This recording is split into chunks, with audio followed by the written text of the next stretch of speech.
Just a little taste. We still have 2 more hours. There is still so much to come. CBS Mornings, your morning routine.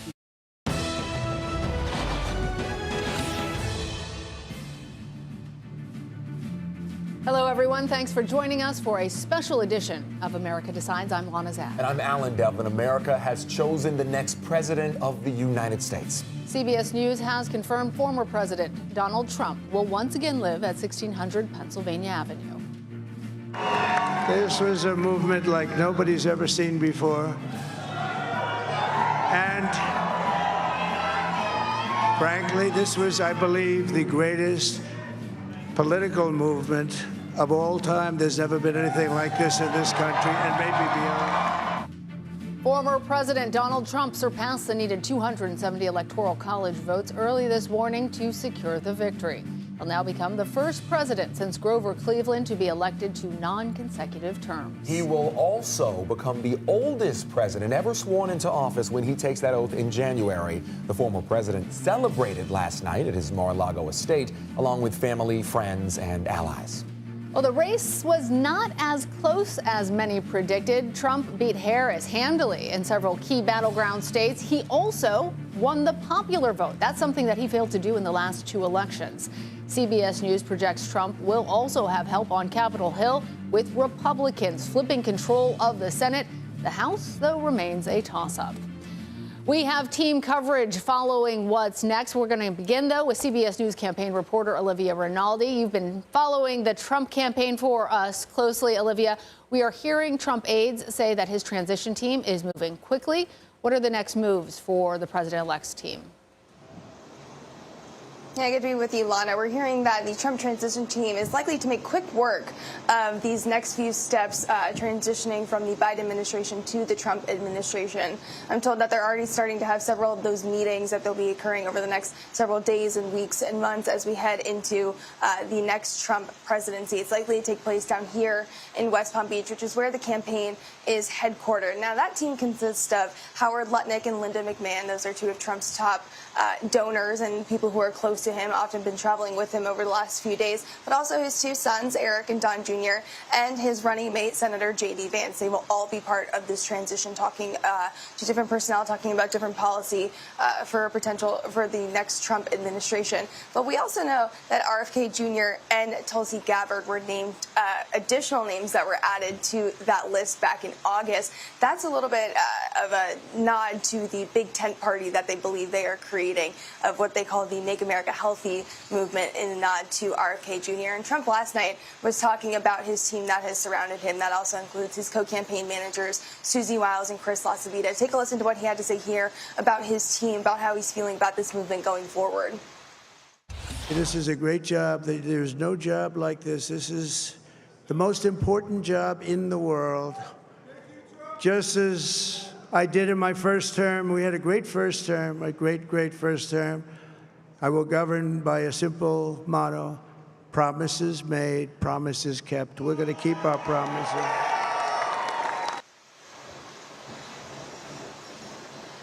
Yeah, I'm told this is as members of the Trump camp, people all up and down the list, from the junior staffers and the senior staffers, are talking about what is next for them now that they have this decisive win that was declared earlier this morning. A lot of steps to be taken, a lot of things to be done now. So, Olivia, he talked last night a lot about this historic realignment of America and American politics under what's going to be another 4 years of the Trump administration. What exactly did he mean by that? Can you walk our voters through a little bit of what the next 4 years might end up looking like?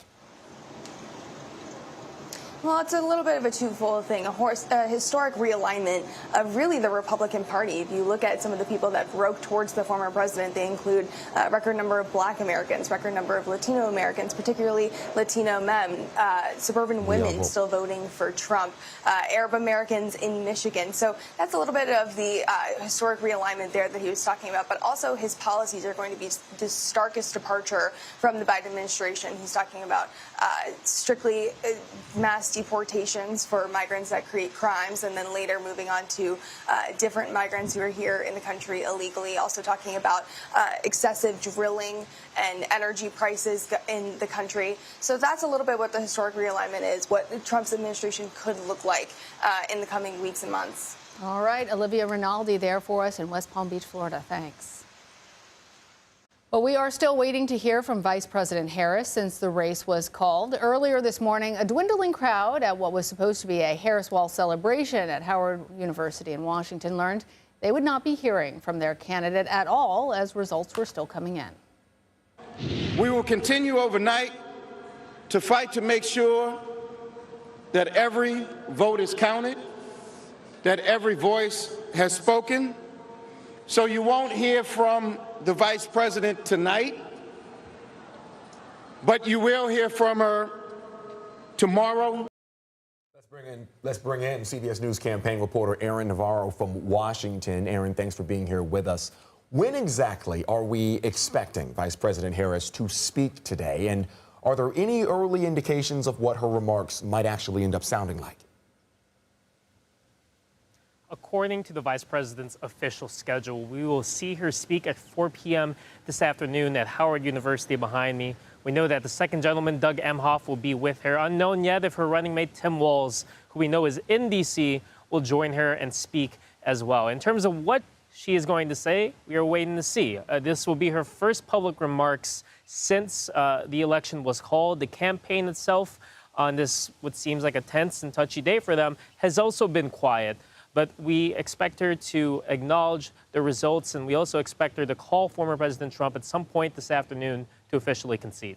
So, Aaron, as you say, it's quite quiet over in the Harris campaign. But I'm wondering if you've been talking to your sources, if they're telling you anything about surprises, about whether they thought this election, are they surprised today, I guess, is what it all comes down to, because it was decided faster than everyone predicted in the Harris Walz campaign, and those battleground states were really tough for the Democrats.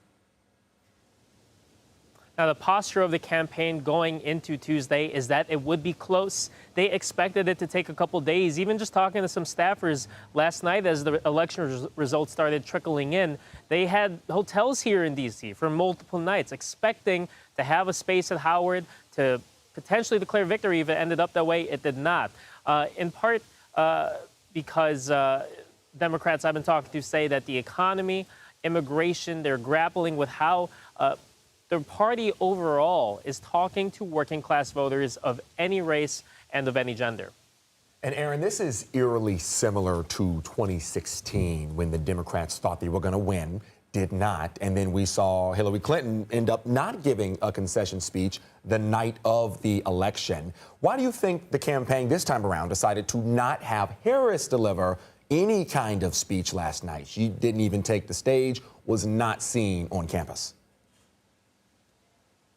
Around midnight, when the crowd was still here, that's when you started to see North Carolina and Georgia either be called or trending towards Trump. The posture of the campaign going in was that we think the battleground states could split. You could see some sections of those states vote for us and some vote for Trump. They were not expecting all of it to shift towards Trump.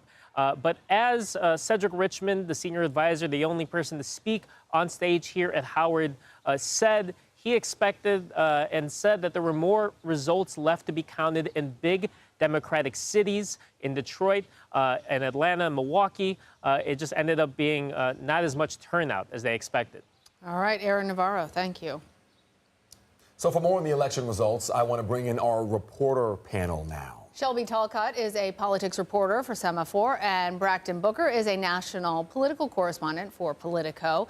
Shelby, let's start with you. The polls were showing that this race was going to be close. You just heard from Aaron about what the Harris campaign thought about that. But really, people were bracing for the potential of days without an answer on who the next president would be. So how do we end up here with these results coming in so quickly and definitively?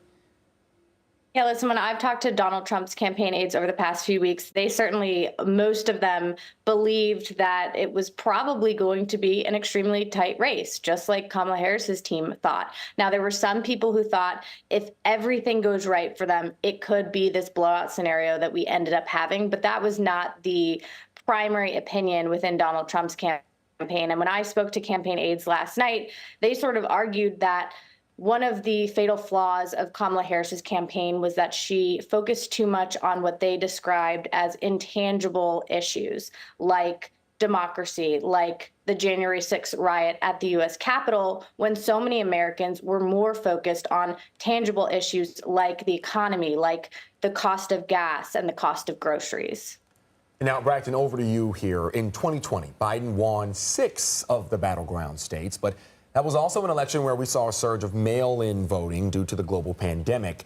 Was 2020 an outlier that the Democrats can no longer rely on when it comes to what comes next in 2028? I think no question. I think we got to remember what the 2020 election year was, right? It wasn't just the fact that we were living through a global pandemic. It was also the George Floyd year, where a lot of folks were up in arms with how Black men and certainly Latino men were treated, certainly with interactions with police. So that created this groundswell of what is this new administration going to do if they were able to defeat Donald Trump? You didn't have any of that this year. This was much more a straight up issue election about what issues are you going to put forward, what policies are you going to put forward that are going to make my lives better. And I think closing, the Harris campaign thought they were closing on a high note. Certainly that last campaign event that she had in Philadelphia felt like she landed and stuck the landing. I think Democrats are waking up now realizing that they ran a pretty flawless race. It just turned out they didn't have the right message to connect with where American voters were. So they ran the race that they intended to run. It just found out that the American people, a lot of them were not with them. Yeah, woken up shocked and surprised. Shelby, on strategy now, we saw the Trump campaign implement the push towards more new media, such as podcast appearances on shows like Joe Rogan, Impulsive, you name it, he was there. What type of influence do you think this particular component had on the race and what eventually ended up winning all of these voters over in a way that neither campaign thought it would? I talked to Donald Trump's campaign about this really unique media strategy just a few weeks before the presidential election last night. And the big thing that they thought that was beneficial in bypassing sort of the mainstream media and going to these independent podcasters was, A, it allowed for a longer forum for Donald Trump to be asked questions in a manner that they felt was sort of less adversarial, and B, it humanized him. And I think that second part is really particularly true because you had him, for example, sitting on Joe Rogan for 3 hours talking about UFOs and quite frankly everything under the sun, and it was reaching just an immense amount of voters, a lot of whom were male, and so a lot of whom were low propensity voters, and they were able to use that new media strategy and successfully get some of these folks out to vote for him that may not have voted for him if he had stuck to the traditional old school media strategy. Shelby, I want to follow up with you on the point that you're making right now about a lot of the voters he was courting in the Trump campaign being male. What role do you think gender played in these election results? Well, listen, I think it was a little bit less than we maybe anticipated. Now, certainly there was a gender divide, but it wasn't as stark as I think we thought, because the big thinking was Kamala Harris's big base is going to come from younger women who are more reliable voters. And what ended up happening, of course, was, Donald Trump swept. And I think that is more a referendum on maybe her messaging not working for people overall, more so than it might be, a huge swath of male voters turning out just for Donald Trump and dominating. So more about the issues rather than the demographics, because we also saw, of course, a surge in support from Latino and Hispanic voters for the former president. Braxton, let's look ahead a little bit, because there's a conservative majority on the Supreme Court. Democrats lost the presidency and the Senate, and now they may fail to win back the House. So where do they go from here? Look, the reckoning is already happening. A lot of Democrats that I've spoken to or reached via text, they're having a moment right now, right? To say the least. They're casting a lot of the blame on voters voting against their interests, but when pushed back and asked, well, was it the message that didn't connect? What happened there? And some people say, look, we're fighting through a time where white supremacy is leading all, but that can't explain why large numbers of Latino men and large numbers of black men broke for the Republican Party. I really think that going forward, Democrats are going to have to really reevaluate how they are messaging to working class voters. That's come up certainly in the closing weeks, but the folks who are doing the messaging for the majority of Black and Latinos within the party, they all come, for the most part, from the D9s, from HBCUs. We don't have a lot of folks who are working within the Democratic Party who come from the working class, who can actually speak to the real hardships, the real fears, the real anxieties that a lot of these voters are feeling, that Donald Trump was able to tap into and kind of break some of these folks away from the Democratic Party. So I think moving forward, they're really going to have to look at how they message and who their messengers are. And last question I've got for you here, Braxton. What do you project a Trump White House will actually end up looking like? And how might it differ from his first term in office back in 2016? Well, certainly Democrats are fearing that there will be no guardrails and he won't leave, which, I'm not sure about that one because he left the White House once. So it does seem like he's going to lay the foundation of certainly leaning really heavily into immigration and making sure that there is no amnesty for a lot of folks coming over. But I think he really is going to lean into these more pocketbook issues, really lean into manufacturing, really try to bring back some of these blue collar jobs in some of these areas, which Democrats point out he didn't have a great track record on in his first term. But if he wants to keep the base and keep his base happy and keep these new voters that he was able to attract, he's really going to have to lean into the economic issues to make sure that incomes and wages are growing in order to continue this new growth for the Republican Party when it comes to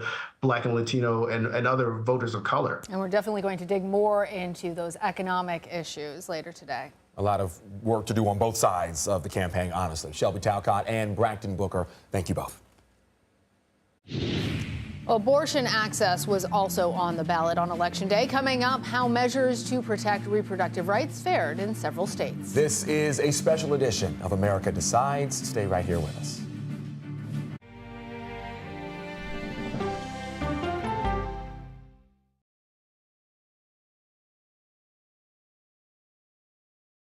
Come on, Julia. Oh, no. I will if you will. You go, gal. That's right.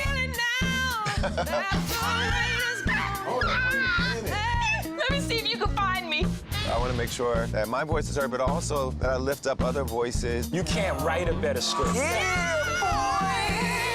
It's gonna be a ride.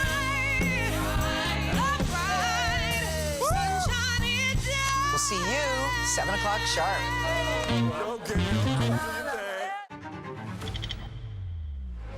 How fast do you think you were going? 195 miles an hour. This is incredible. How close did you actually come to being killed? That close. Is this brain surgery without a knife? It is. What risk do these children pose to Russia? I'm not sure the world is prepared for this change. Definitely not. Who's the best coach in college football today? Let me see a mirror. It's time for the CBS News original, 60 Minutes. Sundays on CBS and streaming on Paramount+. Go to the ends of the earth. Right now. We got something crazy. And reach for the stars. Here we are. Time. Yes, it's my comeback. Hey, this is pretty fun. But wait, there's more. Experience thought-provoking, Welcome to the idea of being a human being. innovative, and truly original reporting. Look through a telescope and go, wow. Because there's always something new under the sun on CBS Sunday morning. I'm a voracious consumer of information and constantly curious. I want to know the basic facts of every issue and to press into the heart of the matter. Information is the currency of democracy, and that's what we bring to the table every Sunday. When you need your sports news all the time? We've got breaking news to bring to you. CBS Sports HQ gives you a snapshot of all the sports that matter to you. Big news coming out of the NFL. A lot of movement in the rankings this week. With highlights. What a finish at the final round of play. And in-depth analysis. Can they three-peat? Tony Romo joins the conversation. What can you say about this game? When you need your sports in a snap. We're bringing you that breaking news right here on HQ. Find it on CBS Sports HQ. Streaming free anywhere you are. At this moment, terrorists could be plotting another attack. 9/11 triggered a counter-terrorist system that included a secret database. This person needs a closer look. A growing list of nearly 2 million people, including some Americans who say they're innocent. For 1 hour flight, I have to spend 6 hours to go and come back. CBS Reports explores the system, the people responsible for it, and those pushing for change. I'm not fighting against them. I'm fighting for them to do the right thing. The Watch List, now streaming on the free CBS News app.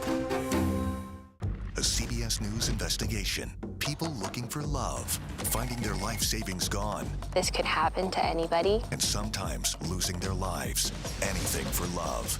Now streaming on the free CBS News app. It was perhaps the most watched and one of the most visited states of the entire 2024 campaign. But the blue wall still came crumbling down for VP Harris, and Trump picked up a massive win in Pennsylvania.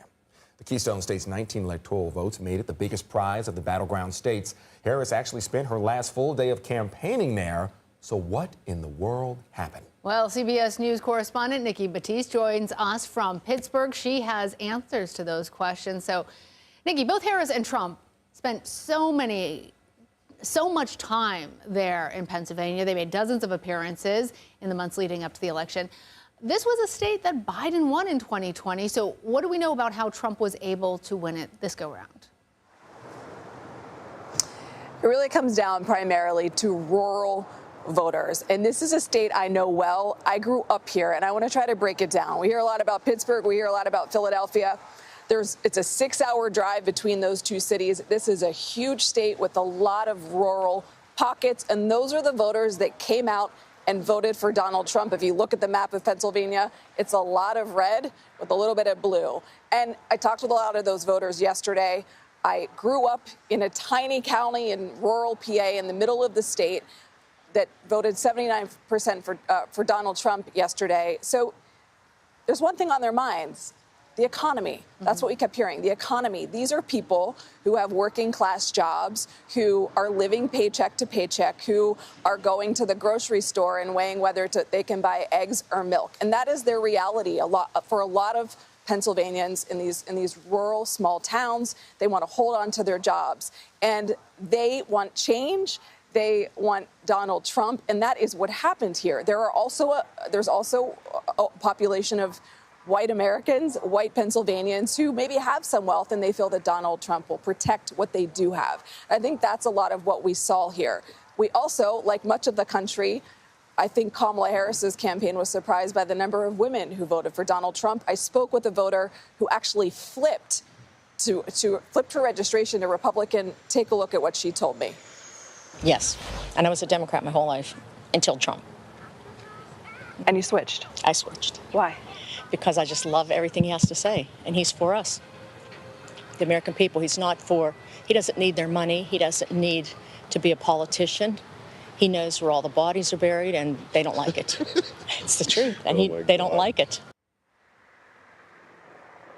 And that's what we heard from women, rural voters coming out, female rural voters voting for Trump, and I think just like the rest of the country, women surprising the turnout and voting for him. And that's really what happened in Pennsylvania.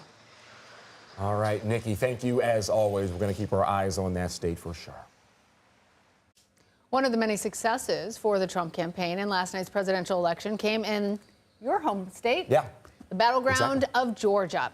In 2020, Trump lost the state to President Biden by fewer than 12,000 votes. But 4 years on, the state flipped back to red, securing 16 electoral votes for the GOP. Joining us now from Atlanta is CBS News national correspondent Dave Malkoff. So, Dave, break it down for us here. How did the night unfold in Georgia? I think both campaigns really wanted to pick it up. The Democrats thought there might be a chance. Trump did end up winning that state, and by a lot. That's exactly right, Alan and Lana. Good to be with you. Now, what we have learned by staying with the Secretary of State all night in the secure area where they were tabulating the ballots was they have completely overhauled the election system here in the state of Georgia, and they are just starting to put that system into place. And last night was the test of that, and the test worked like this. They actually got a record number of votes, both early voting and day of votes, and they tabulated those in a record amount of time. By 10 p.m. or so, we knew exactly the way that this was going to break, and the Secretary of State, Brad Raffensperger, came out and said, you know, this is an insurmountable lead. That's his words for Donald J. Trump. And when we were looking at the one county that was still outstanding, Gwinnett County, that still had 300,000 votes. That was a county that broke for Biden in 2020, and they were thinking that they would get a bunch of votes for Harris from Gwinnett County, but it just didn't make it. It put them somewhere within the 100,000 or 200,000 voter range, but they just did not make it over the top. So Donald J. Trump wins the state of Georgia last night, and then going on to win many, many of these swing states. So what happened here is a microcosm, you guys, for what happened around the country. Dave, I want to dig deeper into that because, as you're mentioning Gwinnett County, I'm wondering why Harris failed to mobilize voters in the same way that Biden did. And is there talk there in Georgia that Biden's win was actually just a Democratic fluke back in 2020? Well, we were talking to a lot of voters this morning, and they were saying that Biden is a very different candidate than Harris. 2020 is a very different year than 2024. We were in the pandemic then. We are in a very different situation now. So comparing the two is very apples and oranges. In fact, we talked to lots of voters here on what's called the Beltline in the middle of Atlanta. It's a place where a lot of people come to bike, to ride scooters, to walk their dogs, to walk and go to restaurants. It's a very diverse population. And we talked to so many people, including one person who is working on his American citizenship. He has British and Canadian citizenship, but immigration was a big issue this year. We're Canadian, but we live and work here. We're going through citizenship, going through all that. So, of course, that's a worry as well with immigration. Yeah, definitely woke up super bummed, also very confused. I didn't think it would be a landslide. Like, Trump crushed the popular vote, too. Doesn't match up with what I saw in the polls or my network, I guess, my bubble. Of all the questions that we asked voters today after the election, Lana and Alan, the biggest answer that we got was, I don't want to talk about that. Not right now, not this morning. That's really interesting. It sure is. All right, Dave, thank you. Republicans are back in control of the U.S. Senate. Next, we hear from Mitch McConnell. And take a look at what this shift means for the balance of power there on the Hill. This is a special edition of America Decides.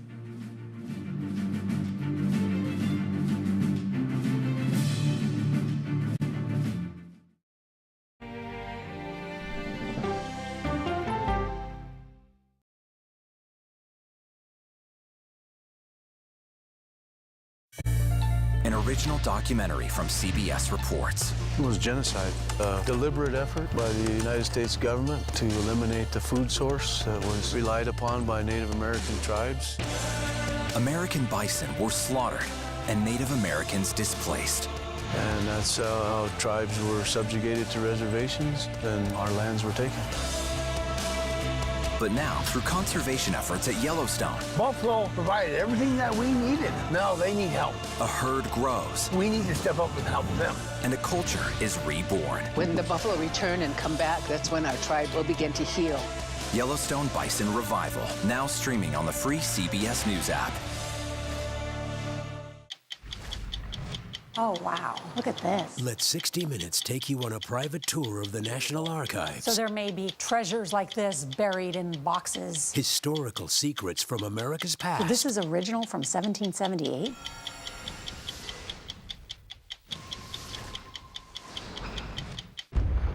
pace. It's like a screenplay, something straight out of Hollywood. But it's not fiction. It's 48 hours. Human remains found this week. 4 families shattered. There's no physical evidence. The mystery would haunt investigators for years. There's some questions that have to be asked and need to be answered. Like a John Grisham novel. A gripping true crime original. 48 Hours, now streaming on the free CBS News app. When you wake up in the morning, we want to be your go-to team. On our places, bright shiny faces. Nate has one of the quickest minds I've ever seen. Put me in the game, coach. Tony has a way of making people feel comfortable. The best interviews feel like it's just a conversation with a neighbor. Hey. Gail has this unbelievable knack to ask a question that is the question that you're asking at home. I've been told I could talk to a tree, and that's pretty much true. I don't go to work in the morning. I go for coffee with my 2 good friends, and we talk about the world. Your morning routine just got better. CBS Mornings, weekdays at 7. I'll see you in the morning. Listening to how someone explains themselves is so key to understanding their perspective. The grief of losing a child is immense. You can't breathe. After decades of the war on drugs, things have only gotten worse. Every shipment of fentanyl is a ticking time bomb. 50 times more powerful than heroin. CBS Reports goes deep into Mexico. What is your role in the Sinaloa cartel? To find out why the cartels keep getting stronger and wealthier. This is a war, but we're not fighting it. Our citizens are dying. Funding Cartels, now streaming on the free CBS News app. Welcome back. I'm Alan Devlin. And I'm Lana Zak. Former President Trump has won the presidency and defeated Vice President Harris to become the 47th president of the United States. Trump declared victory early this morning in West Palm Beach, Florida, alongside his family and running mate J.D. Vance. During his speech, he said he would fight for Americans with every breath in his body. At 78 years old, Trump will be the oldest president to ever assume office. He will have help in Congress as CBS News projects Republicans were actually able to flip the Senate in their favor. Trump secured crucial battleground states like Pennsylvania, Wisconsin, and Georgia. Take a look here to get him over that 270 electoral vote threshold. Early this morning, he outlined his vision for America under his next term. This will truly be the golden age of America. That's what we have to have. This is a magnificent victory for the American people that will allow us to make America great again.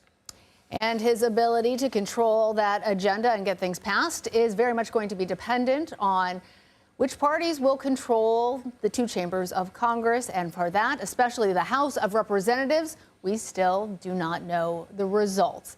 As of now, neither Republicans nor Democrats have secured a majority in the lower chamber. However, we can project that Republicans have gained control of the Senate after flipping several key seats. So for more on this, CBS News political reporter Hunter Woodall joins us here in Studio 57. So, Hunter, how significant is this Senate flip for the Republicans? And then on top of that, what do you think the agenda is going to be once they actually take office? Well, the number you see here, 52 seats projected, that's a nice majority for Republicans. And there's still more races, in play here. We still haven't seen. You talked about these battleground states. Pennsylvania, Michigan, there's still Nevada that's outstanding. Democrats, those are all Democratic seats. Republicans flip those. That's a nice, healthy majority. And we can't forget that Donald Trump didn't, he had a GOP Senate when he took over in early 2017. But it wasn't like a very MAGA Trump GOP. That's not what we're seeing now. This is a Trump-focused GOP in the Senate. This is a GOP that walks in lockstep with him, more or less, and that's something that he'll likely appreciate, come early 2025. That's a really good point. There is one person who has not been in lockstep with him, and that's Senate Minority Leader Mitch McConnell.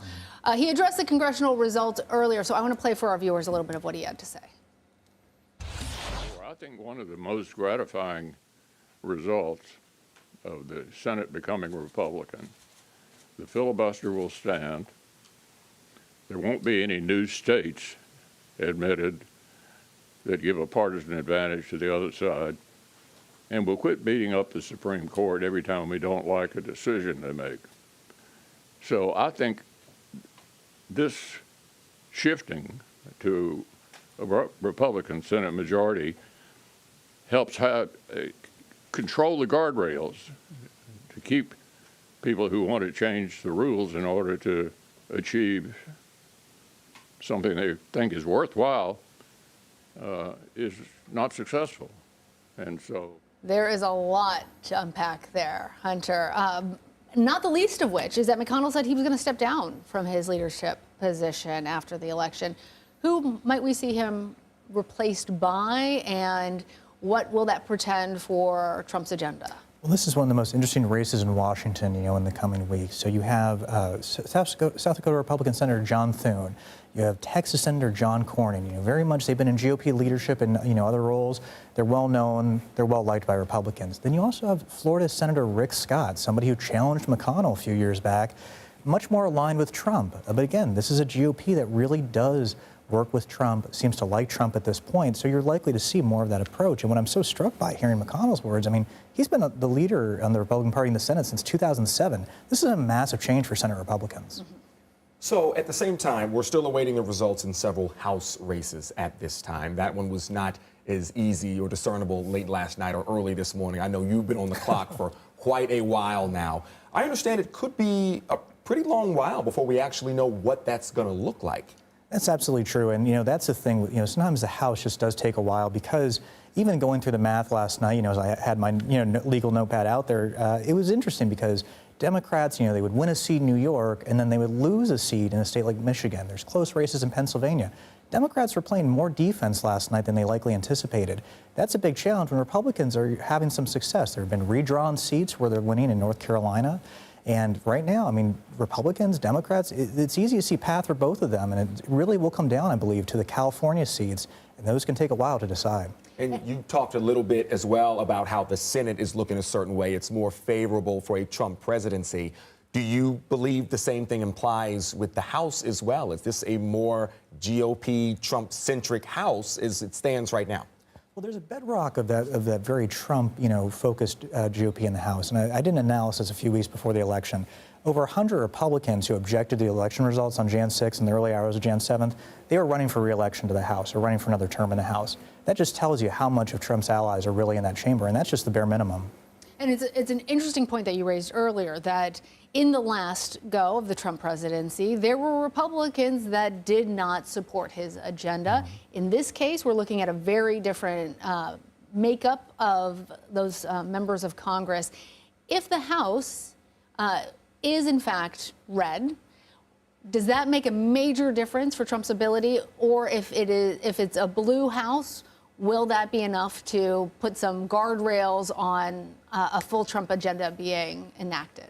Well, that's the fascinating thing. The Senate is really the easiest way. If Democrats had held on there, that would have been a major way to sort of change what Trump could have done. And we did hear McConnell talk about how the filibuster will stand. So there is still some level of Democratic input, I guess, into the process. Exactly, and that's a great point. And the Senate always is more bipartisan, mostly because of that, threshold of, hey, you need likely 10 votes of support from the other party to do that. But it's fascinating because, for the House, if Democrats don't win this is a unified control for Republicans in Washington. And, Trump has laid out an agenda that he clearly thinks he can execute this time because he thinks I'm going to staff, he's going to staff his administration with allies, not, people that he feels like turned on him in the past. That can make for a very different and potentially more focused Trump presidency. Yeah, I took the words right out of my mouth there. I do believe this is going to look a lot different from his first term. Hunter, as always, thank you. Thanks, Hunter. Abortion access was on the ballot in 10 states this election, with voters deciding whether to enshrine reproductive rights into their states' constitutions. 7 states approved some kind of abortion rights amendments, including Arizona, Colorado, Maryland, and Montana. Voters in Nevada approved an amendment, but it will need to pass again in 2026 for it to take effect. Missouri voters cleared the path to undo its restrictive ban. You see all those who voted in favor there in yellow on your screen. Those in red, though, those are where the abortion measures failed. In Florida, Nebraska, and South Dakota, they all became the first states since Roe v. Wade was overturned where abortion rights opponents prevailed on a ballot measure. In Florida, the majority of voters actually supported abortion rights, but it fell 3 points short of the required 60% needed to pass a constitutional amendment in that state. And on the ballot in 4 states legalizing the recreational use and sale of marijuana. With the majority of the votes in now, voters in the Dakotas and Florida reject their state marijuana measures.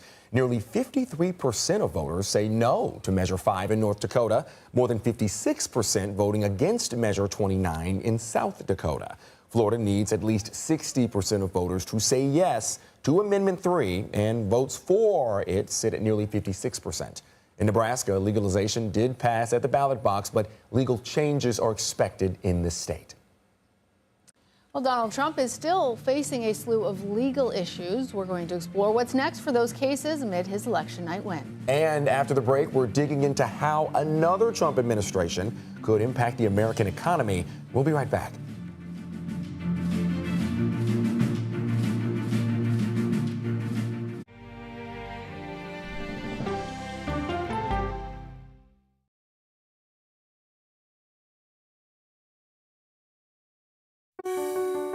Washington is the seat of power. National security, foreign policy, global economics, every story comes through Washington in some way. We bring some of the most powerful voices in America to the table. We don't just ask the questions, you have to go deeper. We try to understand what's at the heart of the issue we're talking about, to then come forward with solutions. Face the Nation on CBS.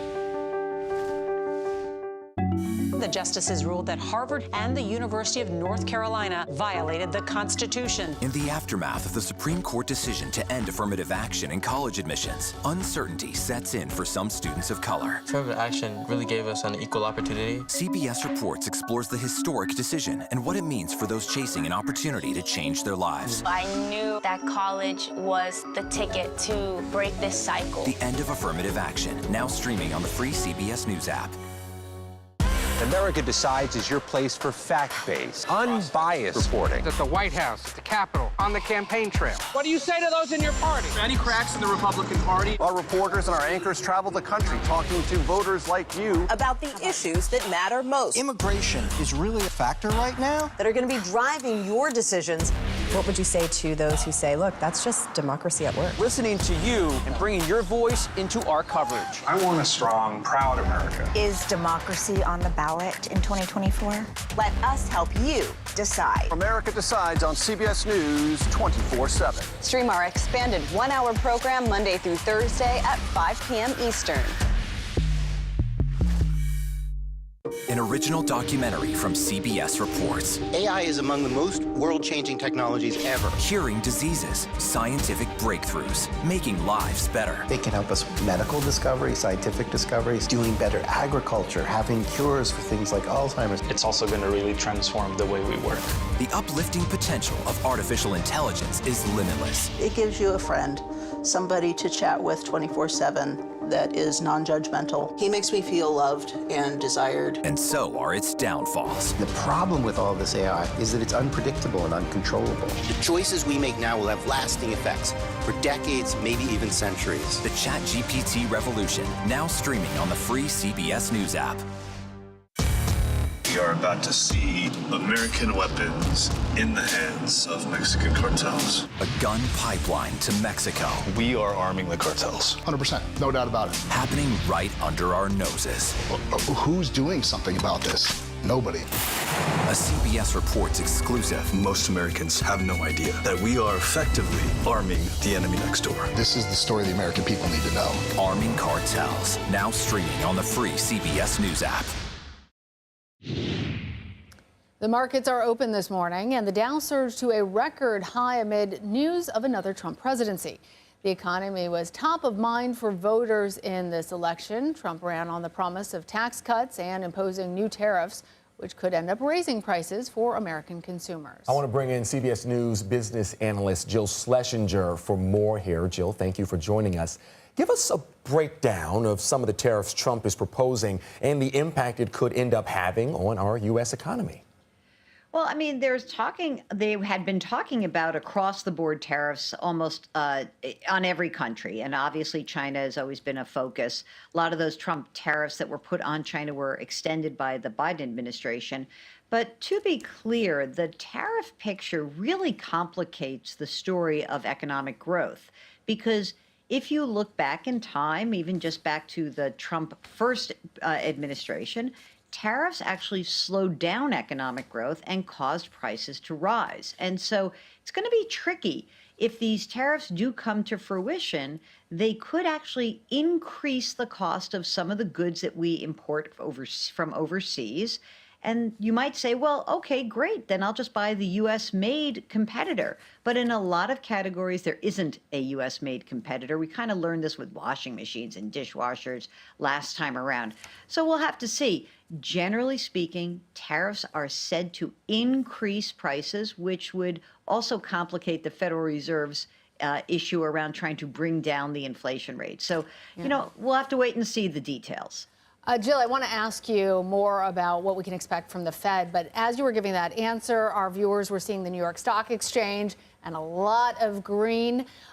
So I want to start with that because we know that the stock market loves it when there's an answer, when there's certainty. So at some level, the fact that we have a decision today meant that there was going to be a boost. But talk to us about how investors view a Trump presidency in particular, and how the Fed is going to take all of this in and how that might affect their decision on interest rates tomorrow.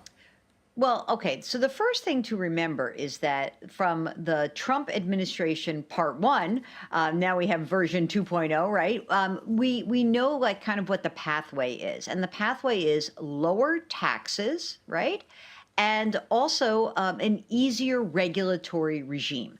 And I think that there's something that a lot of people may have missed in that those tax cuts that came in 2017, at the end of the first year of President Trump's first administration, there were two components. There was corporate taxes. They had a permanent reduction. But the individual tax rates that were all changed, and taxes did go down across the board, those were set to sunset at the end of next year, meaning we were supposed to go back to the January 2017, and with the re-election of President-elect Trump, what we now know is that those tax cuts are going to be enshrined at least for another 4 years. And I think that's part of the rally today.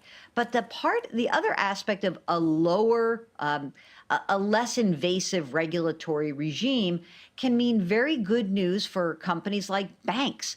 Big banks have been complaining that, you know, the Fed and the enforcement of the SEC has been very hard on banks. And so the lightened touch of regulators does kind of build a pathway for some companies that benefit from that type of regime. Look, altogether, as you said, it's sort of a burst of energy, a 3% increase. It's really good news for investors.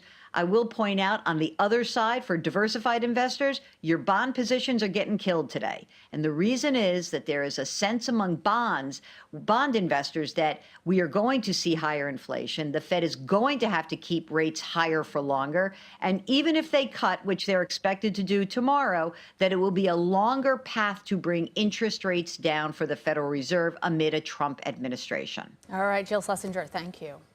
Sure.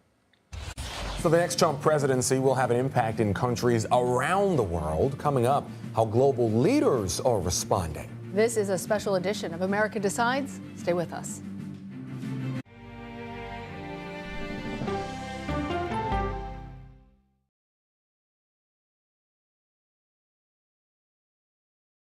Go to the ends of the earth. Right now. We got something crazy. And reach for the stars. Here we are. Time. Yes, it's my comeback. Hey, this is pretty fun. But wait, there's more. Experience thought-provoking. Welcome to the idea of being a human being. Innovative and truly original reporting. Look through a telescope and go, wow. Because there's always something new under the sun on CBS Sunday morning. At this moment, terrorists could be plotting another attack. 9/11 triggered a counter-terrorist system that included a secret database. This person needs a closer look. A growing list of nearly 2 million people, including some Americans who say they're innocent. For 1 hour flight, I have to spend 6 hours to go and come back. CBS Reports explores the system, the people responsible for it, and those pushing for change. I'm not fighting against them. I'm fighting for them to do the right thing. The Watch List, now streaming on the free CBS News app. Don't miss true crime anytime you want, anywhere you go. With the 48 Hours podcast. Real crimes, real lives, real justice. There's some questions that have to be asked and need to be answered. Listen to 48 Hours on Apple Podcasts. An original documentary from CBS Reports. Imagine yourself in Manhattan with no police, no army, no mayor. The people of Haiti stare down poverty, corruption, natural disasters, and violence. 90% of the guns that are used by gangs in Haiti are American guns. But with an unbreakable spirit and eternal optimism. There are days where I cry, but we can't be discouraged. We still believe in Haiti. They're still able to look ahead with hope. Haiti is on the brink of transformation, a radical shift. Nations are coming together and saying things must change. Fighting for Haiti, now streaming on the free CBS News app. Hey there, welcome to The Uplift. I thought she was a groom, and I stepped back and I went, oh, you're the queen. She's going to be with me every instant that I'm alive. I just wanted to see if you'd go to Disneyland with me today. I look over at him and he's smiling. I'm going to remember that the rest of my life. They told us when he was going to be born, he was only going to live for 30 minutes. It's really a miracle that he's with us today. The Uplift, stream now on the free CBS News app.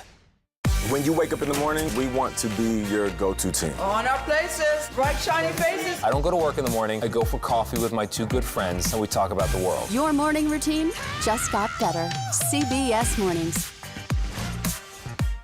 A CBS News investigation. People looking for love, finding their life savings gone. This could happen to anybody. And sometimes losing their lives. Anything for love. Now streaming on the free CBS News app.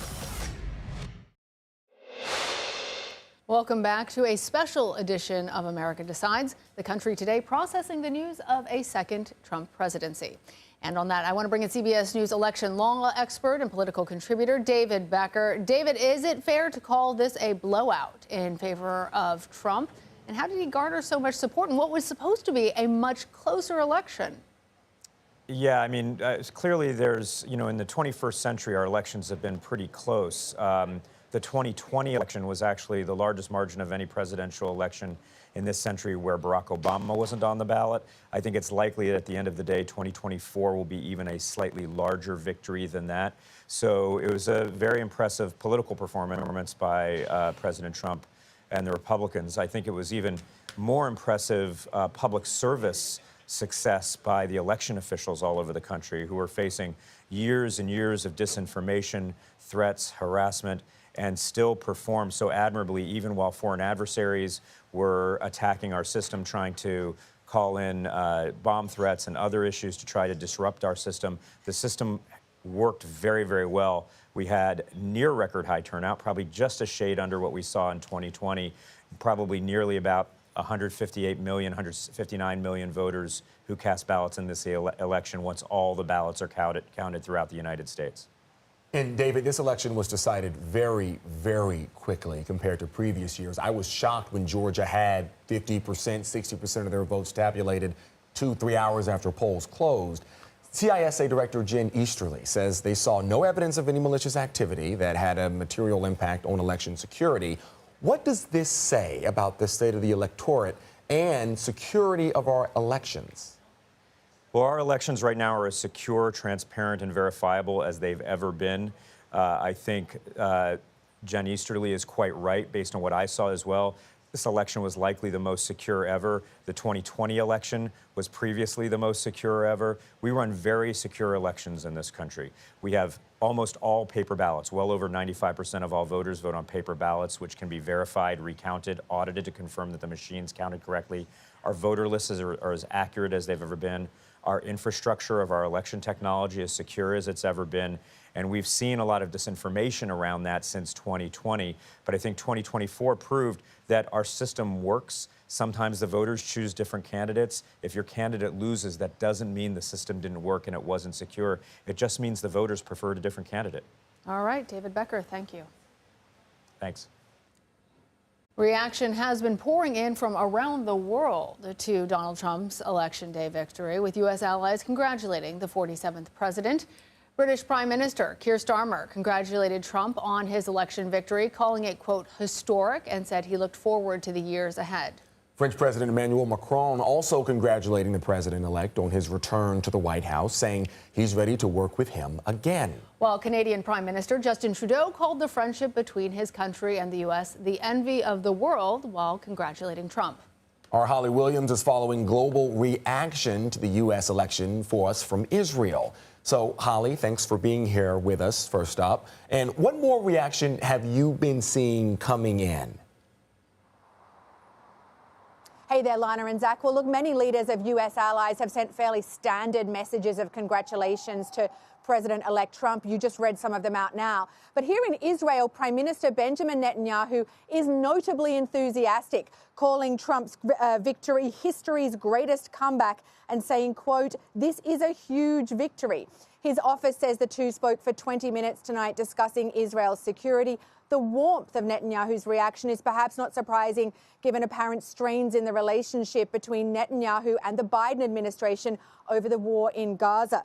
Meanwhile, in Russia, a presidential spokesman said that he was not aware of any plans by Vladimir Putin to congratulate Trump and describe relations with the U.S. as at a historic low. That presumably is a reference to American support for Ukraine following Russia's invasion. As for what this means for Ukraine, we don't know for sure, but Trump has frequently claimed that he would end the war in Ukraine quickly. And for that reason, many people in Ukraine and in Europe more broadly fear that once Trump is in office, he may seek to cut off the supply of U.S. weapons to Ukraine and even pressure the Ukrainians to negotiate a surrender of territory to Moscow. I was in Ukraine just last month, and there was a lot of anxiety on that front. Lana and Zach. All right, Holly, thank you. Our election 2024 coverage continues next on this special edition of America Decides. Stay with us for more on what to expect from the next Trump presidency and how the Harris campaign is responding to his Election Day win.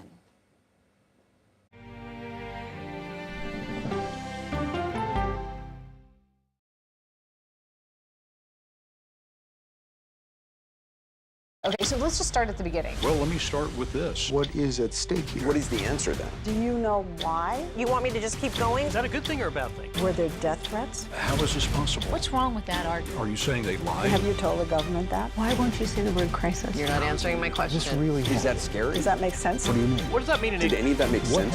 What's your response? What happened? Why?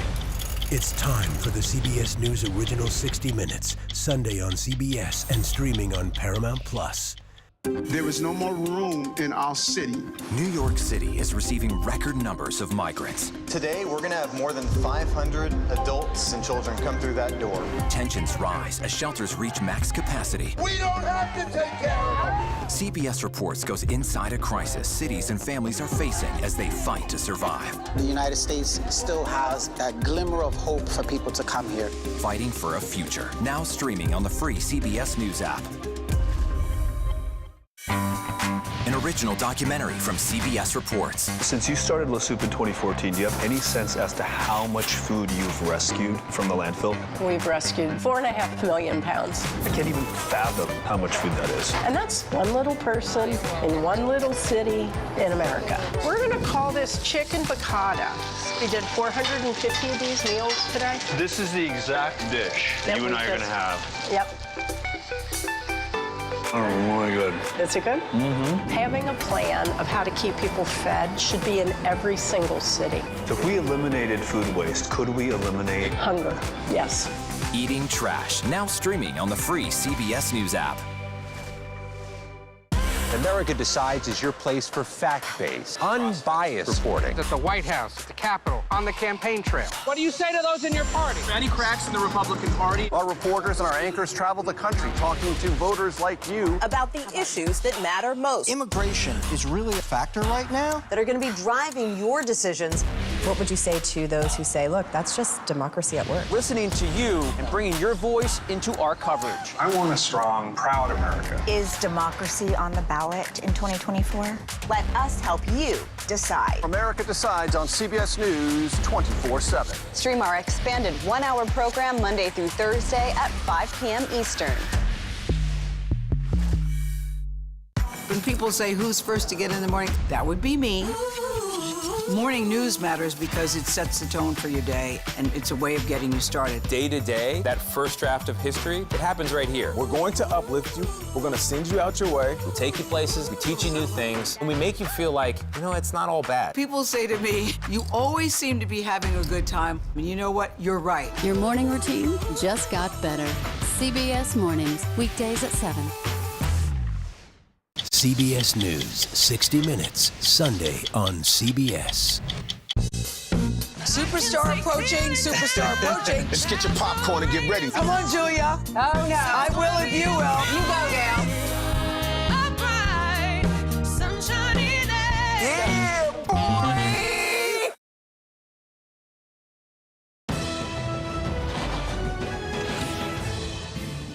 Hello, everyone, and thanks for joining us for a special edition of America Decides. I'm Alan Devlin. And I'm Lana Zak. America has chosen the next president, former President Donald Trump, making history in this century to become the 45th and 47th president of these United States. He addressed supporters early this morning in West Palm Beach, Florida. Take a listen.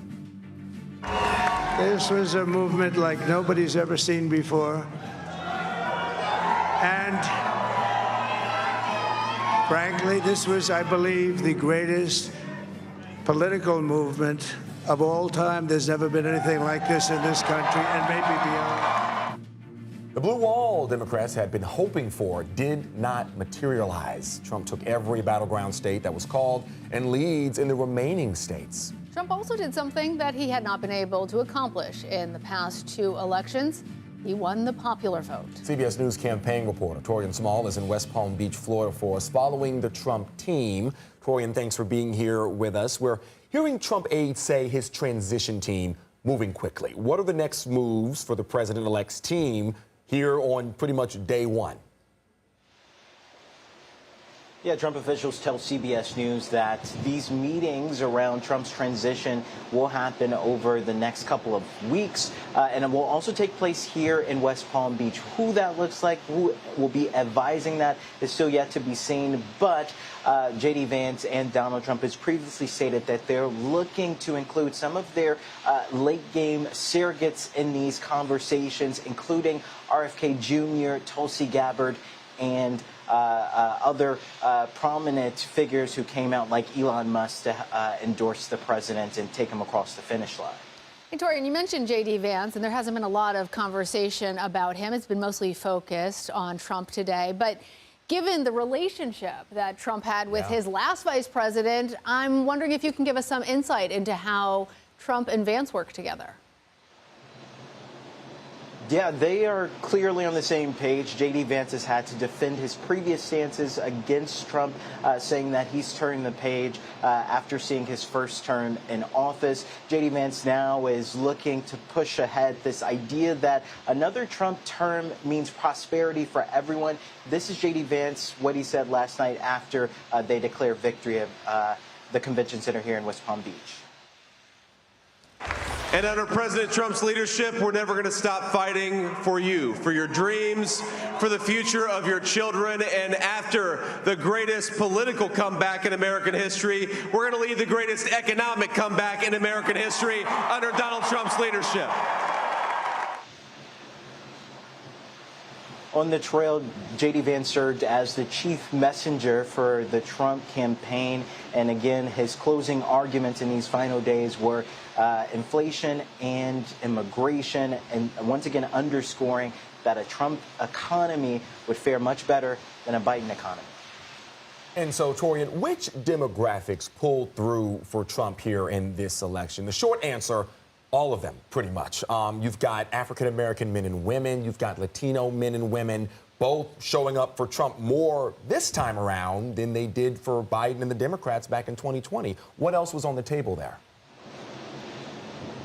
Yeah, it's by design. This was a strategy that was seen as unconventional. The Trump campaign put a large emphasis on targeting low propensity voters, and that happened to be black men, Hispanic men, and white young males. How they did that was by going to places where they were. So we saw Trump, Vance, and their surrogates go to black media outlets, go to digital outlets and podcasts. It's something that Republicans haven't done before, but Vance told me, as I asked him about it a couple of weeks before the race ended, that's the strategy here, to meet these voters where they are, to reach out to these voters where they are, and extend the Republican Party's tent. Yeah, it's really interesting. Even if he didn't win that demographic, he made inroads in ways that hadn't been done before. We also heard Trump celebrating late last night. Talk to us about the tone of his speech, because you have followed him during this whole campaign. It differed, it seemed to me. Yeah, Trump is known for his personality at his rallies. These usually go anywhere from an hour to 2-hour events, and a lot of it is him going off teleprompter and just connecting with the crowd with his personality, which a lot of his staffers say is what draws his supporters to him. Last night, though, we saw a more disciplined Trump talk about his political comeback, talk about his decisive victory here is a mandate by voters that they're looking to take a page out of, or a phrase out of the Harris-Walz book, to turn the page on the Biden administration. And ultimately, he ended with words of unity as he's looking to move forward to another term. And turn the page they sure did. Torian Small, thank you. Let's bring in CBS News campaign reporter now, Shauna Mizell, who's following the Harris-Walz campaign. So, Shauna, the vice president's post-election remarks, they've been pushed a number of times now. Supporters were waiting to hear from her last night. Then it was pushed to this afternoon. Now we're hearing it might be later this evening. What can you tell us about what's actually happening behind the scenes in the Harris campaign? Hey, Lana, it's great to be with you. Behind the scenes, the Harris campaign has gone dark. Even internally, they really aren't communicating that much, but they are feeling sad. There is a sense of solemnness, and there's also a sense of shock and surprise. They definitely thought that this election was going to be close. They did not expect the results to come in so swiftly and be so decisive. They thought we could be waiting days until we actually had an answer on who the next president of the United States will be. So they haven't even really begun to do that post-mortem to look at where they went wrong. Right now, as you mentioned, they're just trying to figure out what's going to happen and what today looks like, and when Kamala Harris will come back to Howard University and address her supporters. And Shauna, one of the words we heard Harris supporters using to describe her campaign in the final days of the vote was flawless. It was anything but flawless, as we now understand. Why do you think they were so confident in those final days, given what we've seen unfold over the last 24 hours? That blue wall crumbled very quickly last night. I think everybody on both sides was shocked to see it happen. And then Trump ends up taking Pennsylvania handedly, I think before 4 a.m. last night or early this morning. What went wrong here?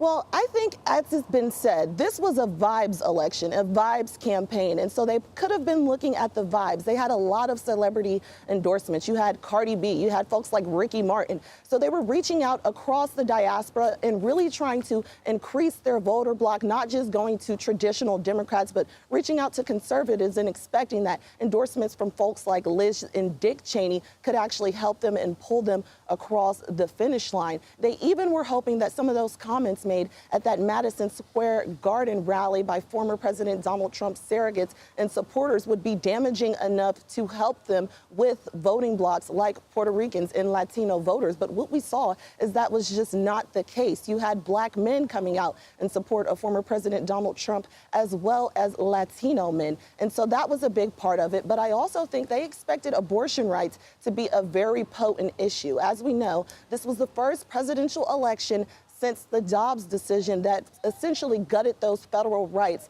to an abortion. And you had abortion on the ballot in some of those key battleground states that we are tracking, like Arizona and Nevada. But even in cases where abortion rights passed, you still saw that Vice President Kamala Harris was still not able to garner the support of the voting populations there.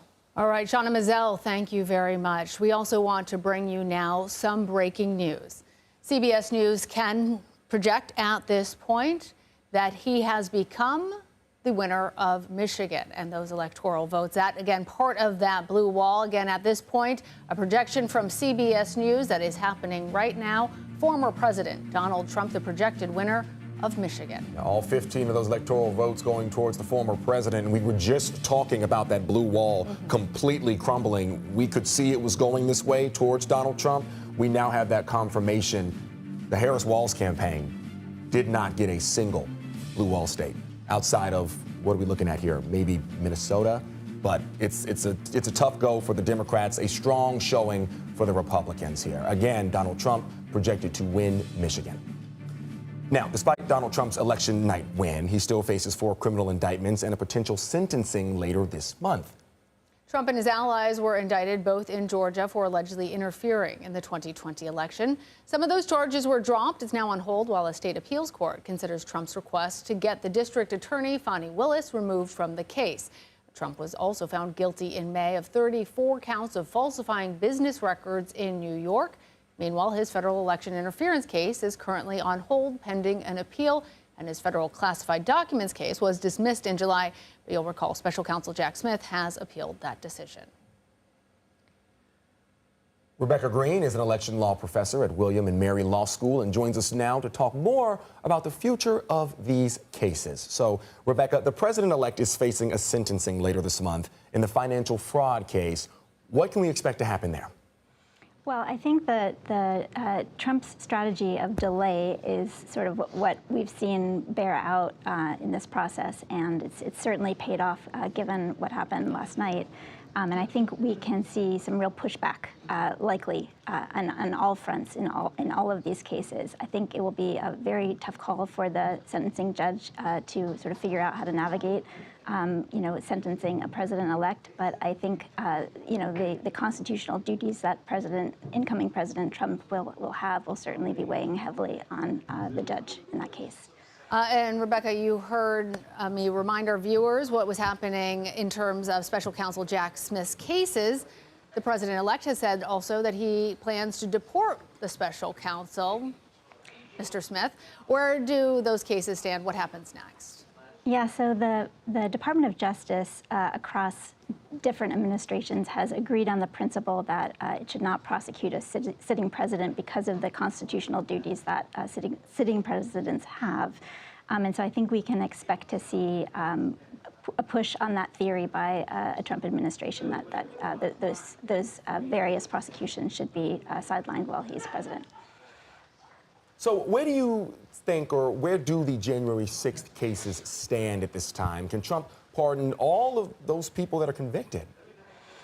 He can pardon anyone who is convicted of a federal crime. So, it will depend on, the individual person. But that's sort of the general idea is that a president can pardon those convicted of federal crimes.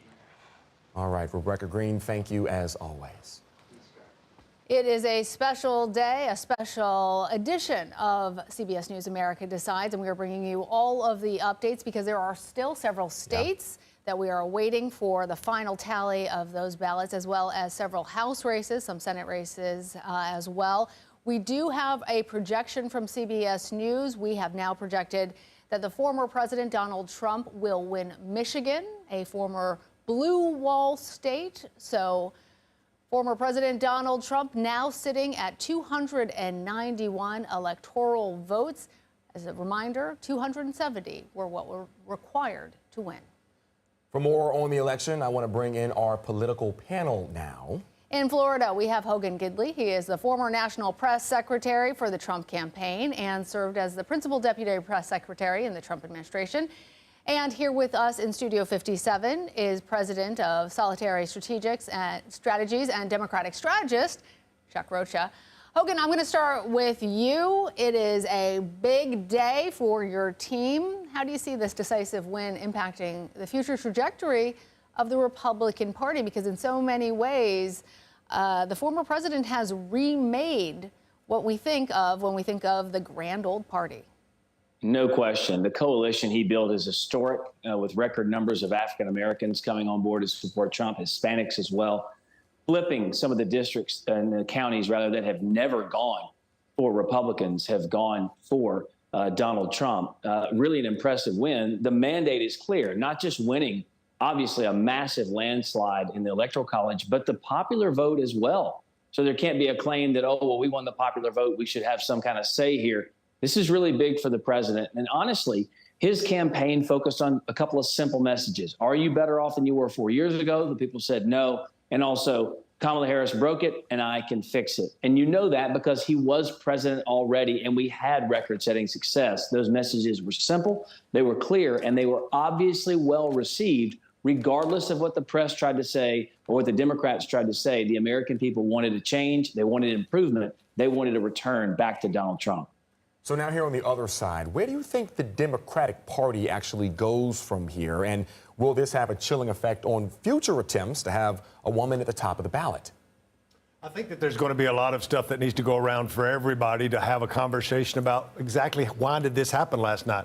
Working in the Latino space for over 30 years, the battleground states weren't that shocking for me because we've watched an erosion of that vote as it's come of age over many, many cycles. What was shocking to me was New York, New Jersey, California, and other races like that that really over-indexed that folks did not see coming. I think that we have to return the party back to the values of why I joined the party in 1990, which was to protect my factory job, to make sure that we fought back against NAFTA, to drain the swamp and stop giving all of the benefits to the millionaires and the billionaires, and to quit giving all of our money to foreign wars. Who does that sound like? I was going to say, Chuck, it sounds like you and Hogan are reading from the same book of gospel. This is the slickness of Donald Trump. The slickness of that is we've allowed them to steal our messaging, and last night you got to see the repercussions of that. Well, let me press you harder on one point that a lot of people are talking about today.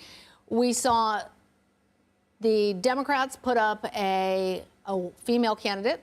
Last time the Democrats put up a female candidate against Donald Trump, she did not win. Former Secretary of State Hillary Clinton.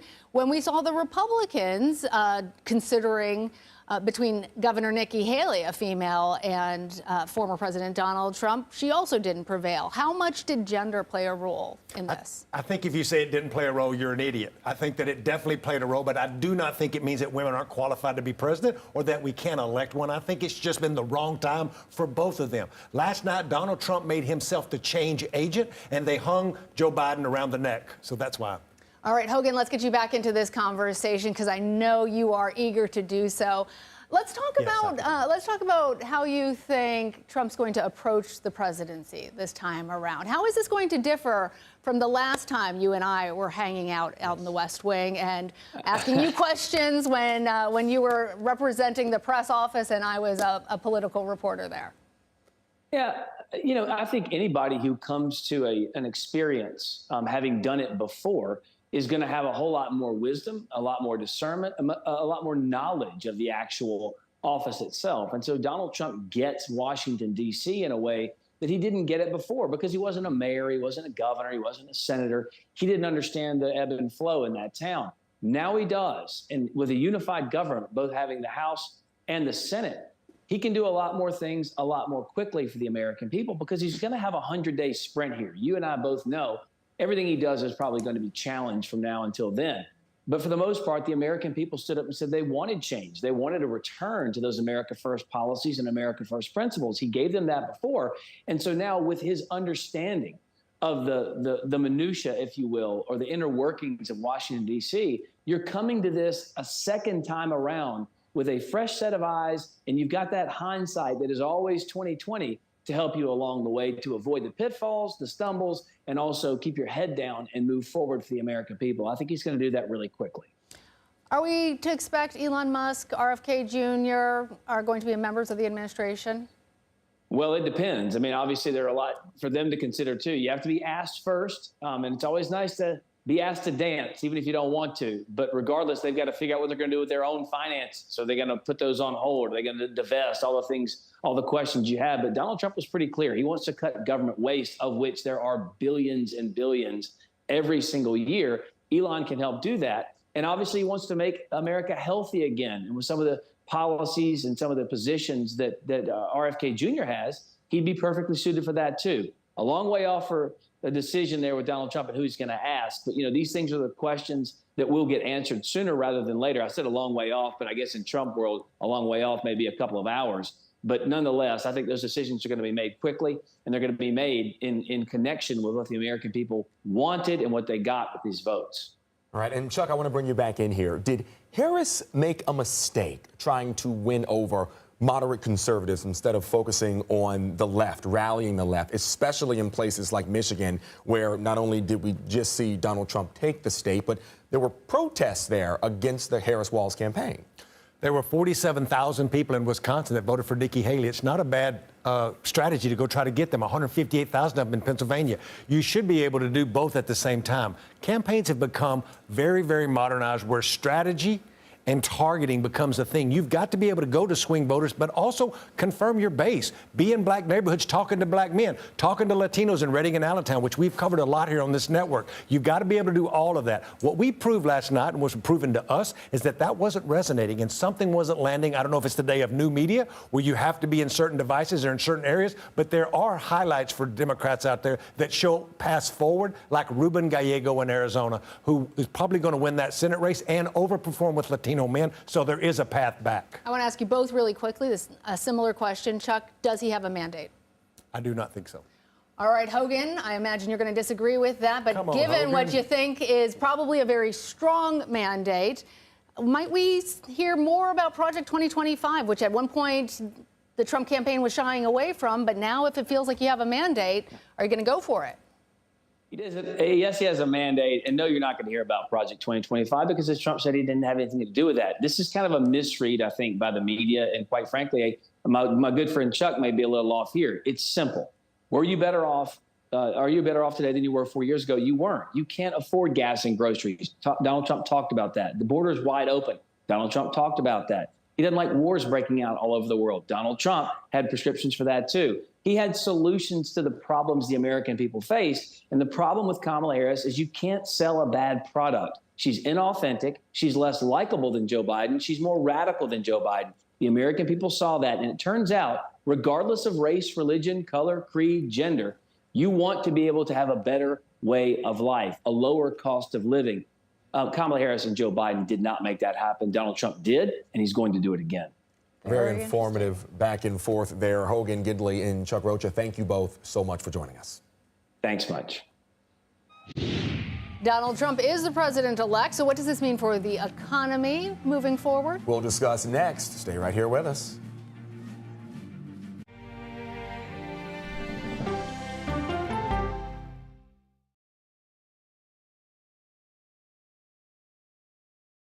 Come on, Julia. Oh, no. I will if you will. You go, gal. That's right. Let me see if you can find me. I want to make sure that my voice is heard, but also that I lift up other voices. You can't write a better script. Yeah, boy! It's gonna be a ride. Sunshine down. We'll see you 7 o'clock sharp.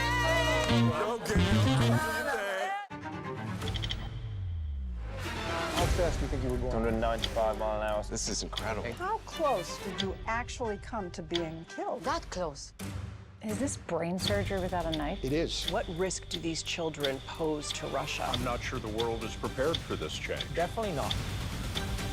Who's the best coach in college football today? Let me see a mirror. It's time for the CBS News Original 60 Minutes, Sundays on CBS and streaming on Paramount Plus. Go to the ends of the earth. Right now. We got something crazy. And reach for the stars. Here we are. Time. Yes, it's my comeback. Hey, this is pretty fun. But wait, there's more. Experience thought-provoking, Welcome to the idea of being a human being. innovative, and truly original reporting. Look through a telescope and go, wow. Because there's always something new under the sun on CBS Sunday morning. I'm a voracious consumer of information and constantly curious. I want to know the basic facts of every issue and to press into the heart of the matter. Information is the currency of democracy, and that's what we bring to the table every Sunday. When you need need your sports news all the time? We've got breaking news to bring to you. CBS Sports HQ gives you a snapshot of all the sports that matter to you. Big news coming out of the NFL. A lot of movement in the rankings this week. With highlights. What a finish at the final round of play. And in-depth analysis. Can they three-peat? Tony Romo joins the conversation. What can you say about this game? When you need your sports in a snap, we're bringing you that breaking news right here on HQ. Find it on CBS Sports HQ. Streaming free anywhere you are. At this moment, terrorists could be plotting another attack. 9/11 triggered a counter-terrorist system that included a secret database. This person needs a closer look. A growing list of nearly 2 million people, including some Americans who say they're innocent. On 1 hour flight, I have to spend 6 hours to go and come back. CBS Reports explores the system, the people responsible for it, and those pushing for change. I'm not fighting against them. I'm fighting for them to do the right thing. The Watch List, now streaming on the free CBS News app. A CBS News investigation. People looking for love, finding their life savings gone. This could happen to anybody. And sometimes losing their lives. Anything for love. Now streaming on the free CBS News app. Well, one of the most talked about results in all of the 2024 election is VP Harris's loss of the biggest swing state, Pennsylvania. It was perhaps the most watched and one of the most visited states of the entire 2024 campaign. Its 19 electoral votes made it the biggest prize of any of the battleground states altogether. And that certainly proved true in the end for Donald Trump. CBS News political reporter Zach Hudak joins us now from Pittsburgh, Pennsylvania, to talk more about the results there. Zach, all eyes were on that state last night. The Harris campaign invested a lot of resources into Pennsylvania. They spent their final full day of campaigning crisscrossing the state on top of numerous other visits in the last few months. Why do you think they were unable to get their message to land with the voters there, especially in a state where her boss won handedly last election cycle? Alan, I want to note we were in Philadelphia on the other end of the state, but one of the two major Democratic strongholds where VP Harris needed to get as large as possible a turnout. Now, turnout in these regions was fairly high, but not what she needed. What we actually saw was that in places where Trump won in 2016, that were traditionally battlegrounds, places like Luzerne County, a pivot county that voted for President Obama twice and then President Trump twice, that is a place where he gained margins. So we saw him gain votes in places like that, while at the same time, there wasn't a large bump in the cities or in the Philly suburbs where VP Harris needed to see that. The argument she was making in recent weeks here and across the country was one of democracy is on the line and reproductive rights are on the line in this election. So it was a very intense message and sort of similar to the message that the President Joe Biden had, that this is a election over the future of the country. What we saw in reality is that voters going to the polls had those issues on their mind, but the top issues on their mind were the economy and, for some voters, immigration.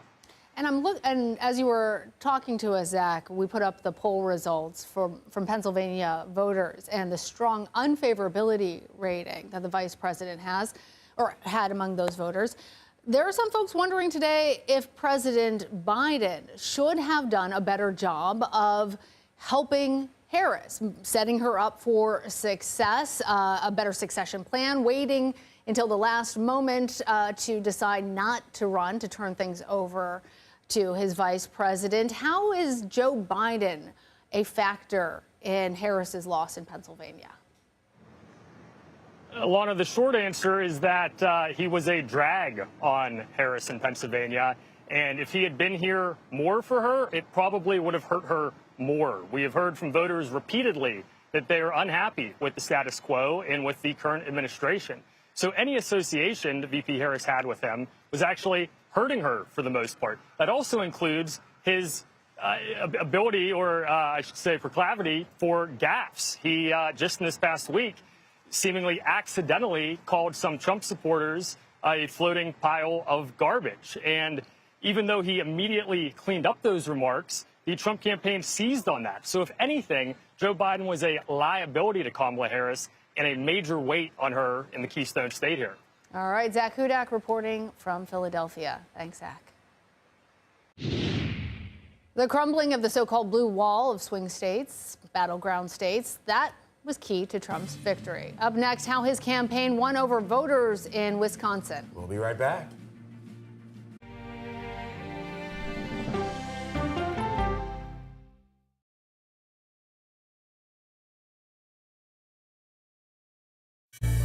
An original documentary from CBS reports. It was genocide, a deliberate effort by the United States government to eliminate the food source that was relied upon by Native American tribes. American bison were slaughtered and Native Americans displaced. And that's how tribes were subjugated to reservations and our lands were taken. But now, through conservation efforts at Yellowstone, Buffalo provided everything that we needed. Now they need help. a herd grows We need to step up and help them. and a culture is reborn. When the buffalo return and come back, that's when our tribe will begin to heal. Yellowstone Bison Revival, now streaming on the free CBS News app. Oh, wow. Look at this. Let 60 Minutes take you on a private tour of the National Archives. So there may be treasures like this buried in boxes. Historical secrets from America's past. So this is original from 1778?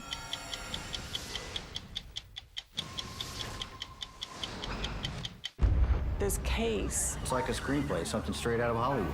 But it's not fiction. It's 48 hours. Human remains found this week. 4 families shattered. There's no physical evidence. The mystery would haunt investigators for years. There's some questions that have to be asked and need to be answered. Like a John Grisham novel. A gripping true crime original. 48 Hours. Now streaming on the free CBS News app. When you wake up in the morning, we want to be your go-to team. On our places. Bright, shiny faces. Nate has one of the quickest minds I've ever seen. Put me in the game, coach. Tony has a way of making people feel comfortable. The best interviews feel like it's just a conversation with a neighbor. Hey. Gail has this unbelievable knack to ask a question that is the question that you're asking at home. I've been told I could talk to a tree, and that's pretty much true. I don't go to work in the morning. I go for coffee with my 2 good friends, and we talk about the world. Here we go. Your morning routine just got better. CBS Mornings, weekdays at 7. I'll see you in the morning. Listening to how someone explains themselves is so key to understanding their perspective. The grief of losing a child is immense. You can't breathe. After decades of the war on drugs, things have only gotten worse. Every shipment of fentanyl is a ticking time bomb. 50 times more powerful than heroin. CBS Reports goes deep into Mexico. What is your role in the Sinaloa cartel? To find out why the cartels keep getting stronger and wealthier. This is a war, but we're not fighting it. Our citizens are dying. Funding Cartels, now streaming on the free CBS News app. Right now, the stock market is rallying around the news that former President Trump will be named the 47th president of the United States. The Dow actually hit a new record high early in trading this morning. Concerns over inflation were top of mind this election cycle for voters. 22% of voters polled by CBS News called it a severe hardship, while you can see here 53% called it a moderate hardship. CBS News Money Watch correspondent Kelly O'Grady is in Washington for us.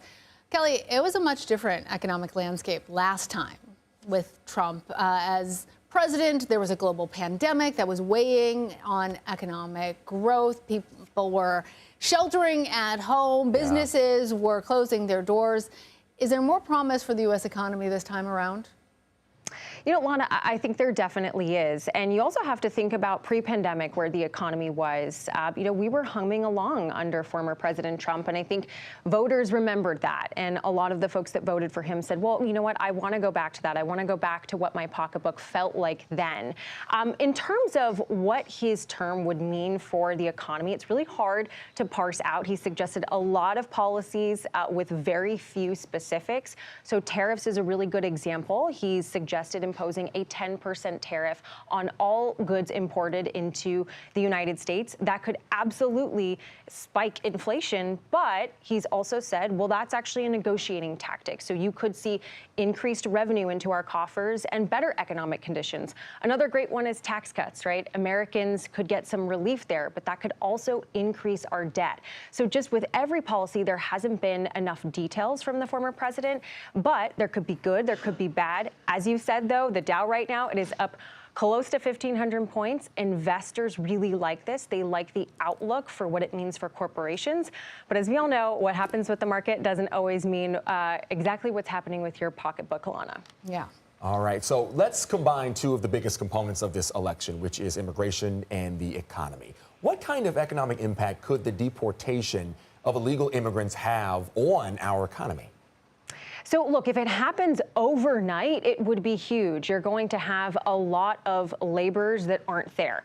The thing is, logistically, it would be impossible to happen overnight. And VP-elect J.D. Vance has said they will go after criminals first and then sort of move on to the rest of folks. So I think it's going to be more of a gradual push if they decide to do that. But there's no question that this would impact agriculture. This would impact laborers for building more homes. On the flip side, again, everyone has a positive and a negative when it comes to policy. You would have less demand on the need for housing. So it is very hard to quantify what that would be. But we do know that this would cost billions and billions of dollars. And so that would mean more government spending, which could also be very inflationary. But like I said, this wouldn't happen overnight. And let's remember, Congress also holds the purse strings. We could have a Republican House and Senate, but you are going to have to get a lot of buy-in from elected officials to make any of these things happen. Kelly, I believe that you are there for the Fed meeting. Very exciting. Do we expect that the Fed will take the election of former President Trump into their calculation when they decide what to do about interest rates? That is the exact question, Lana, that I want to ask Fed Chair Powell tomorrow. Great How minds, does Kelly. this, yes, great minds think alike. How does this, with potentially inflationary policies like those tariffs, impact their rate cutting thinking? Look, I don't think, however, it is going to impact this cut that we are expecting to get tomorrow. We're expecting a quarter point. But what it could determine is more of that. What are we going to have happen in December? What does January look like? What does the next year look like? It really could impact how they're thinking about the rate cutting cycle as a whole. The other thing I want to ask Fed Chair Powell is, how are we feeling about job security, right? Former President Trump will have the ability to impact who would be the next chair come May 2026 when Fed Chair Powell's term is over. If he doesn't like what he sees, you know, he could decide to pull him. So that certainly would be on the federal chair's, I would imagine, on his mind at this moment. All right. Kelly O'Grady, thank you as always. Well, the 2024 presidential election results will be certified on Capitol Hill on January 6, 2025. Interestingly enough, we just learned that is always going to be the date. It's enshrined in the Electoral Reform Act. Now, this cycle, we saw some long lines at the polls, bomb threats causing evacuations, mail-in ballot boxes being targeted.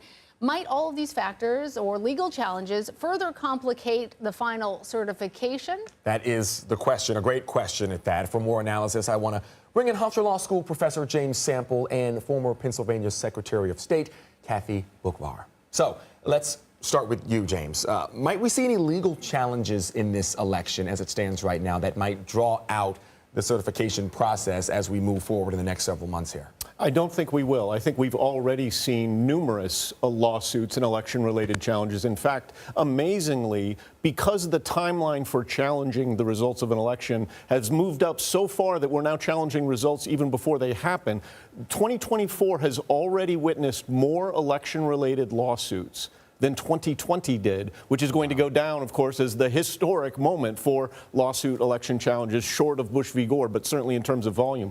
There actually have already been more lawsuits. Now, many of those lawsuits were essentially press releases or lawsuits parading as press releases or vice versa, depending on how you want to look at it.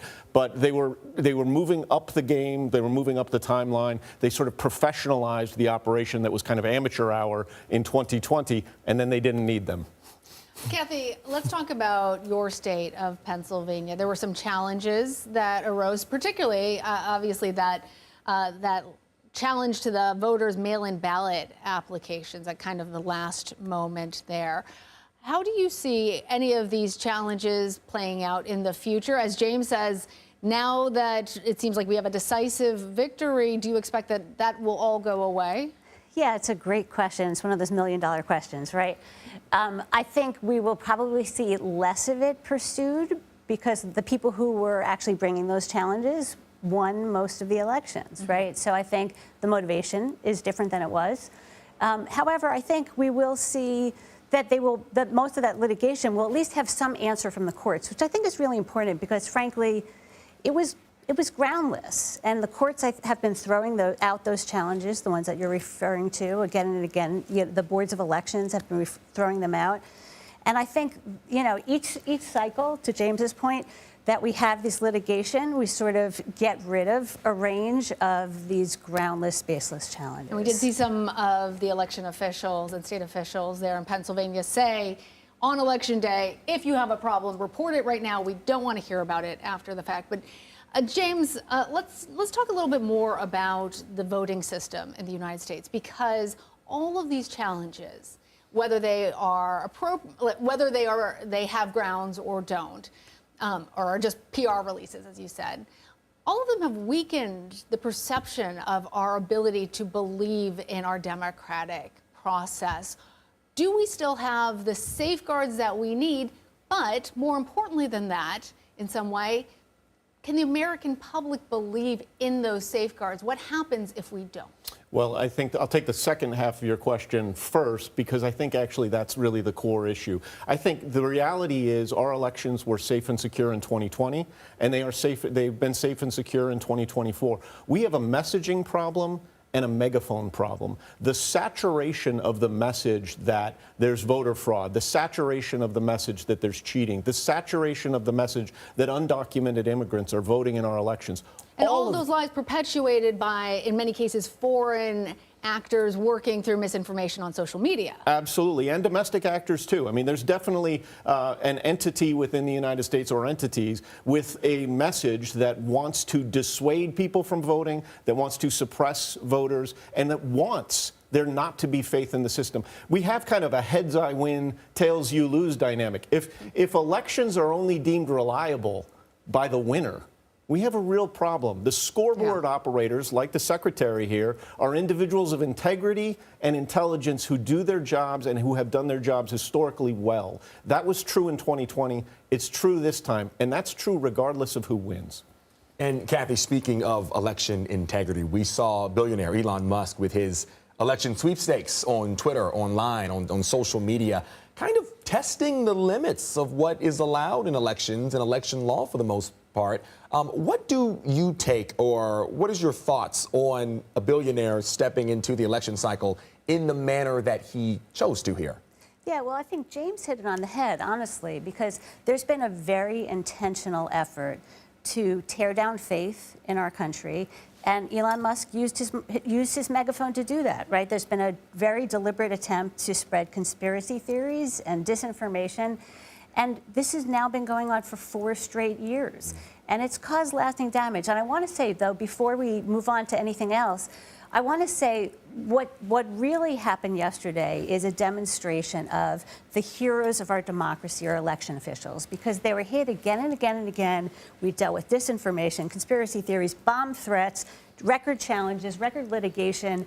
And look how successful this election was. I mean, across the country, we saw record voter participation, and that is thanks to our local election officials who were resilient, who responded quickly, and made sure every one of us could exercise our fundamental right to vote. I couldn't say it better myself. It was shocking last night as you're watching those results come in, and there are no problems. There's no issues. Small ones, but right. nothing I mean, that's the bomb threats, not Georgia, so small, but all over the place. But also just thanking those poll workers who do not get paid much and have been the targets of harassment. Absolutely. James, just in the very final moments we have, there were several measures on the ballots to protect abortion rights in several states.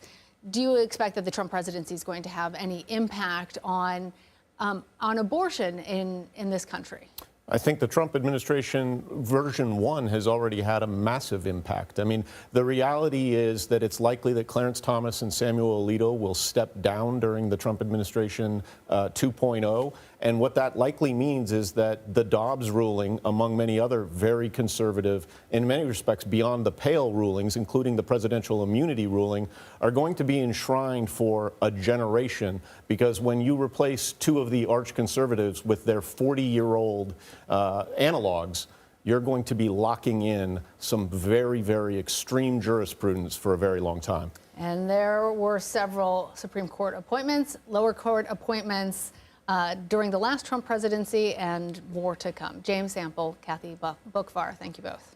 Thanks for having us. We have some additional breaking news for you at this moment. Vice President Kamala Harris, we can now report, has called former President Donald Trump to congratulate him and to discuss the peaceful transfer of power. And that is the first half of what you would expect would be a concession speech coming up here later this afternoon. That peaceful transition of power, something the Democrats have made very clear they wanted to do no matter what the election would end up being this year around. Again, as we just said, Harris has called and congratulated former President Trump on his decisive victory last night and early this morning. Moving on here, leaders from around the world are weighing in on Donald Trump's election victory. Many are wondering how his return to the White House will impact the war in Ukraine in particular. We'll discuss those details ahead.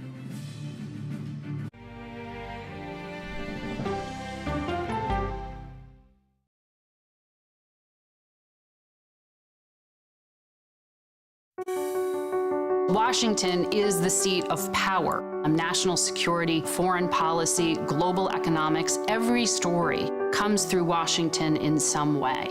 We bring some of the most powerful voices in America to the table.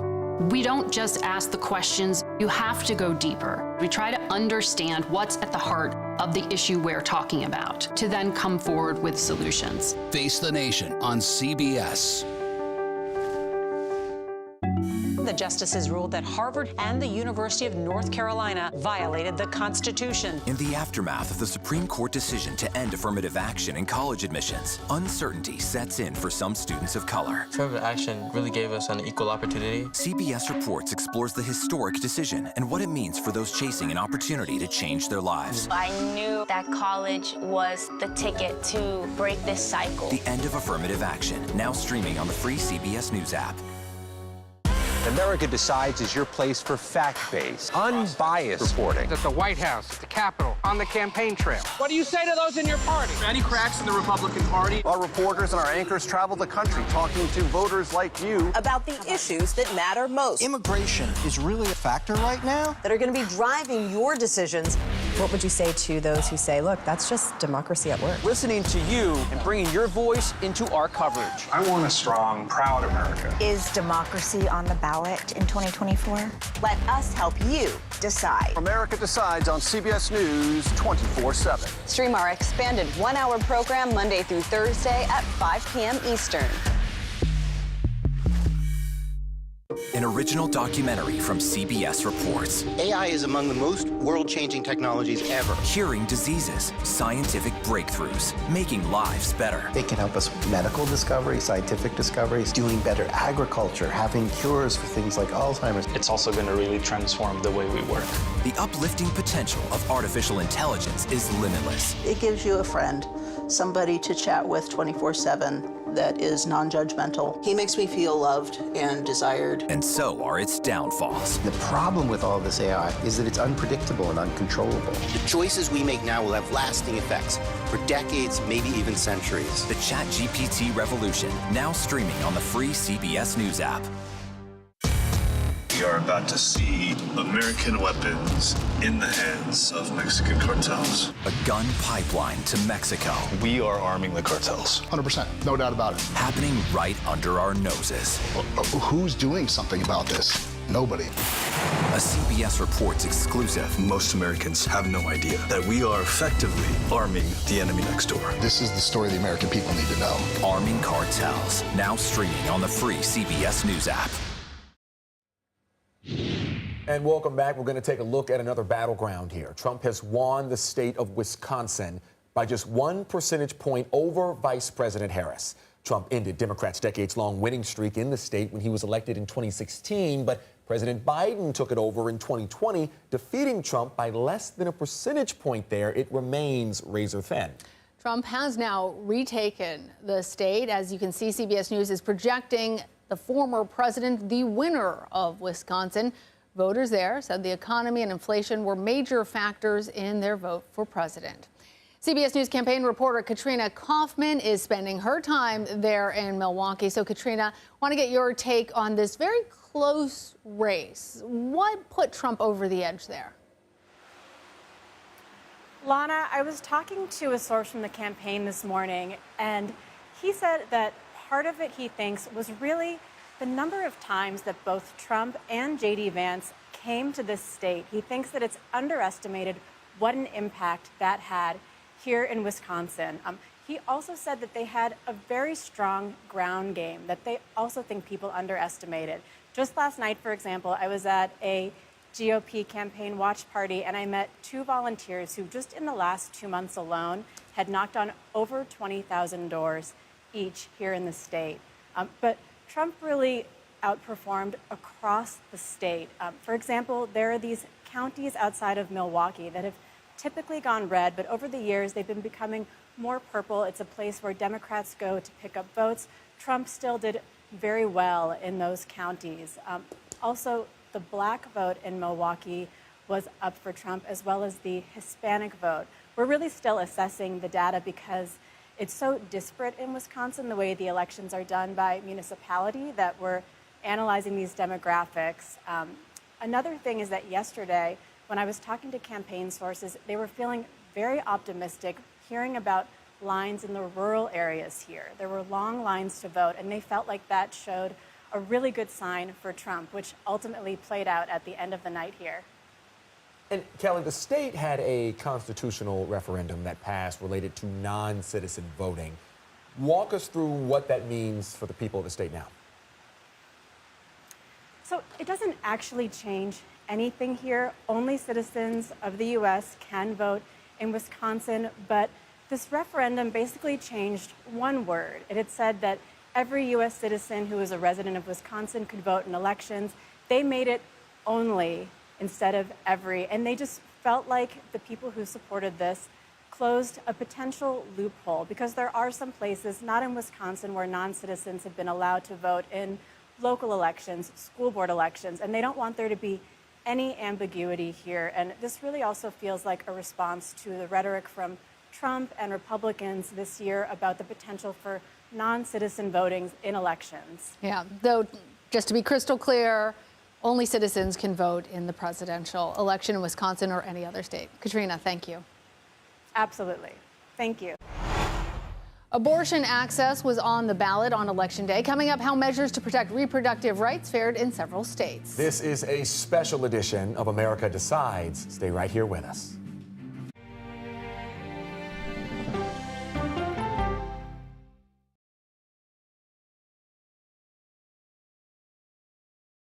Go to the ends of the earth. Right now. We got something crazy. And reach for the stars. Here we are. Time. Yes, it's my comeback.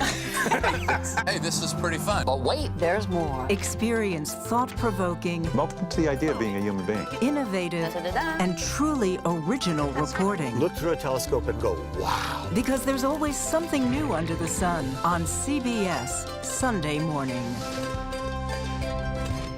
At this moment, terrorists could be plotting another attack. 9/11 triggered a counter-terrorist system that included a secret database. This person needs a closer look. A growing list of nearly 2 million people, including some Americans who say they're innocent. For 1 hour flight, I have to spend 6 hours to go and come back. CBS Reports explores the system, the people responsible for it, and those pushing for change. I'm not fighting against them. I'm fighting for them to do the right thing.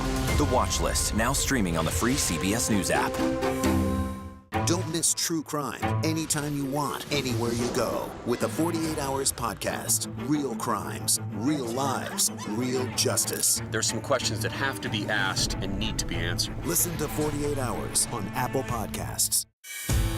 an original documentary from CBS Reports.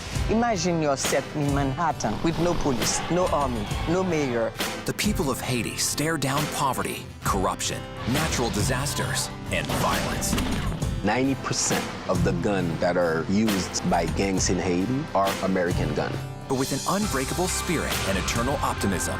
There are days where I cry, but we can't be discouraged. We still believe in Haiti. They're still able to look ahead with hope. Haiti is on the brink of transformation, a radical shift. Haitians are coming together and saying things must change. Fighting for Haiti, now streaming on the free CBS News app. Hey there, welcome to The Uplift. I thought she was a groom, and I stepped back and I went, oh, you're the queen. She's going to be with me every instant that I'm alive. I just wanted to see if you'd go to Disneyland with me today. I look over at him and he's smiling. I'm going to remember that the rest of my life. They told us when he was going to be born, he was only going to live for 30 minutes. It's really a miracle that he's with us today. The Uplift. Stream now on the free CBS News app. When you wake up in the morning, we want to be your go-to team. On our places, bright, shiny faces. I don't go to work in the morning. I go for coffee with my two good friends, and we talk about the world. Your morning routine just got better. CBS Mornings. A CBS News investigation. People looking for love, finding their life savings gone. This could happen to anybody. And sometimes losing their lives. Anything for love. Now streaming on the free CBS News app.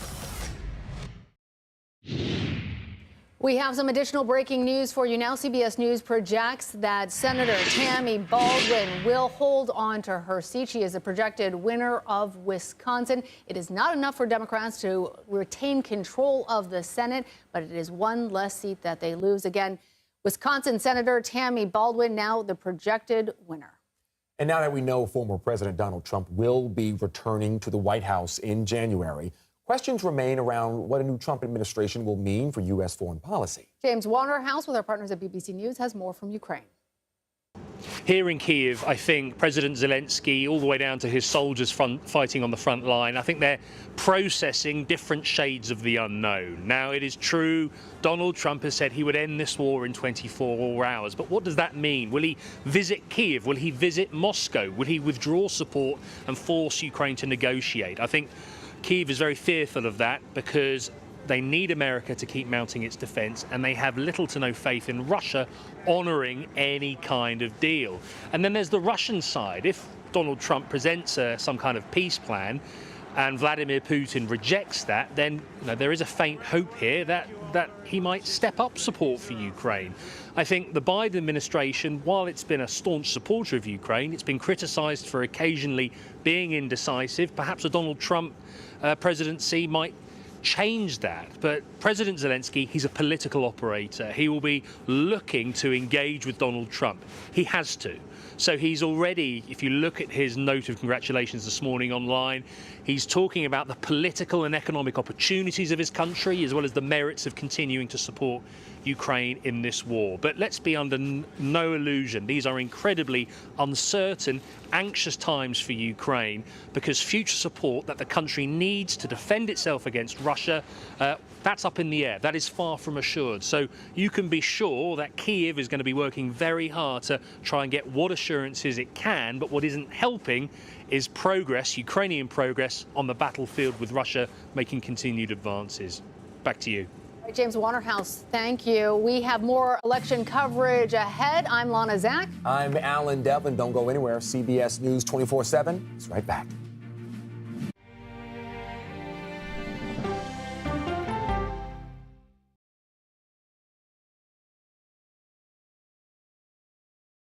Okay, so let's just start at the beginning. Well, let me start with this. What is at stake here? What is the answer then? Do you know why? You want me to just keep going? Is that a good thing or a bad thing? Were there death threats? How is this possible? What's wrong with that argument? Are you saying they lied? Have you told the government that? Why won't you say the word crisis? You're not answering my question. This really Is that scary? Does that make sense? What do you mean? What does that mean in Did any of that make sense?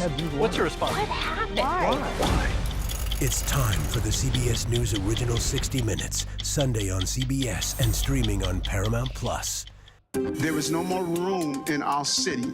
New York City is receiving record numbers of migrants. Today, we're going to have more than 500 adults and children come through that door. Tensions rise as shelters reach max capacity. We don't have to take care of them. CBS Reports goes inside a crisis cities and families are facing as they fight to survive. The United States still has that glimmer of hope for people to come here. Fighting for a future. Now streaming on the free CBS News app.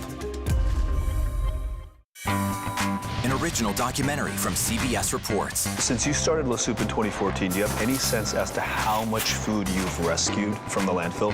We've rescued 4.5 million pounds. I can't even fathom how much food that is. And that's one little person in one little city in America. We're going to call this chicken piccata. We did 450 of these meals today. This is the exact dish that you and I are going to have. Yep. Oh, my God. Is it good? Mm-hmm. Having a plan of how to keep people fed should be in every single city. So if we eliminated food waste, could we eliminate hunger? Yes. Eating Trash, now streaming on the free CBS News app.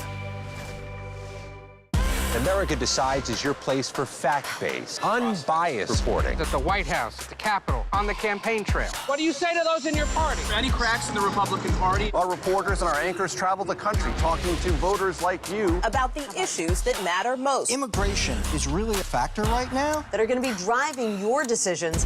What would you say to those who say, look, that's just democracy at work? Listening to you and bringing your voice into our coverage. I want a strong, proud America. Is democracy on the ballot in 2024? Let us help you decide. America Decides on CBS News 24/7. Stream our expanded one-hour program Monday through Thursday at 5 p.m. Eastern. When people say who's first to get in the morning, that would be me. Morning news matters because it sets the tone for your day, and it's a way of getting you started. Day to day, that first draft of history, it happens right here. We're going to uplift you. We're going to send you out your way. We take you places, we teach you new things, and we make you feel like, you know, it's not all bad. People say to me, you always seem to be having a good time. And you know what? You're right. Your morning routine just got better. CBS Mornings, weekdays at 7.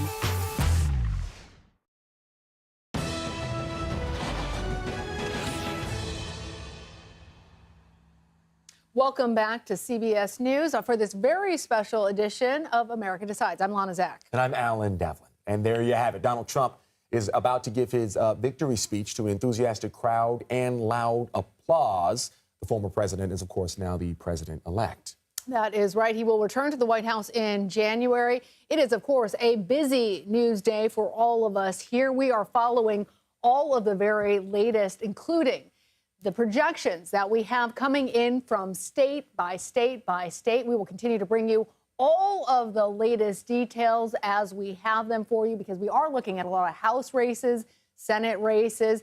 But when it comes to the presidency, we do have a projection for that. Donald Trump expected to be the next president of these United States. And Donald Trump did a very, very good job. Great performance last night when it comes to a lot of those battleground states were once swing states no longer. Donald Trump was able to make it happen in most of the states he was expected to win, even picking up some from what Biden won back in 2020. If you take a look here, you can see first came North Carolina, then Georgia, and then Pennsylvania. But it was his win in Wisconsin that put Trump over the top and pretty much sealed the deal for the former president. As for the vice president, we've learned that she spoke to Trump earlier today, as we reported a little under an hour ago, and we're expecting to hear from her at 4 p.m.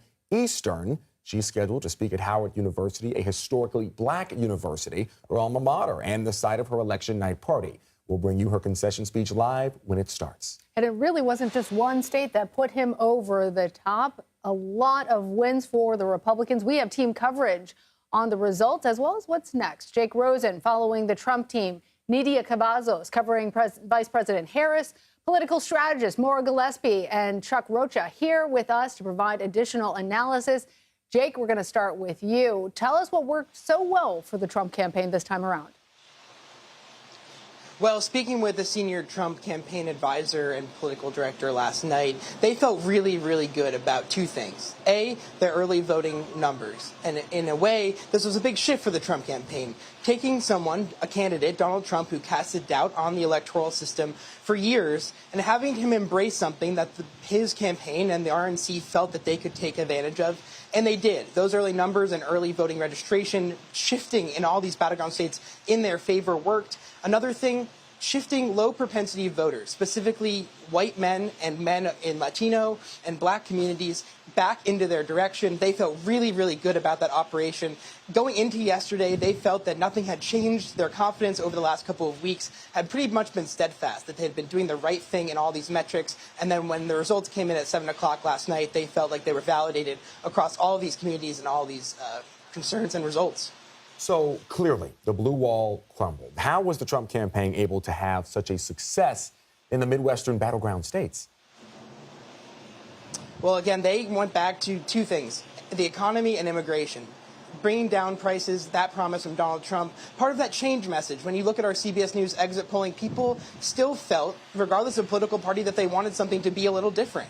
And specifically in this case, Donald Trump pitched himself on voters outside of all the noise and the things that Donald Trump said off script. It came down to change. I'm going to lower prices, I'm going to stop illegal immigration, and I'm going to make sure that you have more money in your bank account. At the end of the day, that message just worked for the Trump campaign, especially in some of these communities that Donald Trump went repeatedly to and promised both union workers, non-union workers in steel factories, car factories, that he was going to make them richer and support their industries.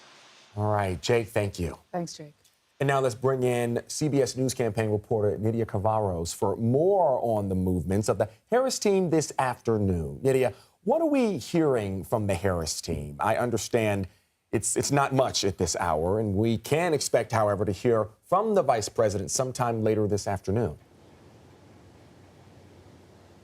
We are expecting Vice President Harris to speak at 4 p.m. this afternoon at Howard University, but we've recently learned that Harris has officially conceded this race to Trump. She did speak on the phone with him, called him to congratulate him for winning this general presidential election for 2024.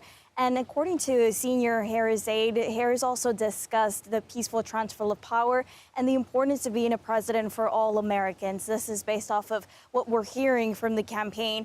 And in terms of what we're expecting tonight or later this afternoon, Harris will be conceding this race, and she will be addressing her supporters at her alma mater. This was a very important place for Harris. This symbolizes a place where she can officially come home. Of course, last night, this was the plan that Harris was initially scheduled to speak here. But of course, given the results, that no longer happened. Nydia, obviously, the Harris campaign, the Democrats have a lot of soul searching right now about what didn't work for them during this election. We also heard that the vice president has reached out to Trump, congratulating him. Do we know anything more about any of the conversations that are taking place behind closed doors? The campaign has been pretty quiet as of last night when there wasn't necessarily a positive outlook for them. But CBS News has obtained a letter from the campaign chair, Jen O'Malley Dillon, that she sent to her campaign staff. And in it, she addresses that the country moved to the right, but the least amount of movement to the right was seen in battleground states. And this was because of the work that the staff put in. She congratulates her staff for putting together what was a historical race in 90 days. Mobilizing a lot of voters, and she says that the work here for them is only beginning to address the impacts of what a Trump presidency is going to bring to American voters. And this is the latest that we're hearing from the campaign. And of course, we expect as the days progress to learn more about what was going on behind the scenes, their take on the situation. But it's also important to recognize that the people working behind the scenes and with Harris's campaign, a lot of this is very, very personal to them. They've dedicated months, if not years, to building an infrastructure, to building a ground operation that was very extensive and large. We saw that many of staffers from the campaign side, official side, and for Vice President Harris, they were out knocking doors themselves, trying to mobilize every single vote because they were well aware that this was going to come down to the margin of errors. And though they were not necessarily oblivious to the fact that this was going to be a very difficult and tight race, this is still personal for a lot of the campaign staffers involved in this. It always is. Nydia Cavazos, thank you. Now, despite polling that consistently showed the race in a dead heat, President-elect Trump has so far swept the battleground states. And he could become the first Republican to win the popular vote since 2004. Definitely on track right now to do so. Chuck Rocha and Maura Gillespie join us to discuss more of what all of this means. Chuck, you see him there in the 10-gallon hat, a Democratic strategist and a former senior advisor to Senator Bernie Sanders' 2020 presidential campaign. He's also the president of Solidarity Strategies, an organization which promotes progressive community leaders. And Maura is a Republican strategist and former advisor to House Speaker Joe Boner, and Representative Adam Kinzinger. She's also the founder of the communications firm Blue Stack Strategies. So I want to start over here with you, of course. Let's talk about something Vice President-elect Vance said last night. I want to play it for you here. Well, Mr. President, I appreciate you allowing me to join you on this incredible journey. I thank you for the trust that you placed in me. And I think that we just witnessed the greatest political comeback in the history of the United States of America. The greatest political comeback in the history of the United States of America. Is he right? Pretty astounding when you think about what happened on January 6th of 2021 to then go from that to this moment we're facing right now. And I don't think that this is so much as a referendum on Harris specifically. I do think it, though, says that any Republican essentially in this position would have won pretty handily because of the American people's dissatisfaction with how their lives are at the current moment. And that was a really hard battle to kind of overcome, being part of the current administration and then trying to run a separate ticket. So I do think that Republicans have been largely viewed as better equipped to handle the economy and better equipped to handle issues like immigration or safety and security. And so at the end of the day, that's where voters went, was change, but also what's going to be best for my bottom dollar. And we saw that play out in ways that people probably didn't expect to happen, but that's where people voted. Maura, I want to ask you, given your background working with Kinzinger, working with Speaker Boehner, this is a very different Republican Party than the Republican Party of just a few years ago or the Republican Party represented by the members that you have worked for. Do you think that this cements Trumpism and the MAGA movement as the future of the Republican Party?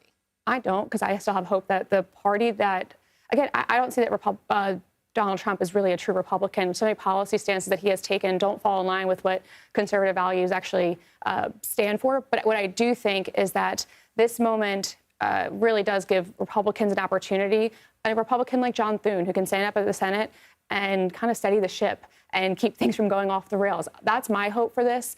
I think that there's going to be, because this is only one term, Donald Trump can only serve 4 more years, and then that's it. And so I think in some Republicans' views, this is, okay, let's just get this over with, which I don't say it to be dismissive of the fact that this is a huge win for Republicans.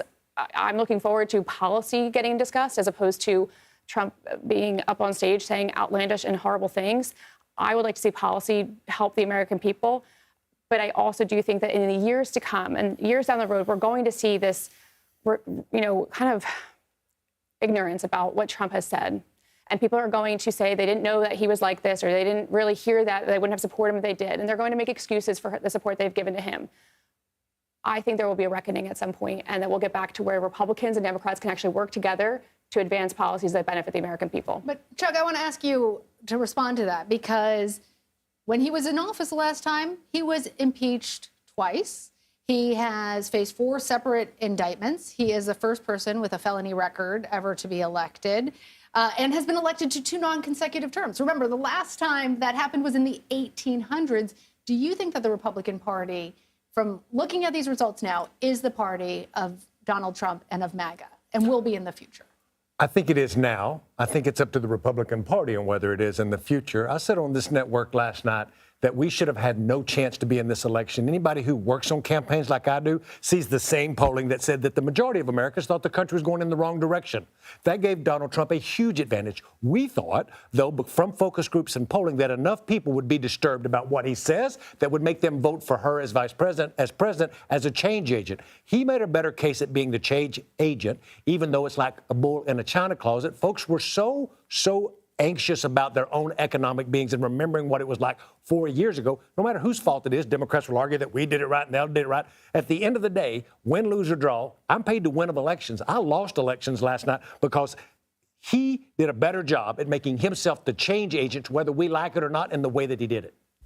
All right, so let's look at Vice President Harris's campaign in the closing weeks here. She focused on Trump as a threat to democracy. She also highlighted support from Republicans as well. A lot of people are already saying that wasn't the right route to take. Obviously, now we can see how it ended up. Why didn't it work? I would say that because that issue fell flat when Biden was running for re-election, which I don't think he should have ever run for re-election. He promised that he would be a one-term president and that he would then pass the torch. Dean Phillips tried saying it's time to pass the torch, and I remember being on a different show and being laughed at by even bringing up the fact that I thought Dean Phillips was a good opportunity for Democrats to embrace the younger generation and move forward. So I think that then when he did drop out after the debate in June, then Harris was more or less appointed to be the nominee. And because of that, it's hard to make this argument about saving democracy. I truly understand what kind of threat Donald Trump had posed to democracy. I do understand it. But I don't think that argument makes the same impact when you basically have an appointed Kamala Harris as opposed to the Democrats electing her to be their nominee. And so there is that gap. And it was faced, either people voted for Trump or they voted write-ins and didn't support Harris in the end. And exactly right now, Republicans in control. Chuck, last question for you.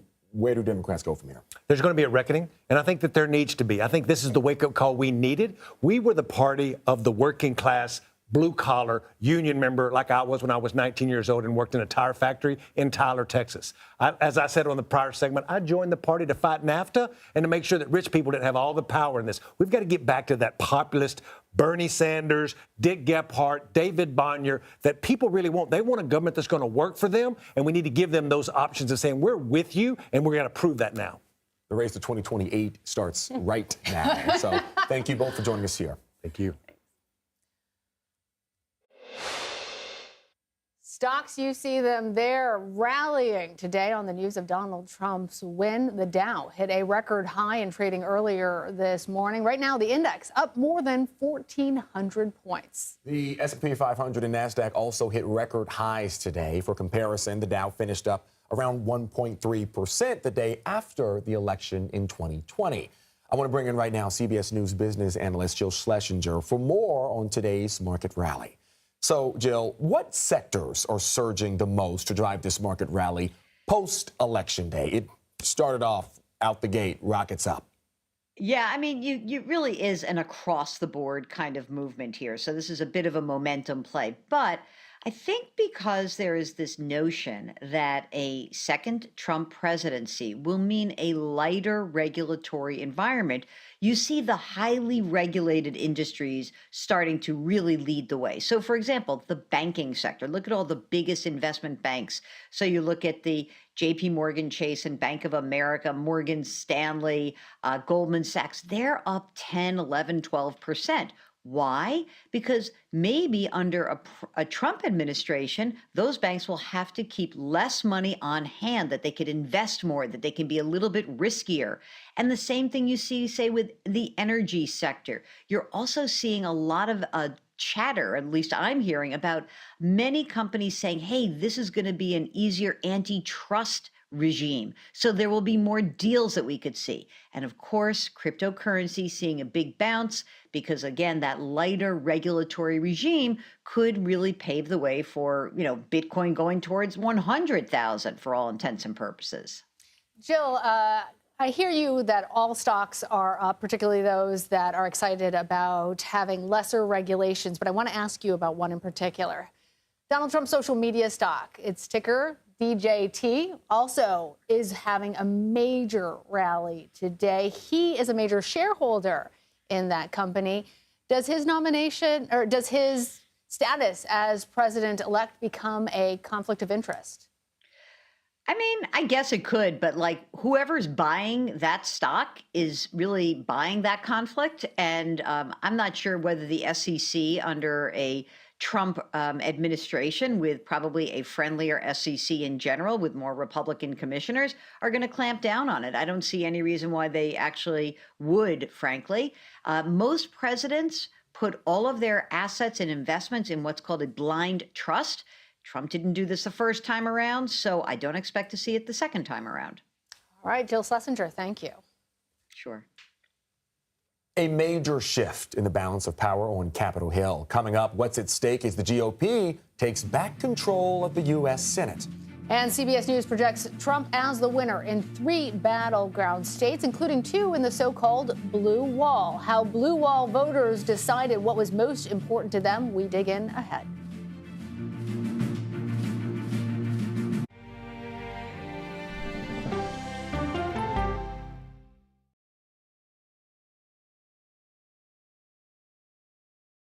Come on, Julia. Oh, no. I will if you will. You go, gal. That's right.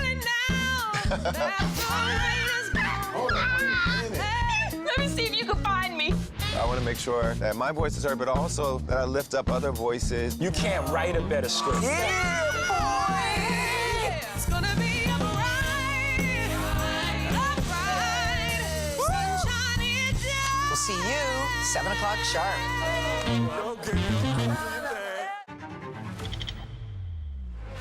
How fast do you think you were going? 195 miles an hour. This is incredible. How close did you actually come to being killed? That close. Is this brain surgery without a knife? It is. What risk do these children pose to Russia? I'm not sure the world is prepared for this change. Definitely not.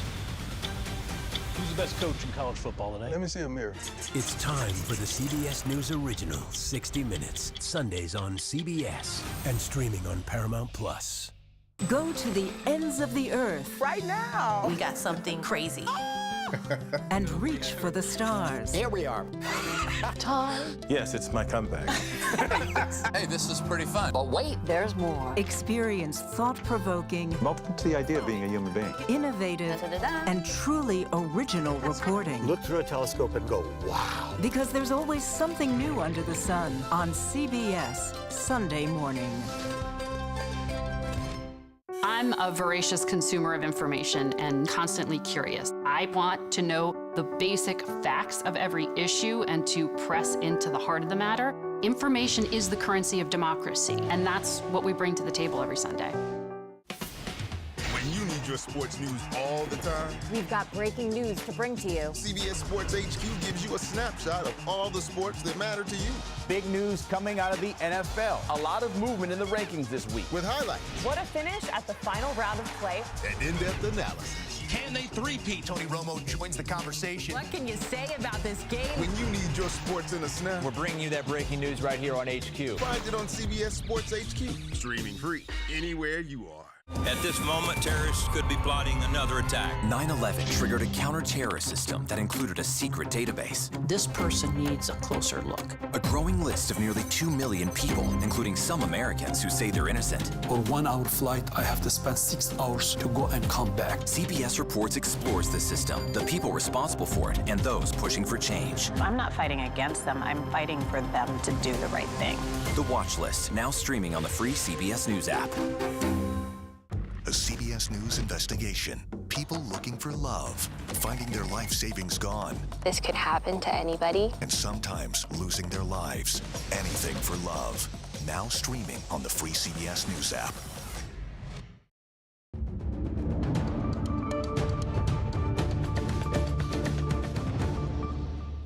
Welcome back to CBS News. We continue to follow some breaking news, this time about the special counsel. You see Jack Smith there, the special counsel, and we understand that CBS News can report there are now active discussions taking place between the Justice Department and special counsel Jack Smith's office about how they can best wind down these ongoing federal investigations and cases against the person who is now president-elect of the United States, Donald Trump. You will recall that the Justice Department was already on the ropes regarding the legality of Smith's appointment in the 11th Circuit Court of Appeals.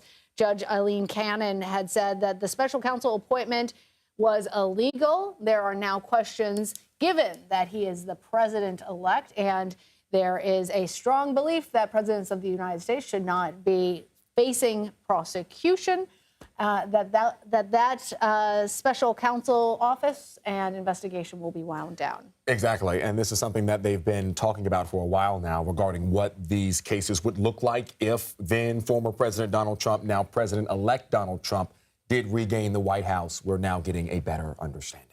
President-elect Trump says that the election results give him an unprecedented and a powerful mandate. As we've been covering, Trump has won every battleground state so far and is on track to sweep all 7. Here's a look right now at where things stand. But did the American people really give him the unprecedented mandate that he's right now claiming? Let's hear from CBS News Deputy Director, Elections and Data Analytics, Kabir Khanna, to help answer that question.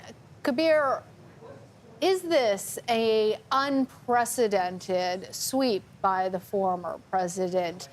We have heard that there are people in both the Republican and Democratic campaigns that were actually surprised at how big Trump's victory was. That's right. So I can understand why people might be surprised by a projection that Trump won the presidency, but I don't think one should have been shocked if they had been following along with the campaign and pre-election polling data, which really provided some strong signals that this was an unfavorable environment for Democrats to run in.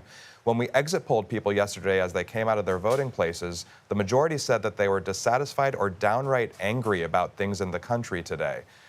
Voters were clearly unhappy with the status quo, and I think that partly explains this question about a mandate. So to be frank, I think claiming an unprecedented mandate is a bit of a simplification. What we really saw is a divided electorate. Trump is on track to win the national popular vote by about 2 points. That is a close election. Now, because of our winner-take-all system, he will end up with a comfortable electoral college lead. As you just saw, many voters don't feel positively about Donald Trump as a person. They're well aware of his faults and liabilities, but they were willing to roll the dice on him because of their unhappiness with how things have been going lately. So is there anything, speaking of Democrats, that Democrats could have done differently? Or did inflation doom whoever they nominated from the start? That's a great question, and I think this really was a tough environment for Democrats. You can see it in a couple of data points. One is that over and over again, people told us that inflation in the last year has been a hardship, for many a severe hardship. And they told us in pre-election polling that they really felt that if Donald Trump returned to office, their financial situation was more likely to improve than if Democrats were still in power. And you can even see this in Joe Biden's approval rating. Only about 4 in 10 voters approve of the job Joe Biden was doing. Now, that doesn't reflect directly on Kamala Harris, but it does say that people were not thrilled with the job the incumbent administration was doing. When you're running in a presidential campaign, that is a really tough situation, I think, for any Democrat, regardless of who the vice president is and regardless of the closing argument. So, Kabir, I imagine that as you're looking at all those crosstabs, you saw the economy really being that driving factor, especially when you're sub-aggregating by race, by different classes of voters, age groups. One of the things I want to ask you about is in the final moments of the campaign, there was a comedian at a Trump rally who called Puerto Rico garbage. It didn't seem to matter. Trump improved his standing with Latino voters over the last time he ran.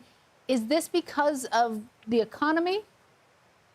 I really think that was a huge factor. So the economy was one of the top issues for everyone. And in an election that's kind of close, you can't necessarily pinpoint one group that tips things. But I will say, in both exit polling and in precinct-by-precinct analysis, we saw a shift among Latino voters, particularly Latino men, to the right this year. So Latino voters overall voted narrowly for Harris, but that was a shift compared to 4 years ago. And the top issue for Latino voters, as opposed to voters overall, was indeed the economy. I think concerns about finances, inflation, and the economy moving forward outweighed any concerns about insults or immigration policy this year, Lana. All right, interesting. All right, Kabir Khanna, thank you so much. Thank you. Former President Donald Trump is headed back to the White House. Up next, we will discuss what his new administration might look like and what he did to secure that election victory.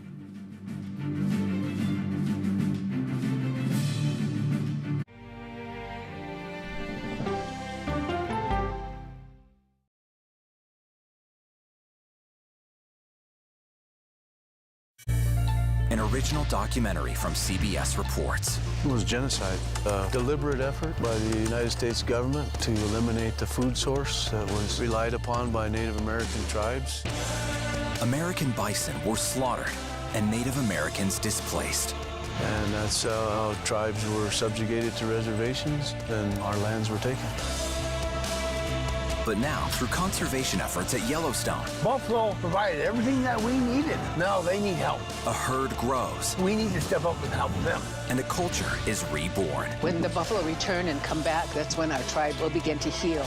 Yellowstone Bison Revival, now streaming on the free CBS News app. Oh, wow. Look at this. Let 60 Minutes take you on a private tour of the National Archives. So there may be treasures like this buried in boxes. Historical secrets from America's past. This is original from 1778?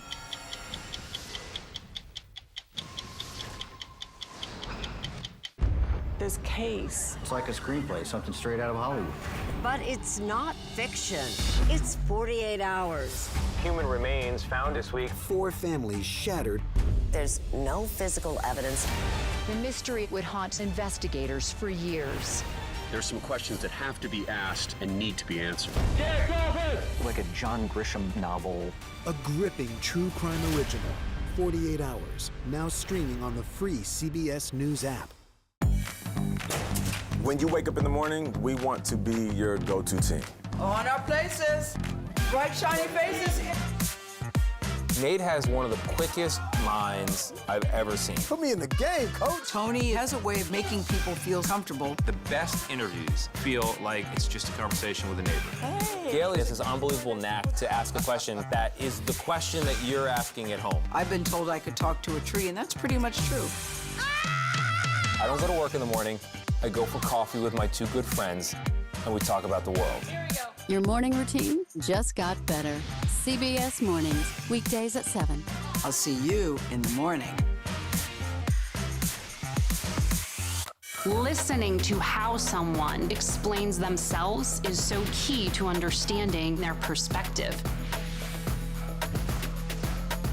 The grief of losing a child is immense. You can't breathe. After decades of the war on drugs, things have only gotten worse. Every shipment of fentanyl is a ticking time bomb. 50 times more powerful than heroin. CBS Reports goes deep into Mexico What is your role in the Sinaloa cartel? to find out why the cartels keep getting stronger and wealthier. This is a war, but we're not fighting it. Our citizens are dying.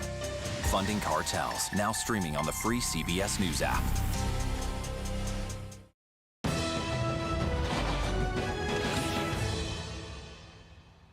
As of right now, neither Republicans nor Democrats have secured a majority in the House of Representatives as we await results from several states still outstanding. That's right. Earlier, House Speaker Mike Johnson released a statement saying in part, quote, the latest data and trends indicate that when all the votes are tabulated, Republicans will have held our majority. Johnson added he will continue to monitor the results and make sure every legal ballot is counted. However, we can project that Republicans have gained control of the Senate after flipping several key seats. Current Senate Minority Leader Mitch McConnell spoke earlier about the big wins in the chamber.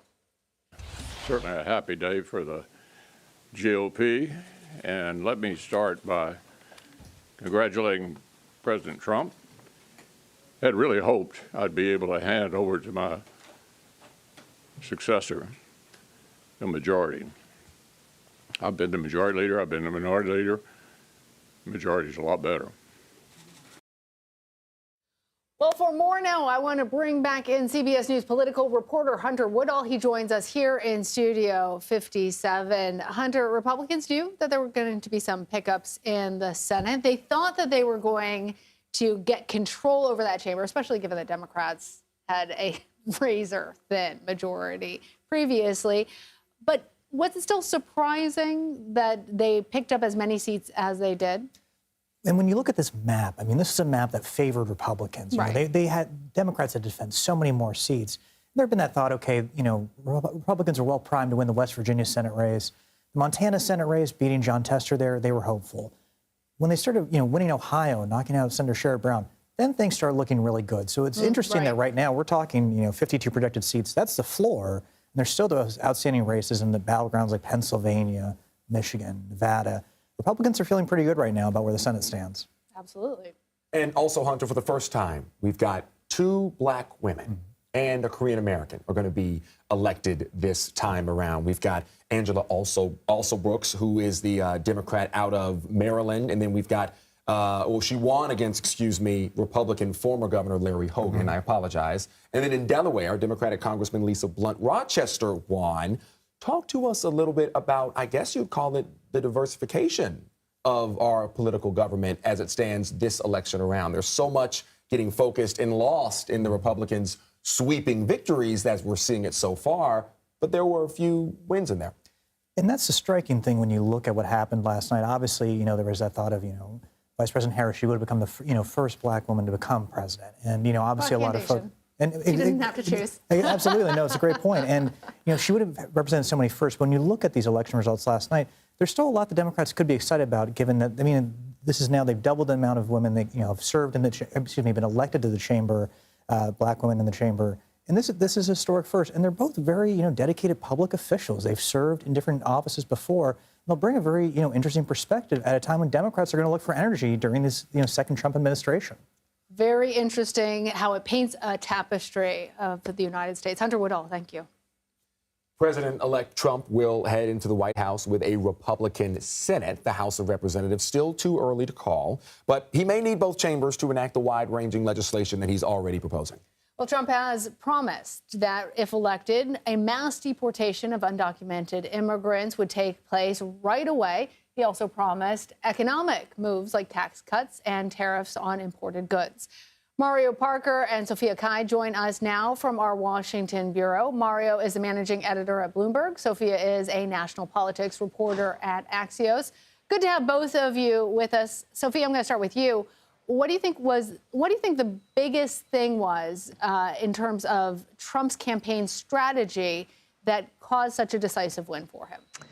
I think 2 things. One of them is the Republican early vote. This is, the one thing that Trump actually personally dislikes, but the campaign infrastructure was able to overcome it. And the second thing I should say is that Trump, at the end of the day, he's really good at boiling down his policy issues in ways that the American people understand. Immigration, the economy, in May, Axios charted his favorite words that he liked to use when describing policy. And they were things like mass deportation, get men out of women's sports. Those words landed over the course of Trump's campaign cycle.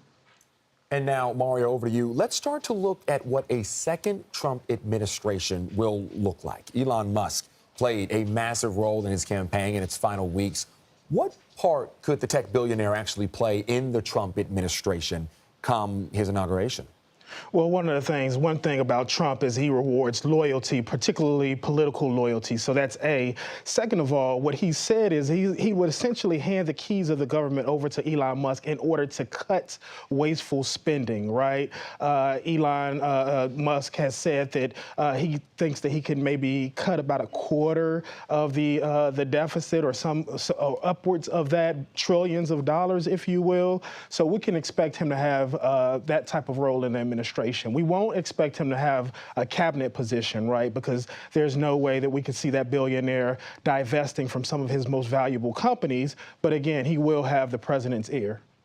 Mario, let's talk a little bit about what's happening in America, because whether we're talking about Elon Musk or Robert F. Kennedy Jr. having a role in the new Trump administration, in many ways, those are not the people that you traditionally think of as members of the GOP. Are we seeing a turn towards a more conservative American electorate? What you're seeing is a turn toward a more populist American electorate, right? You're seeing an extension of this movement that Trump kind of ignited back in 2016, campaigning as an outsider, someone who would come to Washington, D.C., essentially shake up the institution, the way business has been done. You've seen over the last 4 years, President Joe Biden and Vice President Kamala Harris, who assumed the top of the ticket, try to return back to a more normal doctrine of governing, right? But what you saw last night was essentially Americans saying that they haven't had enough of the Trump show, that they haven't had enough of the disruption that they probably gave him a chance on back in 2016, and they're signing up for more. Some of that is the angst toward the economy, inflation, et cetera. One thing to point out is just the fact that Trump bet on attracting minority voters, and he was able to get 1 out of 3, which is unheard of for a Republican presidential candidate. I want to bring this to our viewers right now. We have just received a Trump campaign statement from the Trump campaign communications director, in which he writes, President Donald J. Trump and Vice President Kamala Harris spoke by phone earlier today. She congratulated him on his historic victory. President Trump acknowledged Vice President Harris on her strength, professionalism, and tenacity throughout the campaign, and both leaders agreed on the importance of unifying the country. Sophia, does our country become more unified now?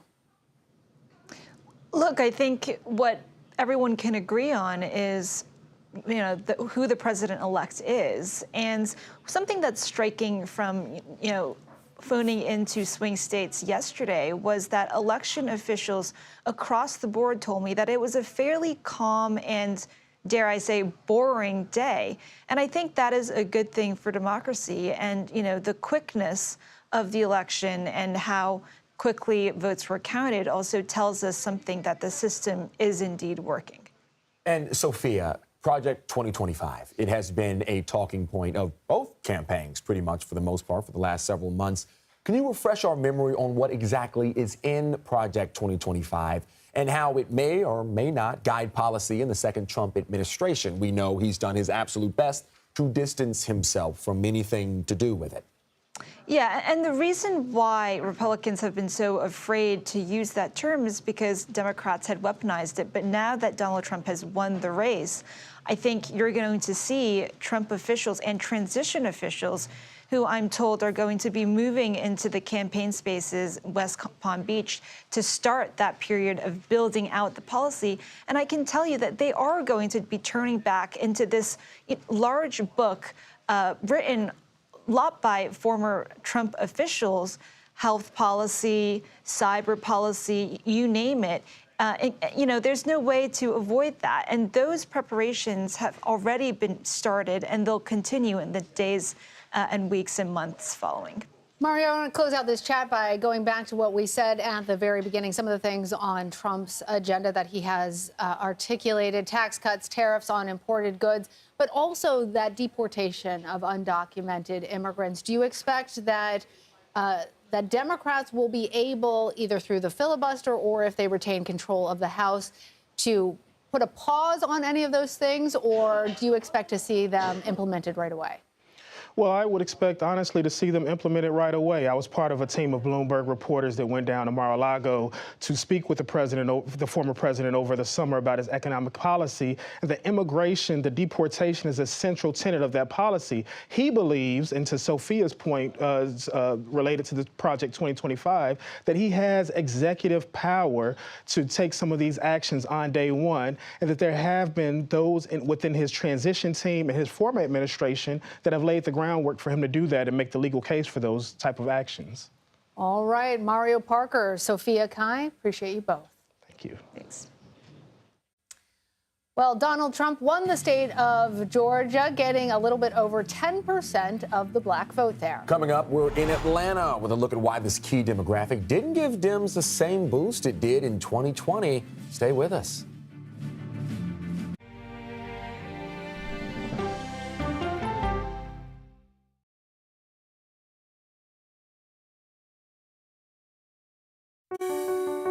Washington is the seat of power. National security, foreign policy, global economics, every story comes through Washington in some way.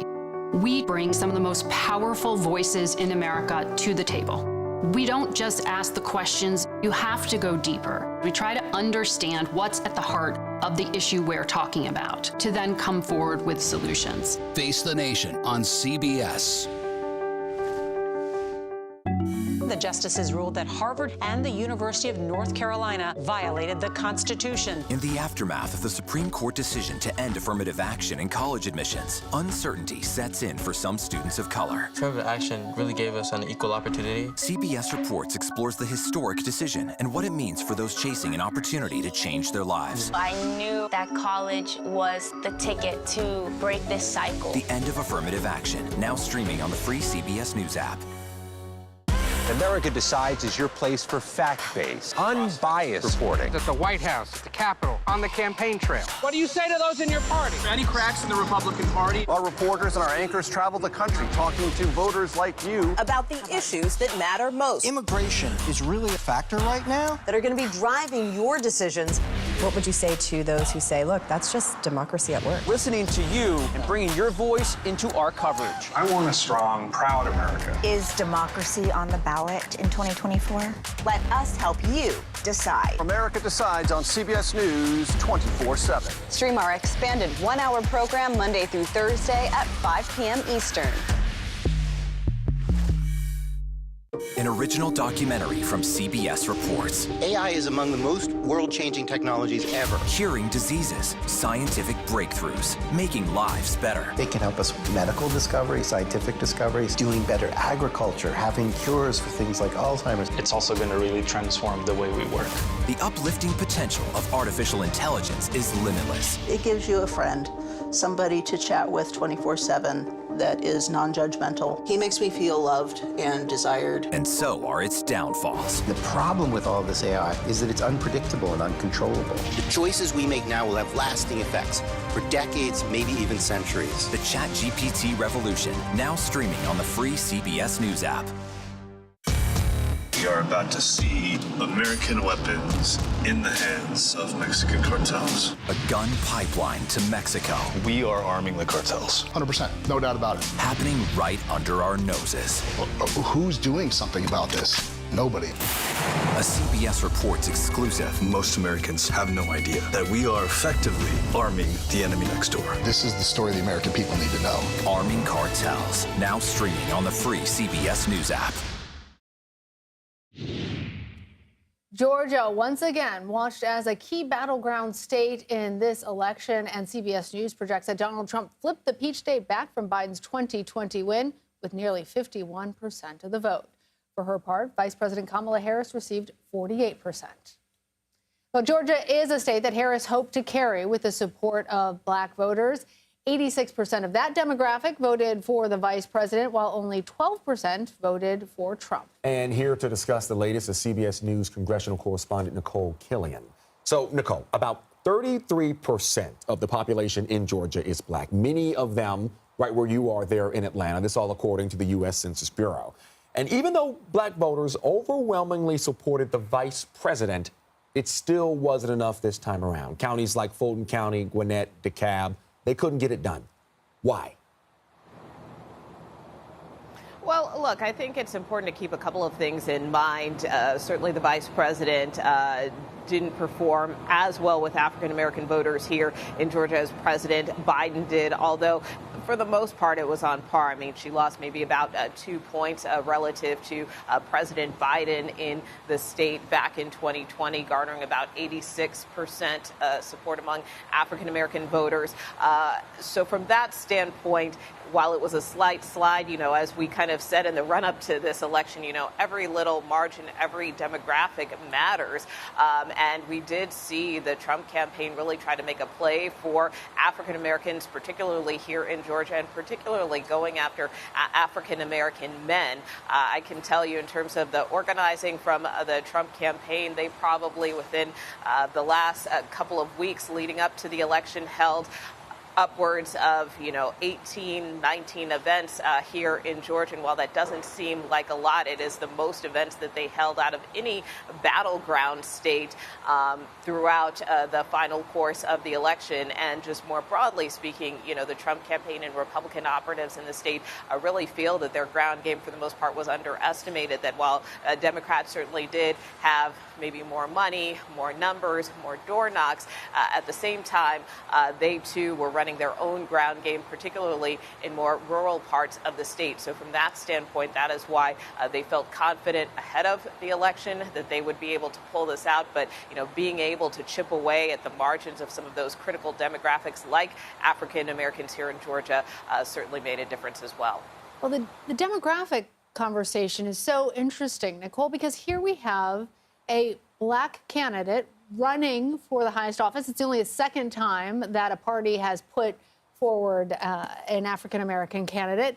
We always talk, you and I and others, about how we shouldn't say that any one ethnic group or racial identity is going to determine how people vote.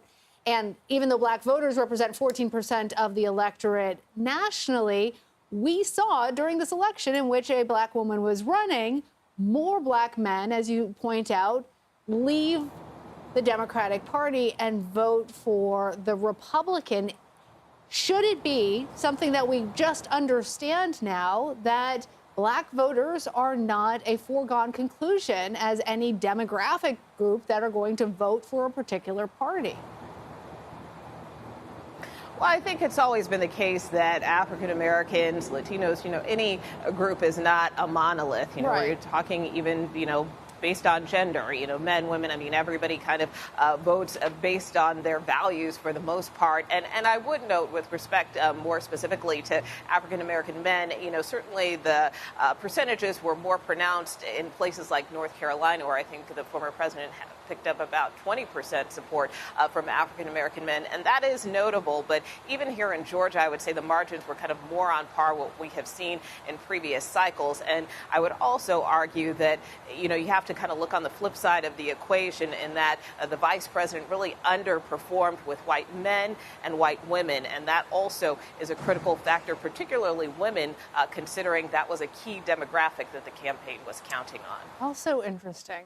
Nicole Killian in Atlanta. Nicole, thank you.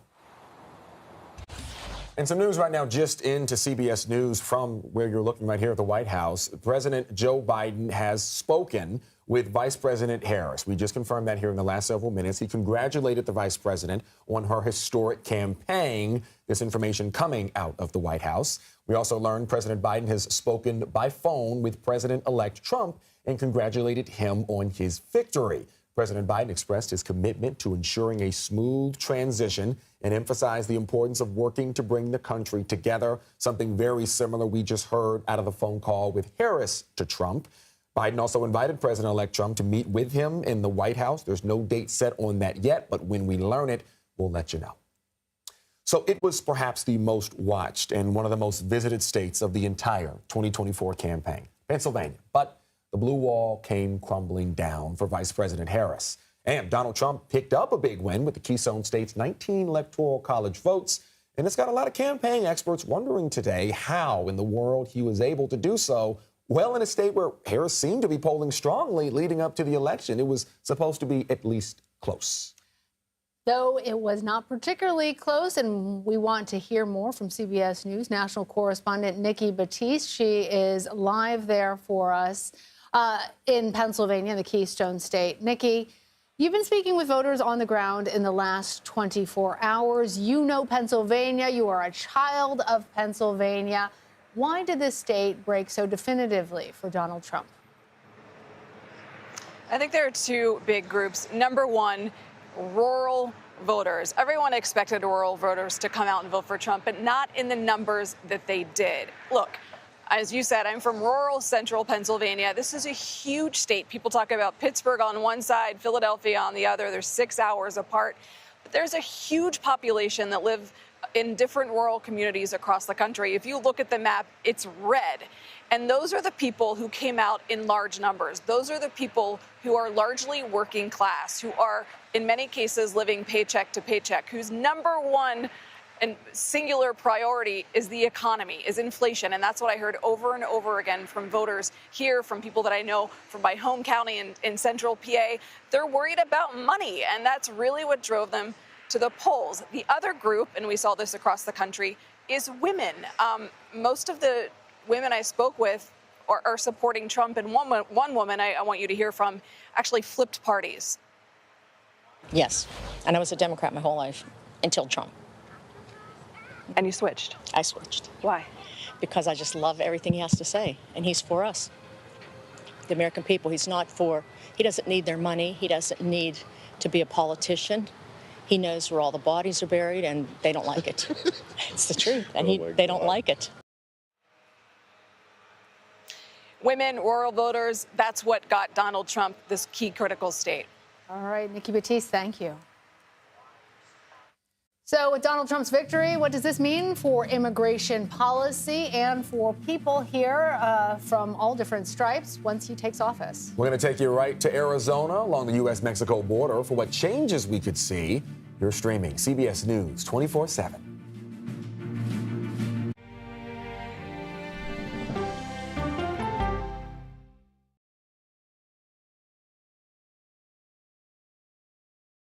Go to the ends of the earth. Right now. We got something crazy. And reach for the stars. Here we are. Time. Yes, it's my comeback.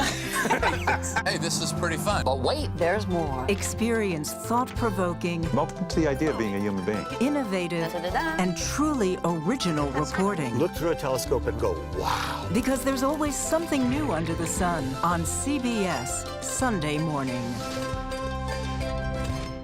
At this moment, terrorists could be plotting another attack. 9/11 triggered a counter-terrorist system that included a secret database. This person needs a closer look. A growing list of nearly 2 million people, including some Americans who say they're innocent. For 1 hour flight, I have to spend 6 hours to go and come back. CBS Reports explores the system, the people responsible for it, and those pushing for change. I'm not fighting against them. I'm fighting for them to do the right thing.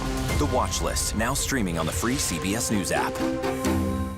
Don't miss true crime anytime you want, anywhere you go. With the 48 Hours podcast. Real crimes, real lives, real justice. There's some questions that have to be asked and need to be answered. Listen to 48 Hours on Apple Podcasts. An original documentary from CBS Reports. Imagine yourself in Manhattan with no police, no army, no mayor. The people of Haiti stare down poverty, corruption, natural disasters, and violence. 90% of the guns that are used by gangs in Haiti are American guns. But with an unbreakable spirit and eternal optimism. There are days where I cry, but we can't be discouraged. We still believe in Haiti. They're still able to look ahead with hope.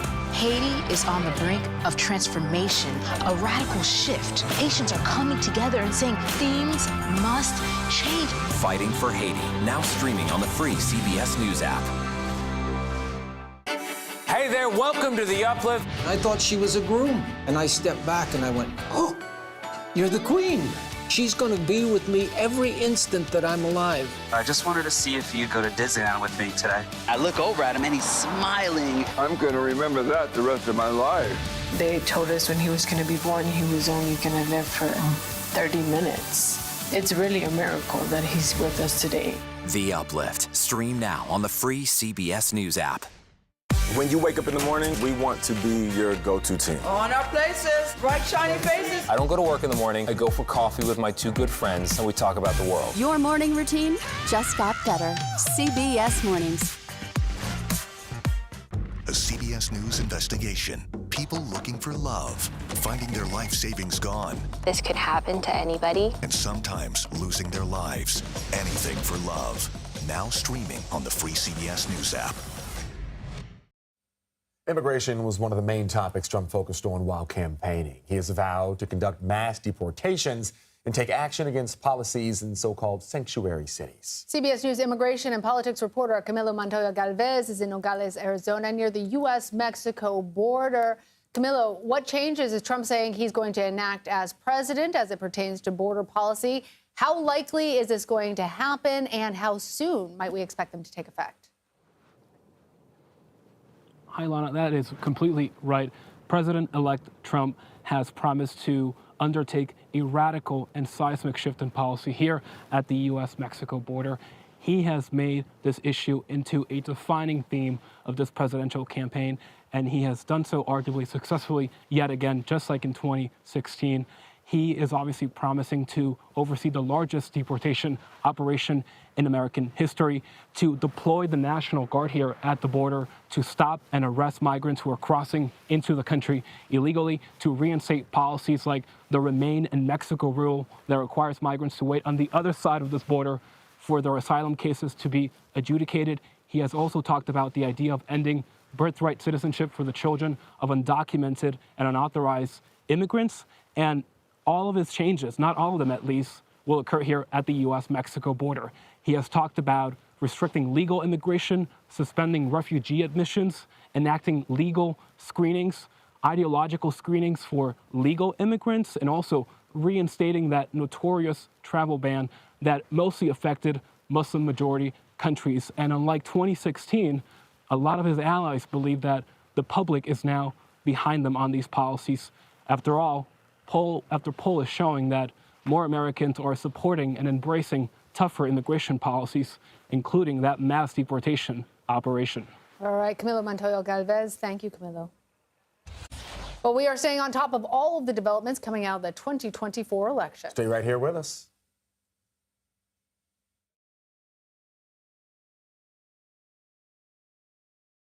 Okay, so let's just start at the beginning. Well, let me start with this. What is at stake here? What is the answer then? Do you know why? You want me to just keep going? Is that a good thing or a bad thing? Were there death threats? How is this possible? What's wrong with that argument? Are you saying they lied? Have you told the government that? Why won't you say the word crisis? You're not answering my question. Is that scary? Does that make sense? What do you mean? What does that mean in Did any of that make sense? What's your response? What happened? Why? It's time for the CBS News Original 60 Minutes, Sunday on CBS and streaming on Paramount+. There is no more room in our city. New York City is receiving record numbers of migrants. Today, we're going to have more than 500 adults and children come through that door. Tensions rise as shelters reach max capacity. We don't have to take care of them. CBS Reports goes inside a crisis cities and families are facing as they fight to survive. The United States still has that glimmer of hope for people to come here. Fighting for a future. Now streaming on the free CBS News app. An original documentary from CBS Reports. Since you started La Soup in 2014, do you have any sense as to how much food you've rescued from the landfill? We've rescued 4.5 million pounds. I can't even fathom how much food that is. And that's one little person in one little city in America. We're going to call this chicken piccata. We did 450 of these meals today. This is the exact dish that you and I are going to have. Yep. Oh, really good. Is it good? Mm-hmm. Having a plan of how to keep people fed should be in every single city. If we eliminated food waste, could we eliminate hunger? Yes. Eating Trash, now streaming on the free CBS News app. America Decides is your place for fact-based, unbiased reporting. At the White House, at the Capitol, on the campaign trail. What do you say to those in your party? Any cracks in the Republican Party? Our reporters and our anchors travel the country talking to voters like you about the issues that matter most. Immigration is really a factor right now that are going to be driving your decisions. What would you say to those who say, look, that's just democracy at work? Listening to you and bringing your voice into our coverage. I want a strong, proud America. Is democracy on the ballot in 2024? Let us help you decide. America Decides on CBS News 24/7. Stream our expanded one-hour program Monday through Thursday at 5 p.m. Eastern. When people say who's first to get in the morning, that would be me. Morning news matters because it sets the tone for your day, and it's a way of getting you started. Day to day, that first draft of history, it happens right here. We're going to uplift you. We're going to send you out your way. We take you places, we teach you new things, and we make you feel like, you know, it's not all bad. People say to me, you always seem to be having a good time. And you know what? You're right. Your morning routine just got better. CBS Mornings, weekdays at 7.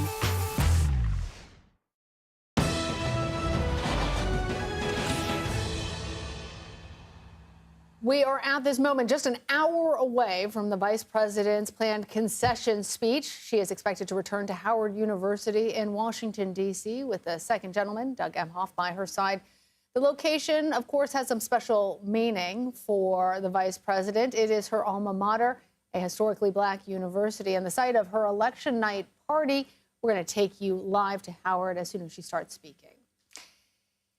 It is our privilege to welcome you back to this busy news day here on CBS News 24/7. We have a special edition of America Decides. I'm Lana Zach. And I'm Alan Devlin. I think busy news day is an understatement at this point. We have all of the angles, I should say, of this election covered for you guys. We've got political reporters on the ground following the reaction from President-elect Trump and his allies ahead of his return to the White House. He gave an impassioned victory speech to an excited crowd and lots of applause.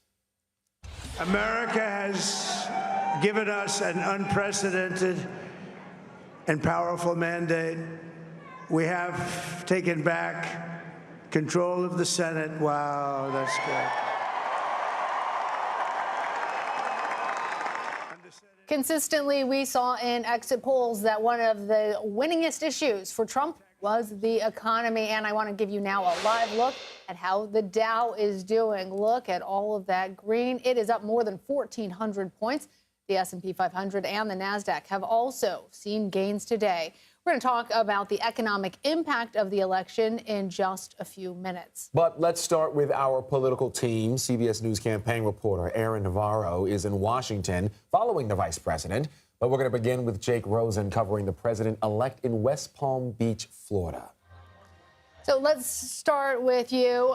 Let's also talk about J.D. Vance, describing this victory as the greatest political comeback in U.S. history. For his part, the former president has said that he didn't lose the last election, so-called big lie, but is the Trump campaign surprised by any measure of the success that they enjoyed over the course of last night into today? They felt really good, Lana, about where they stood going into this weekend, or last weekend and early this week, with the early voting numbers that they saw come in from swing states all across the country. They felt like by closing the gap or winning the gap in some of these voter registration battles, climbing back into the race with early voting, convincing Donald Trump to embrace that, they felt good. And speaking to another source with the campaign last night after the race was called, they said the best case scenario for their campaign all along was that America woke up this morning and Donald Trump was president. Another source in the political arm of the campaign said that they felt all along that this race was theirs to win, that Kamala Harris simply wasn't making the inroads in the time that she was at the top of the ticket to really clinch in any of these states or even close the gap. As we saw in some of these states, it just simply was not nearly as close as it was in 2020. And so despite the recent racist rhetoric from Trump's Madison Square Garden rally, the president-elect had great success with Latino voters. He outperformed what he was doing in 2020 this year around, even with everything that happened as a factor. How was he able to make that happen and snatch away some of those voters from the Democratic Party and specifically from Kamala Harris? Well, I think we have to remember, too, the timeline of this, right?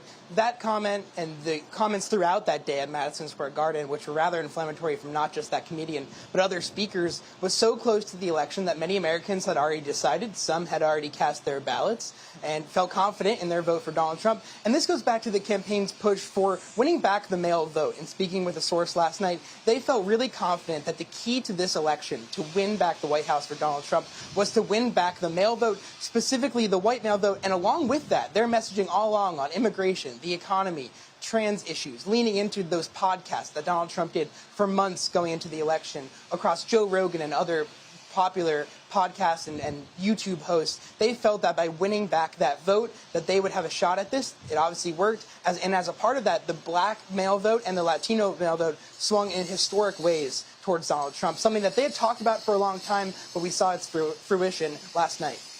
You know, I want to ask you a question, Jake, because we don't usually see somebody who is elected after not being in office who's previously been in office, right? It was the 1800s the last time that's happened. He has the benefit of experience. What are the next steps for President-elect Trump before he actually is sworn back into office? Well, the big thing right now down here in West Palm Beach is the transition effort. The campaign had been pretty coy going into last night until the race was called to discuss it publicly or privately with reporters. Those meetings are starting now. The campaign has to submit a list of names to be vetted so that Donald Trump has appointments to make, and he has tens and thousands of them. across all of the federal government in terms of what the bureaucracy, and he also has to figure out administration officials, cabinet officials. That's the direct work that they're doing right now.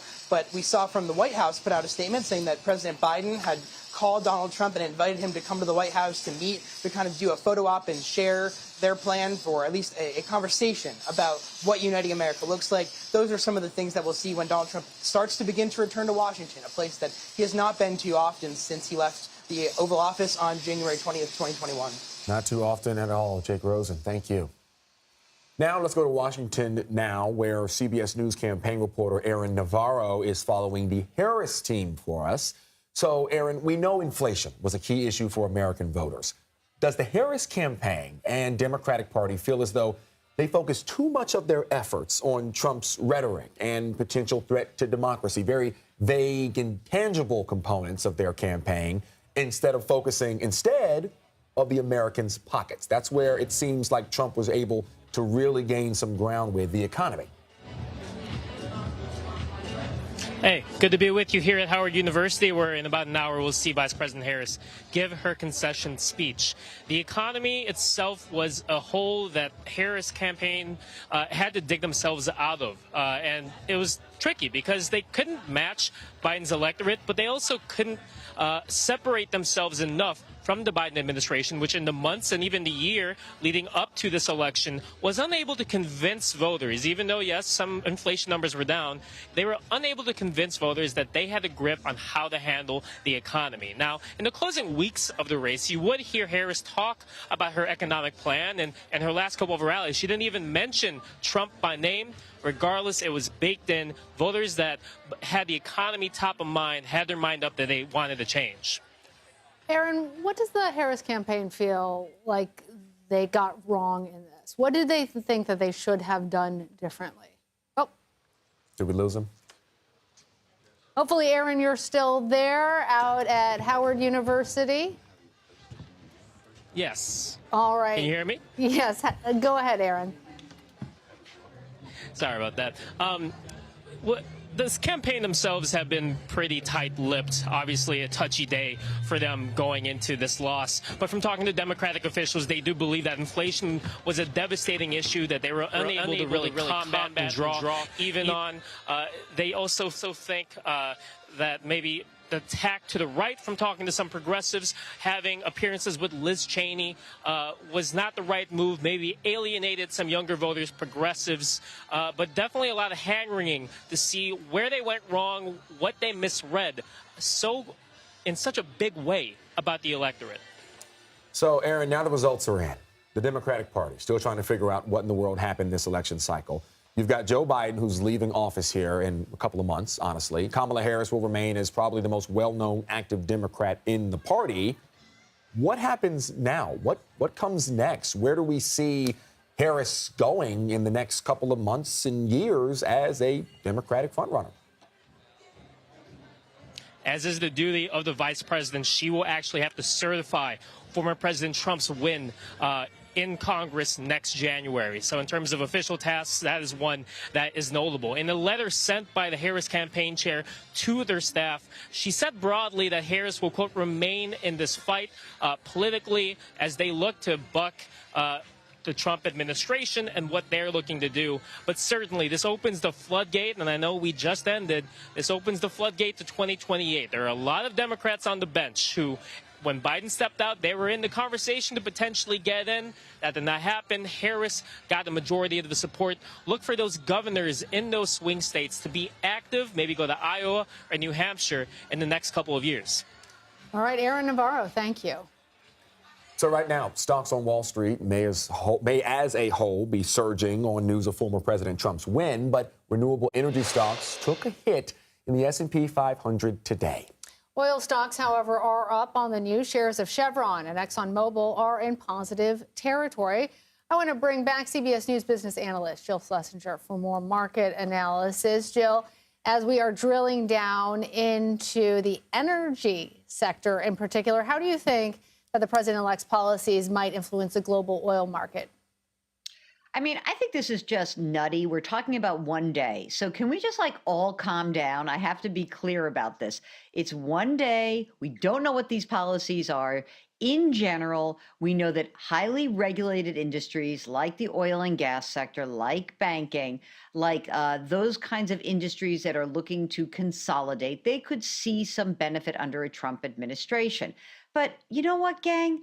This is a long game. You're an individual investor. And so I feel like we need to just emphasize once again that this is a day, this is a week, this could be 4 years. Most people who are watching this, you're an individual investor. You are putting your money to work for decades in the future. Please don't try to go cherry pick which is the best sector to buy now versus in 5 years. This is a fool's errand. Stick to your game plan. Keep that diversified portfolio, keep saving, and I promise that that is where you are going to see the greatest benefit, just being diligent and sticking to your game plan. Really, really good advice there, Jill. Trump, he ran on the promise of making housing more affordable for Americans. We can take a small sidestep here from the economy. How does he plan to do that? And could an interest rate cut that's coming tomorrow aid that plan? Well, I mean, I think that what's interesting is that both candidates talked about housing as a big problem, but housing from a federal perspective is a tough nut to crack. I think that on the local level, you can make some of the hoops through which you make builders and new construction, you can make those a little bit easier to go through. I think without some sort of major housing tax credit for people who want to buy a home, it's very hard to do. Look, right now, the big concern in the housing market is we just don't have enough inventory. We do not have enough homes for people who want to buy them. And along with that, we have high interest rates. Now, the Federal Reserve is likely to cut interest rates tomorrow by 1/4 percentage point. That's not going to move the mortgage market. The mortgage market is now really based on supply and demand. And given where we are in the economic cycle, given the policies that we expect under a Trump administration, if this is a growth economy, I think it is highly unlikely that you ever see mortgage interest rates get down to that 2.5% or 3% fixed rate that we saw during the COVID era. So abandon that if that's what's holding you back. If you can afford to buy a home, if you're lucky enough to find one, I'd go ahead and do it. I'd finance it. I'd look to refinance in the future. But right now, I don't think there is anything in the near term that the federal government is likely to do that is going to actually ease the housing market shortage that we have right now. True. All right, Jill Schlesinger, thank you. Sure. And right now, Donald Trump is still facing a slew of legal issues. After the break, we explore what's next for those 4 cases now that he's headed back to the White House. And abortion access also on the ballot coming up. How measures to protect reproductive rights fared in several states. I'm Lana Zach. I'm Alan Devlin. And this is a special edition of America Decides.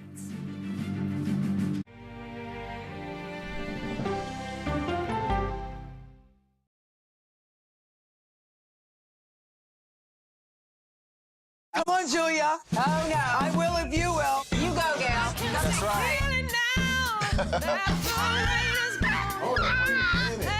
Let me see if you can find me. I want to make sure that my voice is heard, but also that I lift up other voices. You can't write a better script. Yeah, boy! It's gonna be a bright, sunshiny day. We'll see you 7 o'clock sharp.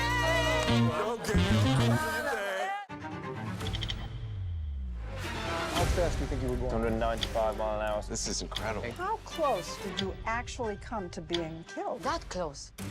Is this brain surgery without a knife? It is. What risk do these children pose to Russia? I'm not sure the world is prepared for this change. Definitely not. Who's the best coach in college football today? Let me see a mirror. It's time for the CBS News original 60 Minutes, Sundays on CBS and streaming on Paramount Plus. Go to the ends of the earth. Right now. We got something crazy. and reach for the stars. Here we are. Time. Yes, it's my comeback. Hey, this is pretty fun. But wait, there's more. Experience thought-provoking, Welcome to the idea of being a human being. innovative, and truly original reporting. Look through a telescope and go, wow. Because there's always something new under the sun on CBS Sunday morning. I'm a voracious consumer of information and constantly curious. I want to know the basic facts of every issue and to press into the heart of the matter. Information is the currency of democracy, and that's what we bring to the table every Sunday. When you need your sports news all the time, we've got breaking news to bring to you. CBS Sports HQ gives you a snapshot of all the sports that matter to you.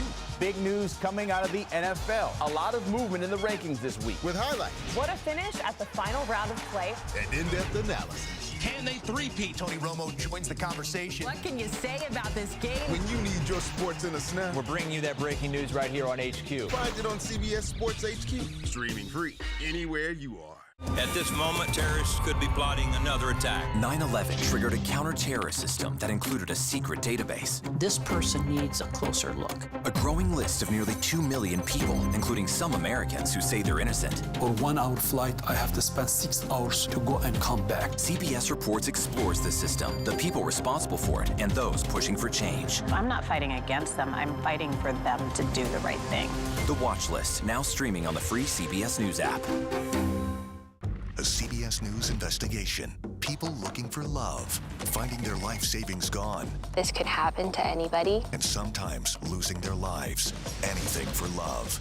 Now streaming on the free CBS News app. Despite Donald Trump's election night win, he still faces 4 criminal indictments and a potential sentencing later this month. Trump and his allies were indicted both in Georgia for allegedly interfering in the 2020 election. Some of those charges, you see them here, were dropped. It's now on hold while the state appeals court considers Trump's request to get the district attorney, Fani Willis, who just won re-election, removed from the case altogether. Trump was found guilty in May on 34 counts of falsifying business records in New York. His federal election interference case is currently on hold pending an appeal, and his federal classified documents case was dismissed in July. Special counsel Jack Smith earlier had appealed that decision. However, we know that he is now in conversation with the Justice Department about how to wind all of that down. We're going to bring in CBS News legal contributor Karen Polisi to talk about the legal fallout amid the impending transition of power. So we know that the Department of Justice and the special counsel's office is currently talking about winding down that investigation in those cases. But for his part, Trump promised not only to fire Jack Smith, but also potentially to deport them. I'm wondering where all of this goes from here. Does this all just go away given the situation of Trump being the president-elect, or is this put on pause? What happens now? Yeah, that's right. I think the exact quote with Trump said he would fire Jack Smith within 2 minutes of gaining office. These federal cases will go away one way or the other. He certainly could appoint a new attorney general who would then direct the special counsel to drop the case, the Justice Department to drop the case, to fire Jack Smith. I mean, all of those are on the table. The latest reporting indicates to me that Jack Smith may not want to go down that road, that the Justice Department may want a more elegant solution to this problem. And that is they are likely going to rely on this Office of Legal Counsel memorandum, which states that the Justice Department cannot prosecute a sitting president. Remember, we heard a lot about that memo under Robert Mueller in the Russia investigation. And that was the memo, the idea that Mueller relied on not to indict Trump that time. So the idea would be that the spirit of that memo would embody presidents-elect. And so Jack Smith may voluntarily, in conjunction with the Justice Department, wind down these cases with the knowledge that they would eventually be stopped anyway.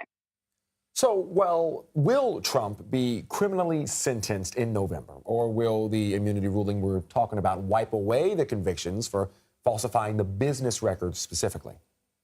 Yeah, big question. So currently the sentencing is still scheduled to move forward in about 3 weeks' time. Prior to that, Judge Marchand has said that he will make a decision on that pending motion to dismiss, which Trump's attorneys lodged after that Supreme Court decision, noting that presidents have broad criminal immunity for conduct that took place while in office. Now, remember, this was the hush money case. A lot of that conduct did not take place in office. Nonetheless, Trump's team is arguing that the entirety of the prosecution's case was tainted because there were several pieces of evidence that did take place in office, and therefore they are covered by presidential immunity.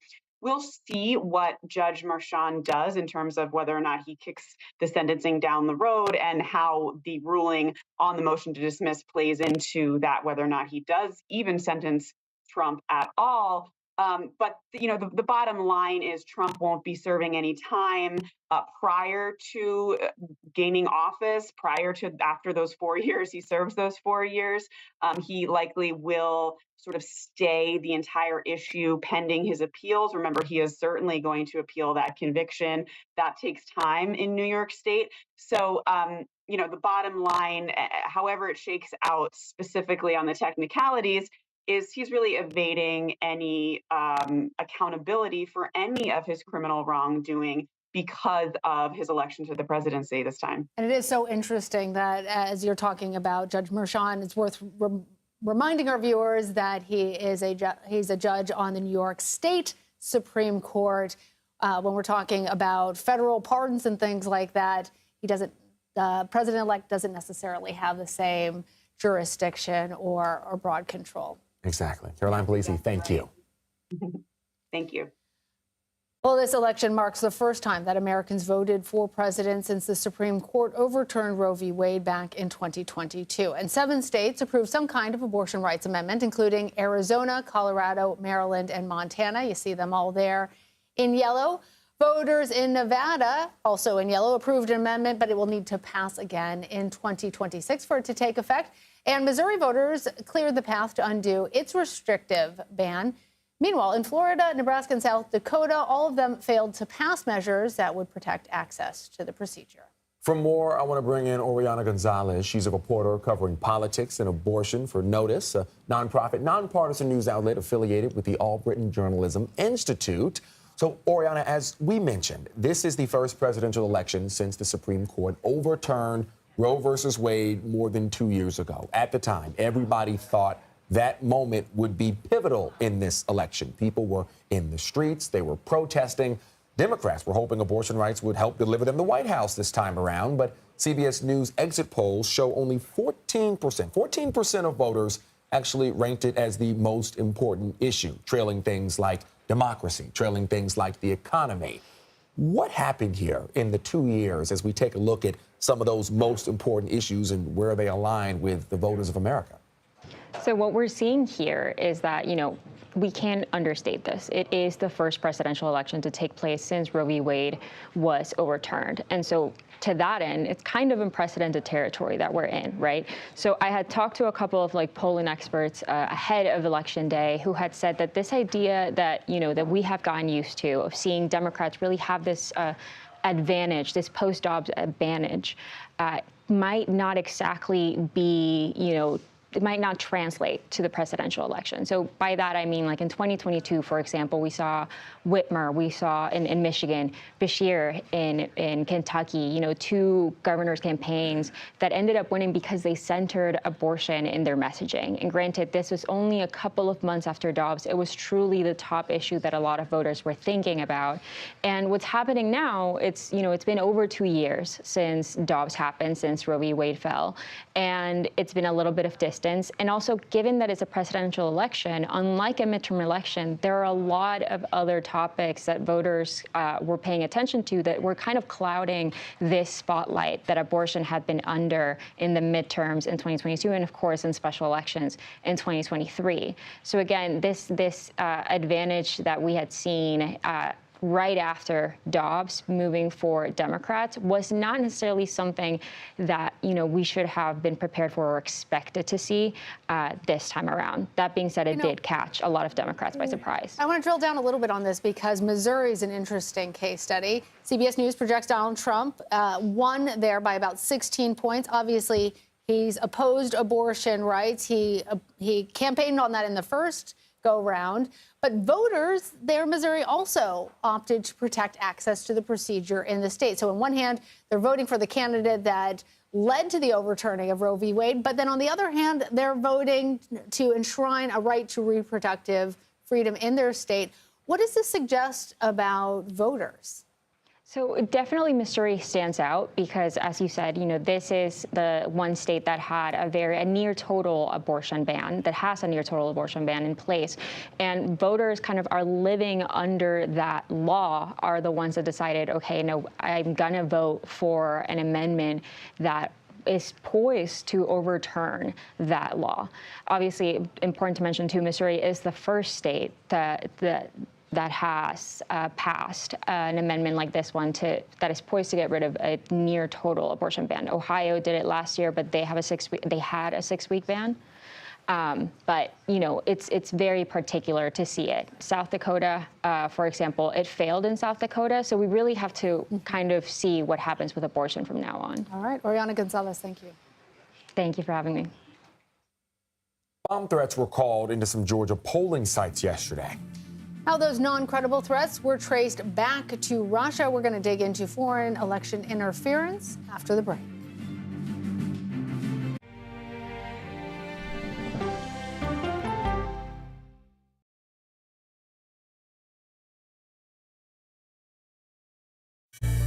An original documentary from CBS reports. It was genocide, a deliberate effort by the United States government to eliminate the food source that was relied upon by Native American tribes.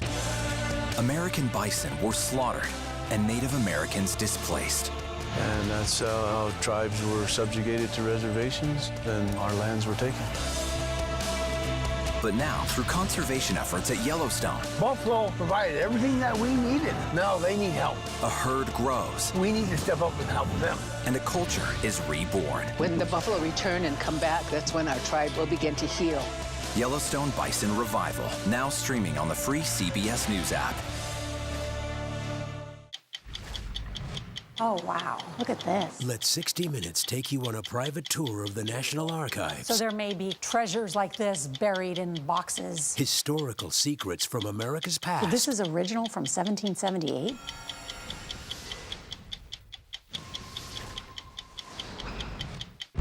This case. It's like a screenplay, something straight out of Hollywood. But it's not fiction. It's 48 hours. Human remains found this week. 4 families shattered. There's no physical evidence. The mystery would haunt investigators for years. There's some questions that have to be asked and need to be answered. Like a John Grisham novel. A gripping true crime original. 48 hours. Now streaming on the free CBS News app. When you wake up in the morning, we want to be your go-to team. On our places. Bright, shiny faces. Nate has one of the quickest minds I've ever seen. Put me in the game, coach. Tony has a way of making people feel comfortable. The best interviews feel like it's just a conversation with a neighbor. Hey. Gail has this unbelievable knack to ask a question that is the question that you're asking at home. I've been told I could talk to a tree, and that's pretty much true. I don't go to work in the morning. I go for coffee with my 2 good friends, and we talk about the world. Your morning routine just got better. CBS Mornings, weekdays at 7. I'll see you in the morning. Listening to how someone explains themselves is so key to understanding their perspective. The grief of losing a child is immense. You can't breathe. After decades of the war on drugs, things have only gotten worse. Every shipment of fentanyl is a ticking time bomb. 50 times more powerful than heroin. CBS Reports goes deep into Mexico. What is your role in the Sinaloa cartel? To find out why the cartels keep getting stronger and wealthier. This is a war, but we're not fighting it. Our citizens are dying. funding cartels. Now streaming on the free CBS News app. Reaction has been pouring in from around the world to Donald Trump becoming president-elect again, with the leaders of several countries, including France, the United Kingdom, Germany, Australia, Japan, all sending messages of congratulations. Joining us now for more on the international reaction to Trump's election win is CBS News foreign correspondent, Chris Livesay. Chris, thank you for being here. What more can you tell us about the reaction in Europe that's coming out of Trump's victory? Yeah, well, the president of France, for instance, he was among the world leaders to call the incoming president of the United States, Donald Trump, and wish him congratulations. They spoke for 25 minutes about global issues. That's on paper, very congratulatory, but behind the scenes, the look is a little concerned, shall we say.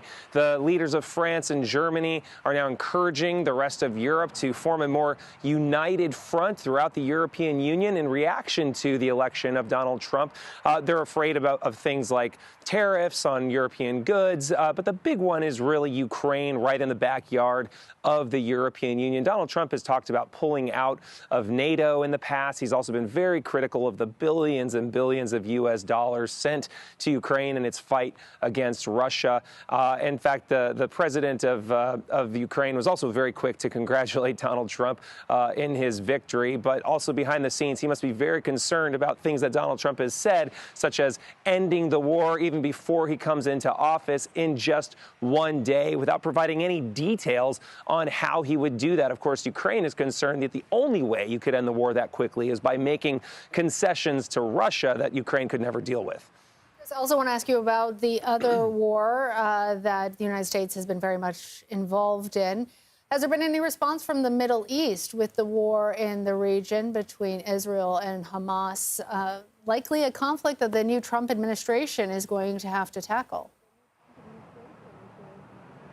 You bet. The Prime Minister of Israel, Benjamin Netanyahu, was also very quick to congratulate Donald Trump, and you can understand why. In his previous mandate as president, Donald Trump did a lot of things for Israel and the Netanyahu government. He recognized the Golan Heights as sovereign Israeli territory. He moved the U.S. Embassy to Jerusalem. He even killed an Iranian general, Qasem Soleimani. So a lot of things that Israel has to be grateful for. But also Benjamin Netanyahu has taken some serious heat from Donald Trump over the October 7th massacre by Hamas. Donald Trump was very critical that happened on his watch, that he even allowed it to happen to begin with. So there are reasons for friction there. In fact, earlier this summer, back in July, Benjamin Netanyahu was visiting Donald Trump. He was visiting the United States. And while he was in the United States, he took a visit down to Mar-a-Lago and spoke to Donald Trump. And Donald Trump told the prime minister there that he needed to wrap up his war in the Gaza Strip before Donald Trump came into office, and also to get the hostages home, 100 of whom still remain in Hamas captivity, and several of them are Americans, we should remember. And Chris, one last question here really quick. How has China been reacting to the president's win? You know, on paper, China's foreign ministry said nothing changes with regard to relations with the United States, that they still pursue peace, they still pursue, a win-win scenario for both countries. But Chinese analysts are a lot more pessimistic. They fear a trade war, they fear tariffs from the Trump administration on Chinese goods, and they're also worried about the chance of escalations and potential conflict over Taiwan. All right, Chris, thank you. And we're learning more about bomb threats called into polling places in Georgia yesterday. And while these were determined to be non-credible hoax calls, the fact that they've been actually traced back to Russia is cause for alarm and potentially part of a bigger pattern, according to our next guest. Brett Schaefer is a senior fellow of media and digital disinformation for the Alliance for Securing Democracy. Brett, you were warning about this exact kind of threat as recently as yesterday morning. What were you seeing specifically with regards to Russia and election interference? Yeah, when we look at the threat environment, we look at past elections to get a sense of what might be coming here. And in this case, we were a little bit fortunate in that Moldova held 2 elections last week. These are elections that Russia cared deeply about. And what we saw during those elections, according to both the German government and the Moldovan government, is that Russia was phoning in bomb threats both the polling places within Moldova, but also at embassies outside of Moldova to try to impede the vote. So we had a little bit of a warning that this may be coming here. And Brett, this is not the first time we've seen Russian influence campaigns in recent U.S. elections. Not by far. 2016, we all remember how significant of an interference they had at that time. Do you see President-elect Trump addressing this with his Kremlin counterpart, Vladimir Putin, in any way, if at all? He's made no secret of the fact that they do speak occasionally. That's likely going to happen more often now that he'll be retaking the White House.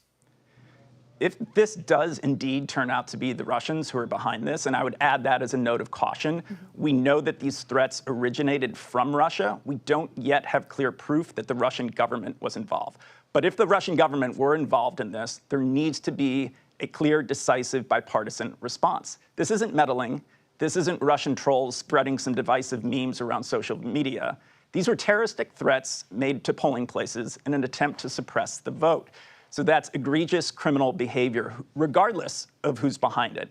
And so we need to have a clear response to that. But I think one of the things that's important, we need to divorce the topic of Russian interference from Donald Trump's victory. Yeah. Donald Trump won this election. He didn't need Russia's help. So once we're clear about that, let's have an assessment of what happened, and let's have a clear response to it. And if it is a partisan issue, then it will only be a partisan response. And as you say correctly, Brett, we don't need that right now as a country. Brett Schaefer, thank you. Thank you. Well, Donald Trump has won the presidency. Votes are still being counted, still in Nevada. Up next, we look into what his campaign did right to win over voters in some key down ballot races in the state.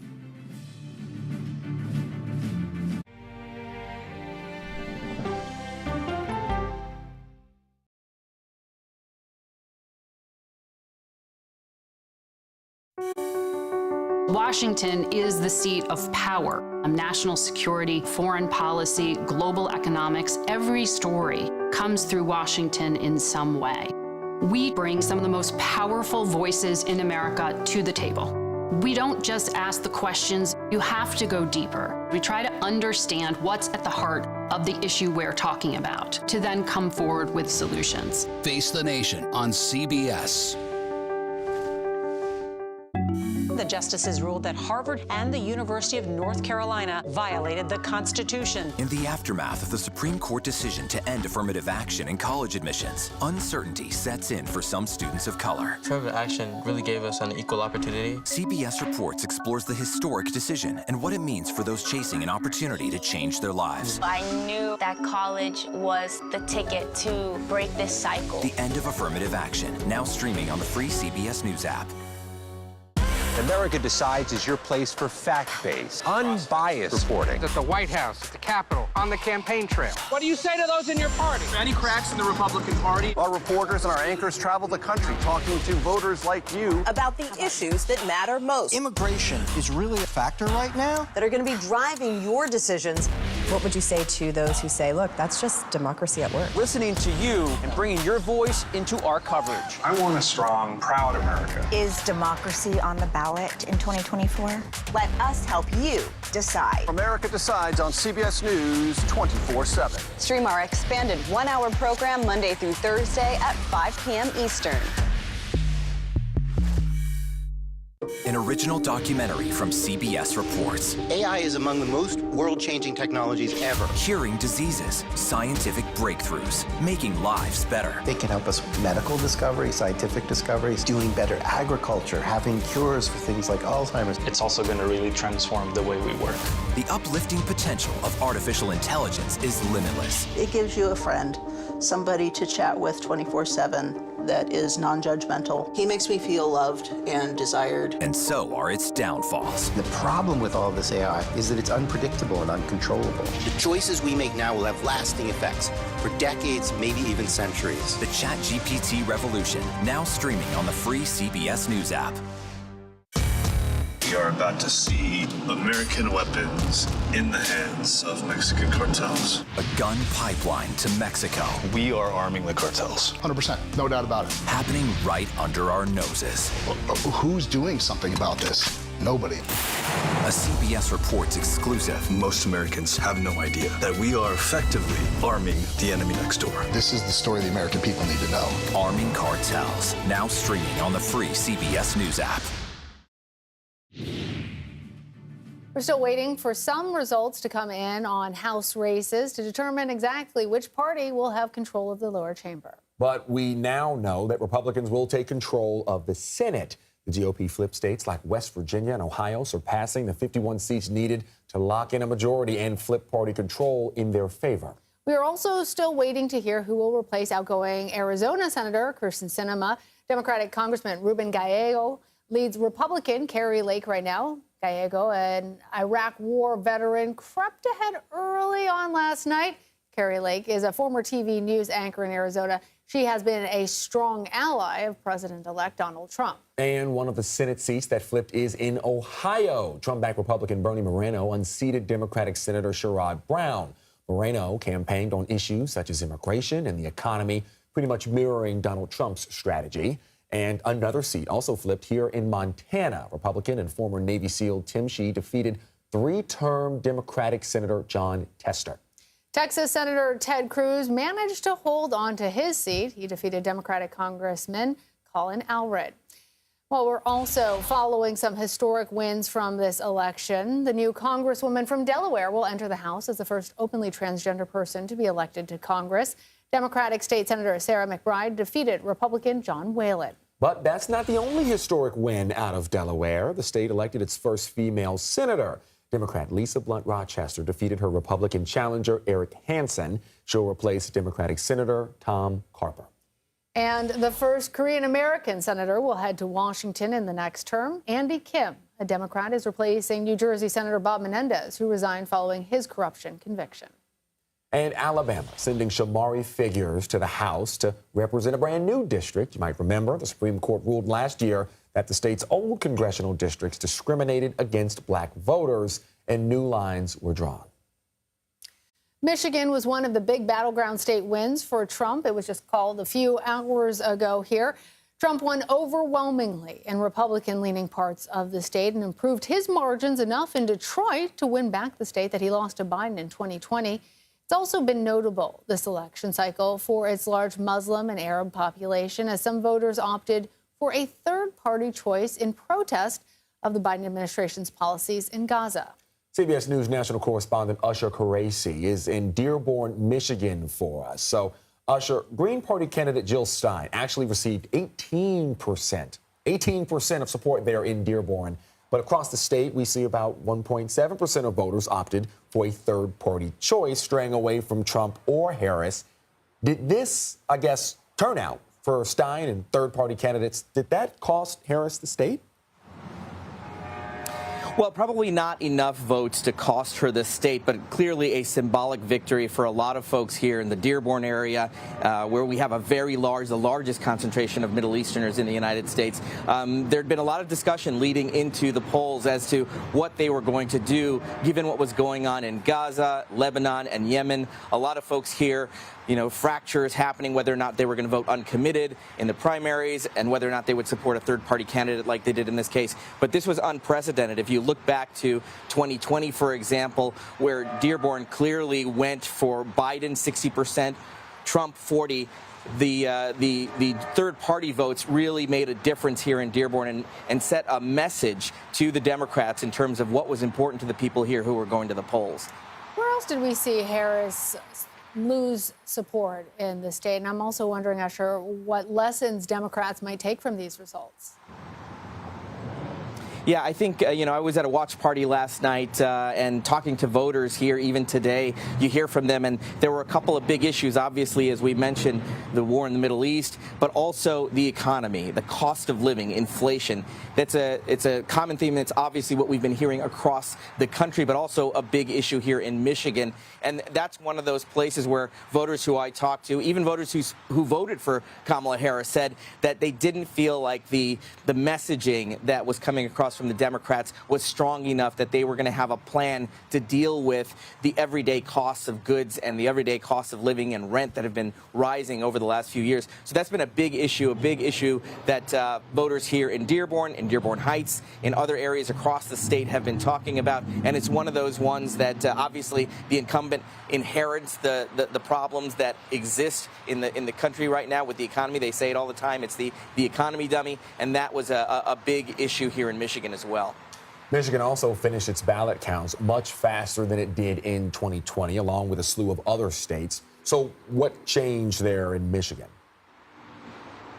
Well, one thing that happened is this was the third straight election here in Michigan with record turnout. We had about 5.5 million people cast ballots, very similar to what we saw in 2020. And they did make some changes to how they were addressing this. They had thousands of poll workers who were verifying signatures for drop-off ballots. We also saw nearly 50% of all of those ballots come in early voting, which ended on Sunday. So they give them a head start on getting those ballots in order. The big challenge that we heard from the Secretary of State today was, trying to get those ballots tabulated and get that data. That's where the lag was, is the data that was uploading to the website. But again, they were hoping to have results by midnight last night. That didn't happen. We were up late into the early hours, but still much faster than they've done in the past. All right, Usher Qureshi, thank you. Votes are still being counted in Nevada, but the state is leaning strongly towards Donald Trump at this hour. The state's economy, largely based around tourism and hospitality, with Las Vegas, of course, at the core. It was among the hardest hit by the pandemic shutdowns in 2020. You remember those well, leading to a lot of frustration with Democratic policies. That frustration may also be playing out in a key Senate race. So now let's bring in CBS News reporter Andres Gutierrez from Reno. Andres, Nevada has a significant working class population. What did the Trump campaign do right there in reaching those voters? Well, Lana, great to be with you. The biggest thing here was the fact that the president-elect made a big splash over the summer during a campaign stop in Las Vegas where he unveiled that plan for no tax on tips. That quickly caught on with a lot of service workers here in Nevada, and eventually they were thinking that that would eventually mean some more money for their pockets so they could cover the higher cost of goods. And yesterday when I was out at one of the ballot locations in downtown Reno at the public library, it was the economy that kept coming up. I spoke with one voter. Take a listen. As you went in to cast your ballot today, what were the topics? What were the issues for you that mattered? To get back on board with this economy and try to change it around and get more security for our country. How has the economy impacted you? Being a single person on a fixed income, gas prices, food prices, taxes. And right now, the overall unemployment in the country is at 4.1%. But here in Nevada, it is the highest in the country at 5.6%. So obviously, when voters went in to cast their ballots yesterday, that they wanted some type of turnaround. So given that Senate Republican challenger Sam Brown is ahead of Democratic incumbent Jackie Rosen by less than 1,000 votes have it, how much could the remaining mail-in ballots shift the outcome in this incredibly tight Senate race? Yes. So Nevada allows mail-in ballots to be postmarked here by Election Day to be counted through November 9th through Saturday. And so that's what they're processing now. Right now, they have about 1,100 votes that separate those two candidates. The situation here currently mirrors the one from the 2022 race between Senator Catherine Ortiz Mosto and her Republican challenger, where the mail-in ballots eventually shifted the outcome in favor of her winning by 8,000 votes in that race. Although Republicans have already secured control of the Senate, it would be another pickup for Republicans here if they were able to get Sam Brown in office there. Andres, I'm still thinking it's so interesting that even after Harris said that she was going to unveil a similar policy to Trump in terms of taxing tips, that still was such a compelling reason for voters on the economy there. As we're winding up this segment, I'm just wondering, were there any problems that state election officials saw there in Nevada? Yeah, so the state secretary, the Nevada Secretary of State says that more than 1,300 mail-in ballots that need curating, and that's when the ballot, the signature on the ballot does not match with the one that is on the voter rolls. And here in Washoe County, they have been very proactive in reaching out to those that have been impacted by this, by calling them, by emailing them, and even sending them a letter in the mail.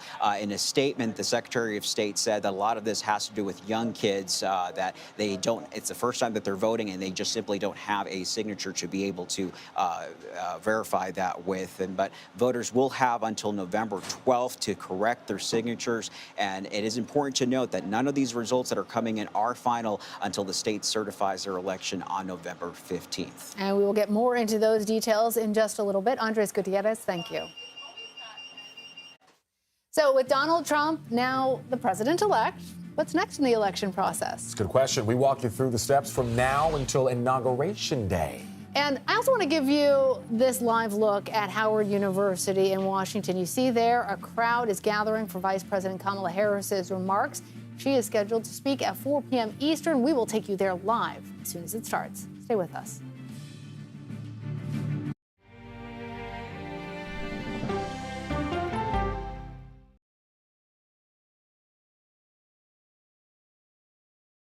Go to the ends of the earth. Right now. We got something crazy.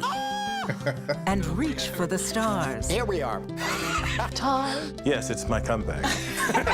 Hey, this is pretty fun. But wait, there's more. Experience thought-provoking. I'm open to the idea of being a human being. Innovative and truly original reporting. Look through a telescope and go, wow. Because there's always something new under the sun on CBS Sunday morning. At this moment, terrorists could be plotting another attack. 9/11 triggered a counter-terrorist system that included a secret database. This person needs a closer look. A growing list of nearly 2 million people, including some Americans who say they're innocent. For 1 hour flight, I have to spend 6 hours to go and come back. CBS Reports explores the system, the people responsible for it, and those pushing for change. I'm not fighting against them. I'm fighting for them to do the right thing.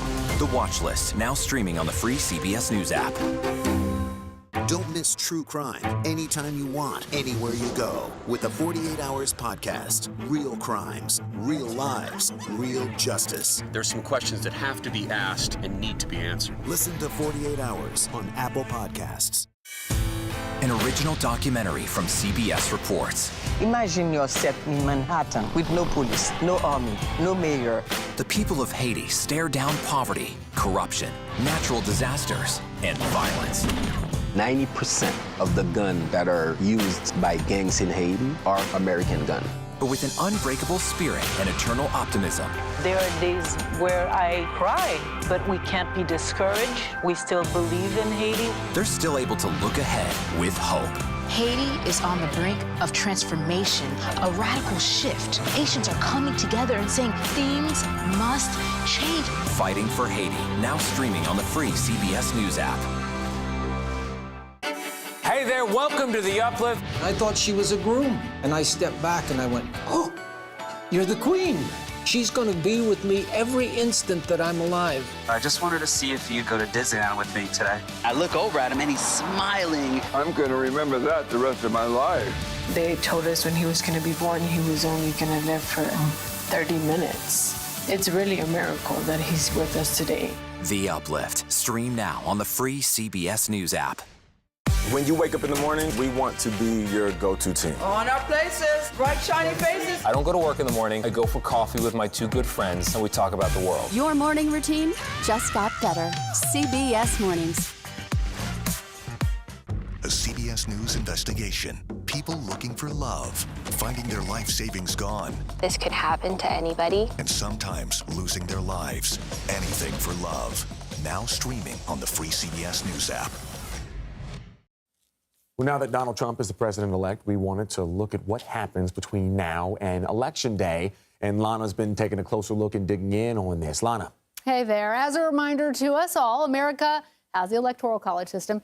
That means that when you cast a ballot, you're actually selecting who the state will choose as the winner, with the exception of Maine and Nebraska. Whoever gets the most votes in the state wins all of those electoral votes. The magic number, as you know, to become president is 270. Now, the electoral vote translates into electors. They will cast votes in their state's elections. Now, those individuals, they're chosen by the winning individual's state party. Then here's what happens on December 17th. Those electors meet in each state. They officially vote for president and vice president. The electors record those results on a certificate of vote and a certificate of ascertainment. That confirms that the electors have been officially appointed.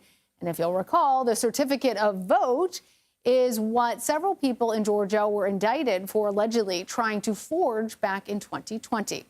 Now, one copy of each of these forms together creates an electoral vote. And then on January 6th, and it's January 6th every year, Congress meets to count the electoral votes.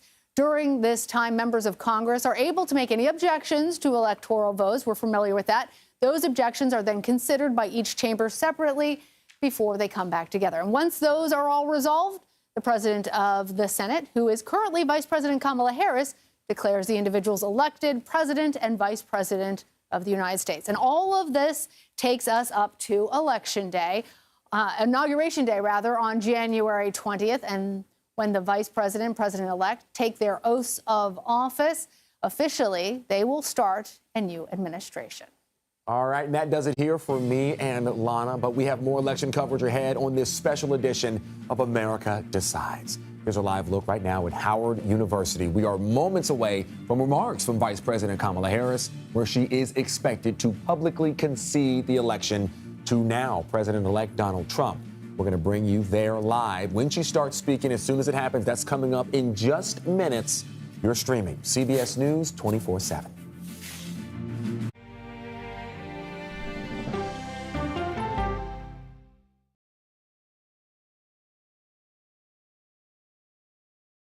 Okay, so let's just start at the beginning. Well, let me start with this. What is at stake here? What is the answer then? Do you know why? You want me to just keep going? Is that a good thing or a bad thing? Were there death threats? How is this possible? What's wrong with that argument? Are you saying they lied? Have you told the government that? Why won't you say the word crisis? You're not answering my question. This really Is that scary? Does that make sense? What do you mean? What does that mean in Did any of that make sense? What's your response? What happened? Why? It's time for the CBS News Original 60 Minutes, Sunday on CBS and streaming on Paramount+. There is no more room in our city. New York City is receiving record numbers of migrants. Today, we're going to have more than 500 adults and children come through that door. Tensions rise as shelters reach max capacity. We don't have to take care of them. CBS Reports goes inside a crisis cities and families are facing as they fight to survive. The United States still has that glimmer of hope for people to come here. Fighting for a future. Now streaming on the free CBS News app. An original documentary from CBS Reports. Since you started La Soup in 2014, do you have any sense as to how much food you've rescued from the landfill? We've rescued 4.5 million pounds. I can't even fathom how much food that is. And that's one little person in one little city in America. We're going to call this chicken piccata. We did 450 of these meals today. This is the exact dish that you and I are going to have. Yep.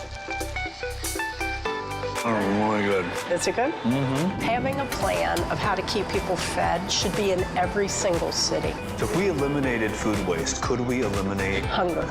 Yes. Eating Trash, now streaming on the free CBS News app. America Decides is your place for fact-based, unbiased reporting. At the White House, at the Capitol, on the campaign trail. What do you say to those in your party? Any cracks in the Republican Party? Our reporters and our anchors travel the country talking to voters like you about the issues that matter most. Immigration is really a factor right now that are going to be driving your decisions. What would you say to those who say, look, that's just democracy at work? Listening to you and bringing your voice into our coverage. I want a strong, proud America. Is democracy on the ballot in 2024? Let us help you decide. America Decides on CBS News 24/7. Stream our expanded one-hour program Monday through Thursday at 5 p.m. Eastern. When people say who's first to get in the morning, that would be me. Morning news matters because it sets the tone for your day, and it's a way of getting you started. Day to day, that first draft of history, it happens right here. We're going to uplift you. We're going to send you out your way. We take you places, we teach you new things, and we make you feel like, it's not all bad. People say to me, you always seem to be having a good time. And you know what? You're right. Your morning routine just got better. CBS Mornings, weekdays at 7. The state of America. Wow. One state at a time. Eye on America, weeknights on the CBS. Are you ready for some tough questions? You're not answering my question. This is mind-blowing. What do you love about America? And the question is, what is your truth? Why aren't you holding yourself to that standard? Let's start with easy. Who's attacking? You might have put an innocent man behind bars. Can you help negotiate peace?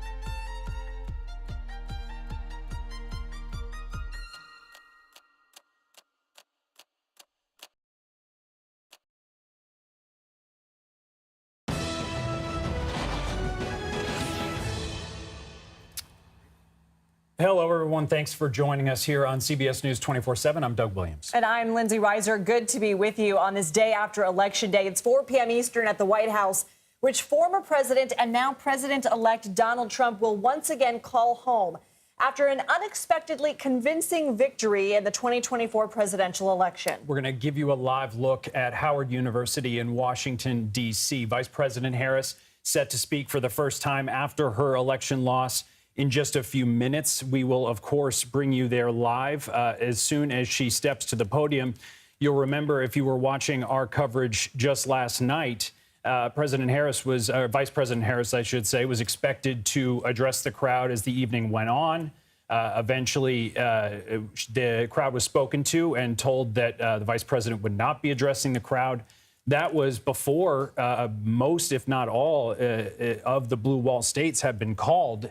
And it was viewed at that point that potentially they just needed more time, that the campaign believed they would need throughout the night to be able to call those states. But clearly, with the results we've heard today, it was quite a convincing victory for the Trump campaign. And we know that Vice President Harris called President-elect Trump to congratulate him, as did President Biden. Now, I believe we want to go ahead, if we have, to Nydia Cavazos, who's been covering the Harris campaign all cycle long, going to campaign event after campaign event. She is there right now on the quad at Howard University. Nydia, thanks for being here. Nydia, what are you hearing? Yes, good afternoon. My apologies. Sorry about that, to interrupt you. But what are you hearing from the Harris team ahead of her planned remarks? What should we expect to hear from the vice president when she does take the stage? We know that Vice President Harris will be taking the stage just any moment now. And what we are expecting from her, of course, is to concede this race. And similar to the message that she shared on the phone call with former President Donald Trump, she's going to be emphasizing and stressing the importance of being a president for all Americans and emphasizing on the importance of the peaceful transfer of power that Harris is going to stress that she will take part of. And which was not the case in 2020 for her. Nydia, as we await Vice President Harris's remarks, she spent her final days looking to enforce support in key battleground states. What are you hearing from her campaign operatives on their feelings at this point on what went wrong? At this point, the campaign has been very quiet about what should have been, what shouldn't have been. But we know that going into Election Day, campaign officials were stressing that they were relying on a strong voter turnout, especially across battleground states and in key cities. But we know that voter turnout fell short of sometimes even the 2020 records. And so we do know that based off of a letter that CBS News obtained, the campaign chair was addressing her staff and letting them know that overall and across the board, there was a shift to the right in the country. And so this is how the campaign is addressing it to their staffers. But campaign chair Jen O'Malley Dillon also took a moment to thank her staff, given that this was a historic race that was pretty much put together and ran in the last 90 days. And so, Nydia, you mentioned that the campaign has been quiet for the most part as we get set to hear from Vice President Harris on the stage behind you. Throughout the night, it seemed like things changed. We saw the letter that had been sent inside the Harris campaign that said, you know, we still believe that there are votes in several places across the blue wall, that when they're counted, we're still confident. As the night went on, did their rhetoric clearly change? When do you think they realized things were going Trump's way? I'm going to base it off of the conversations that I was having with campaign officials, the communication. There was a steady communication, but it wasn't up until approximately 10 p.m. at night that we stopped hearing from campaign officials. We knew based off of the letter that their only clear path to victory was going to be the blue wall states. But when this wasn't necessarily looking favorable for the campaign, this is when we started noticing that the silence was growing. And we're being asked to step off. For now, Harris is about to take the stage. Okay, Nydia, sounds good. Thank you. We do want to mention breaking news into our newsroom right now that Alyssa Slotkin has won the Michigan Senate seat there. Of course, the Senate not going the way of the Democrats last night. CBS News has projected that Republicans will maintain control of that. The House still up in the air, several of those seats, but the Senate race, this is a big one for the Democrats, though they will be officially in the minority. But Slotkin winning this Michigan race. And again, those races, Senate and House, will continue to trickle in. Those votes often do take a few days. But the House is what the Democrats, at least for now, are still hoping for. They believe that they can, in some cases, have control of this, the House and Congress after all of this is counted and all the votes are said and done. Stocks, by the way, on Wall Street are now closed. The Dow finished up over 1,500 points. The S&P and NASDAQ each hit fresh record highs. Bank stocks were among the biggest risers. Bitcoin also reached a new record high. The last time the Dow finished up more than 1,000 points in a single day was in November of 2022. Let's go ahead and bring in CBS News business analyst Jill Schlesinger for more on today's market performance. Jill, good to see you. Why did the market rally behind news of Trump's nomination? What's behind the enthusiasm? Well, I think there's a couple of things. There is this idea around tax cuts being extended for individuals. We had the Trump tax cuts in 2017. They went into effect in 2018, but they were expected to sunset or go back to where they were before those cuts at the end of next year. And had Harris won, there was a real conversation about tax rates rising for a lot of Americans who earn more than $400,000.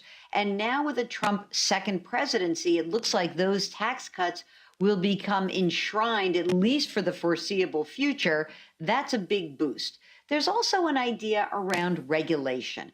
Now, if you've got lax regulation or maybe a somewhat diminished amount of regulation, as President Trump has argued that he would like, then you see certain sectors really benefit. Think about banking sector. Maybe the regulators say you don't have to keep as much cash on hand. Think about also the oil and gas industry. Those are companies that are potentially going to benefit. So I think lower taxes, less regulation, maybe increased growth, that really argues for a stock market resurgence. Now, it's one day, and this could be a week, it could be a month. When these policies actually are in place, alongside perhaps with tariffs that can be inflationary, things can change really quickly.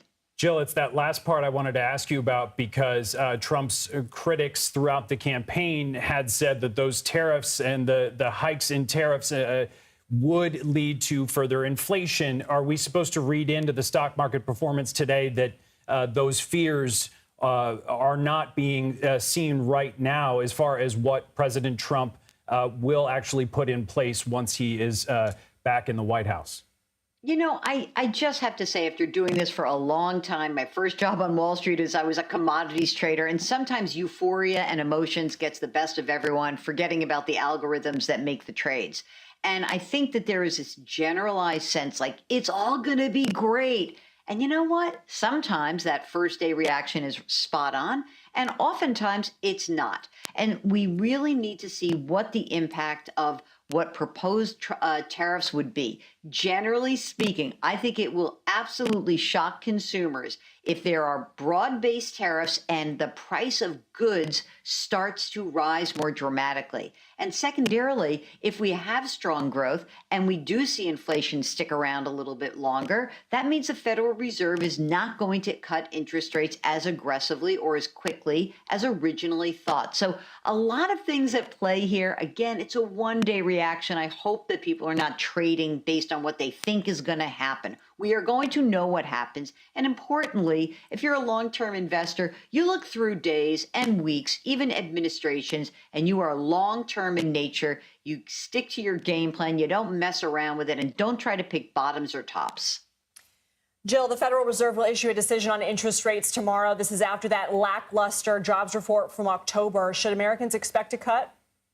I think that there is likely to be a 1/4 percentage point cut. Maybe they skip December, though, because the December meeting, that's one that could be a little bit live here. I think that most people thought that the Fed would like to do a 1/4 percentage point at a time. Maybe they won't. Maybe they're going to wait to see more data. We'll have to wait and see. Very interested in seeing the Jerome Powell press conference that will come after that decision. You know that all of our colleagues are going to be peppering the Federal Reserve chair about a lot of things around tariffs, a lot of things around the election, and maybe even his own job, because President-elect Trump has said that he would dump Jerome Powell as the chair of the Federal Reserve at the next chance possible. Jill Schlesinger, thank you so much for your expertise this afternoon. We appreciate it. And of course, we are watching live images on our screen from the quad at Howard University, where Vice President Harris has invited students, faculty, and staff back to address the nation shortly. We are expecting those remarks. Remember, they were expecting to hear from her last night. That didn't happen. Instead, we heard from one of her campaign advisors who at the time said that they held out hope for a path. And we know that in the early hours of the morning, that path dwindled. We are going to take a quick break. You're streaming CBS News 24/7.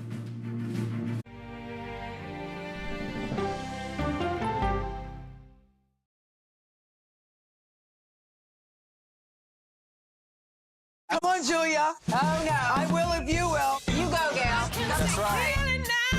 Let me see if you can find me. I want to make sure that my voice is heard, but also that I lift up other voices. You can't write a better script. Yeah, boy! It's gonna be a bright, sunshiny day. We'll see you 7 o'clock sharp.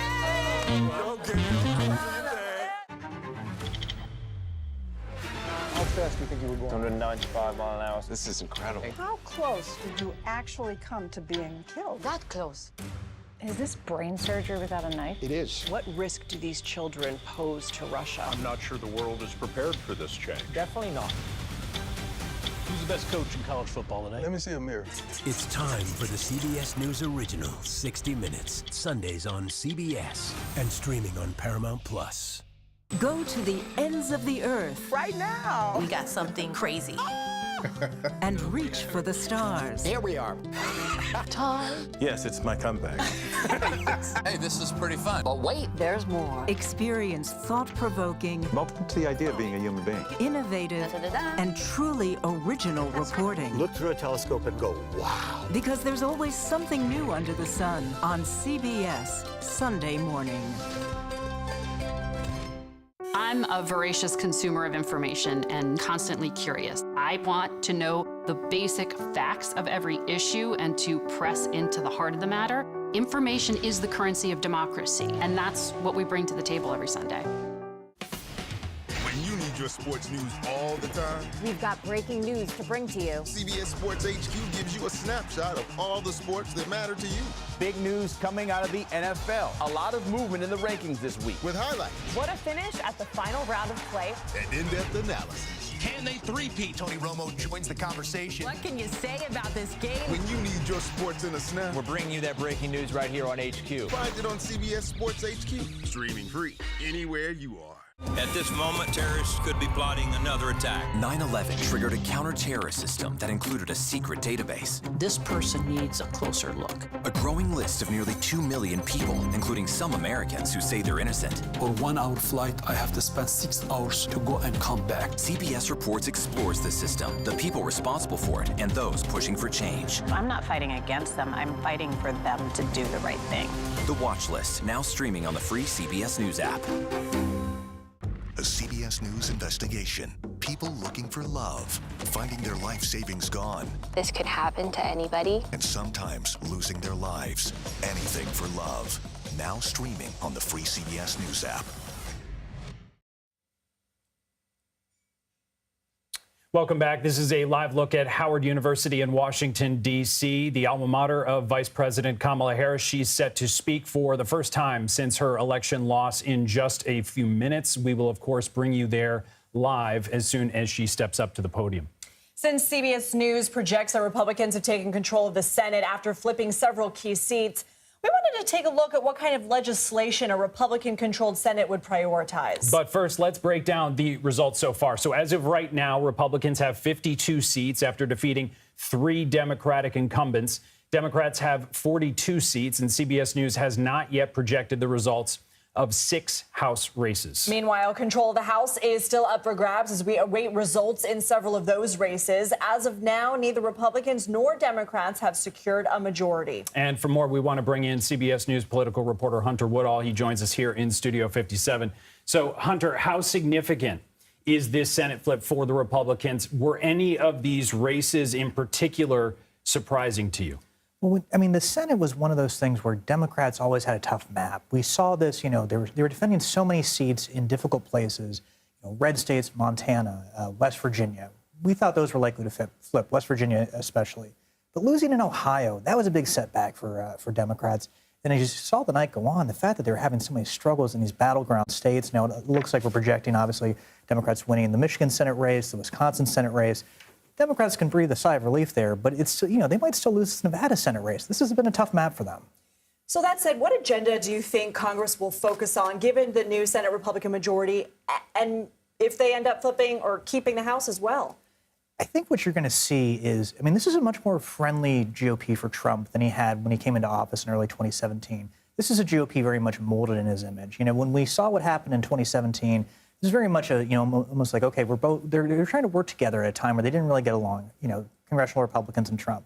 This is Trump's party very much now, and there's so many of his allies in Congress, not just, in different roles, but in influential roles. And that's going to be a big plus for Trump as he tries to implement his agenda. Do you see that synergy between Trump, the rest of the Republican Party in these Congress races that we've yet to call?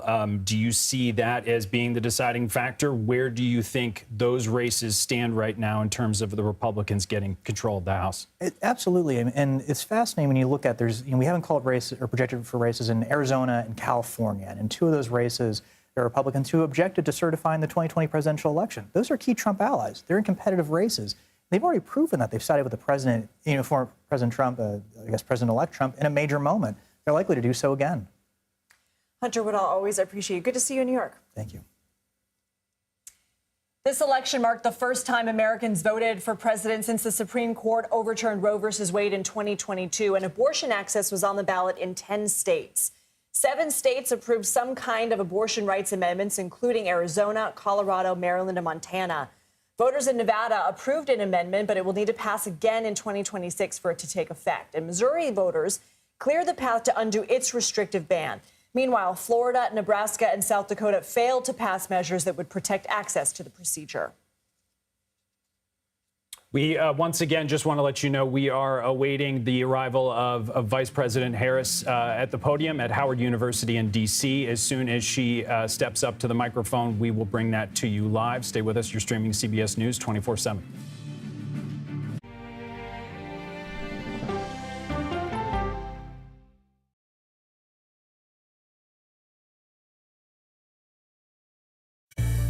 An original documentary from CBS Reports. It was genocide, a deliberate effort by the United States government to eliminate the food source that was relied upon by Native American tribes. American bison were slaughtered and Native Americans displaced. And that's how tribes were subjugated to reservations and our lands were taken.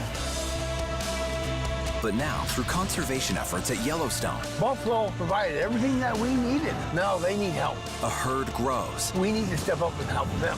And a culture is reborn. When the buffalo return and come back, that's when our tribe will begin to heal.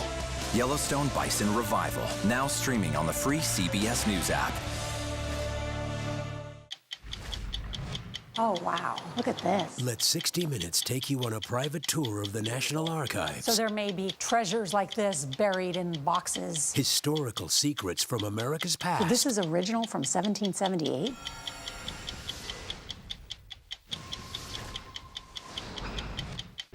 This case. It's like a screenplay, something straight out of Hollywood.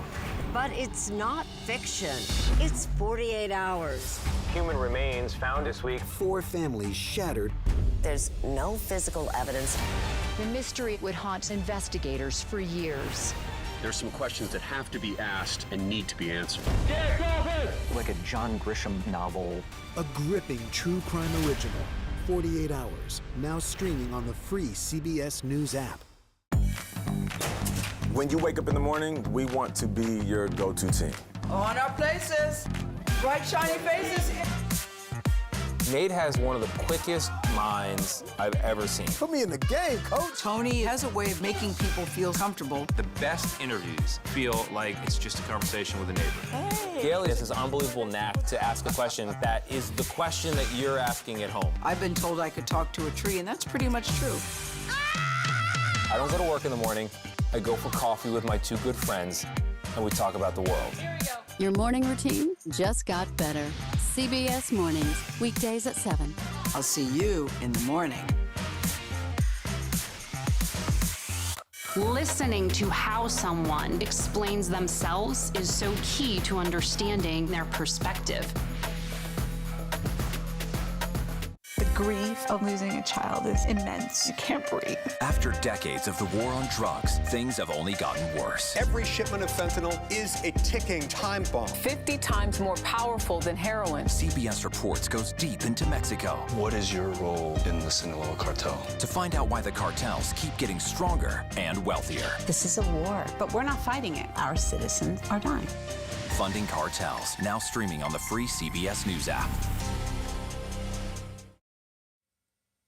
Welcome back. Once again, this is a live look at Howard University in Washington, D.C. Vice President Harris set to speak in a matter of minutes for the first time after her election loss in, just a few minutes. We're going to bring you her remarks live as soon as she steps up to the podium. We'll bring you there. You heard Nydia earlier say that the campaign's been mostly quiet since last night, so we're not really sure the content of her remarks and what they will be. And we know the reporting from those on the ground at Howard last night that the mood was very somber, particularly after people who had been gathering found out that the vice president wouldn't be making remarks. I think one of the interesting storylines that we'll be continuing to speak about for the days and weeks to come is this split ticket phenomenon that has happened across the country in many areas where people elected a Democrat but still chose Trump. For example, Michigan was just called for Alyssa Slotkin for Senate. We know that Michigan went to Trump.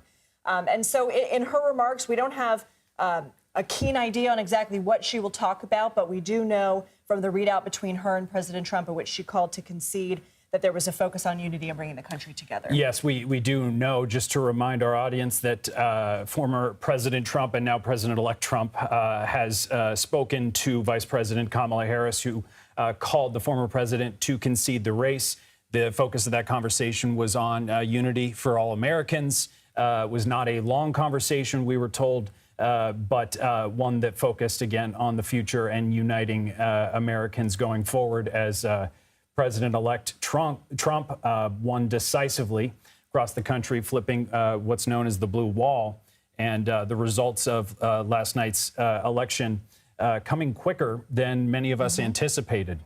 So in the hours since Donald Trump clinched the presidency, the Democrats are reassessing their party's future, trying to figure out what may have gone wrong. Vice President Harris's campaign advisor weighed in on social media. He wrote in part, quote, "We dug out of a deep hole, but not enough."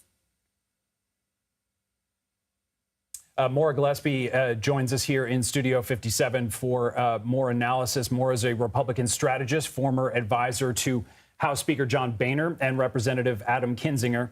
She's also the founder of communications firm Blue Stack Strategies. And Jaime is a Democratic strategist, the former director for DNC chair Jamie Harrison. He's currently the principal at communications firm Cornerstone. Thank you both for being here. Jaime, let's start with you first. This deep hole that David Plouffe is talking about, I mean, what does that mean? Is that sort of indicative of blaming Biden a little bit, that there was a hole that she had to dig out of because he dropped out in July with only 100 and some days left? Yeah. Lizzie, I don't think it's about blaming Joe Biden directly, but I think the reality is, when we look at those numbers, when Kamala Harris became the nominee, Joe Biden at the time was trailing Donald Trump very badly. And so for a lot of Democrats, Kamala Harris brought the joy back. Sorry, Jaime. Here we go to a CBS News special report.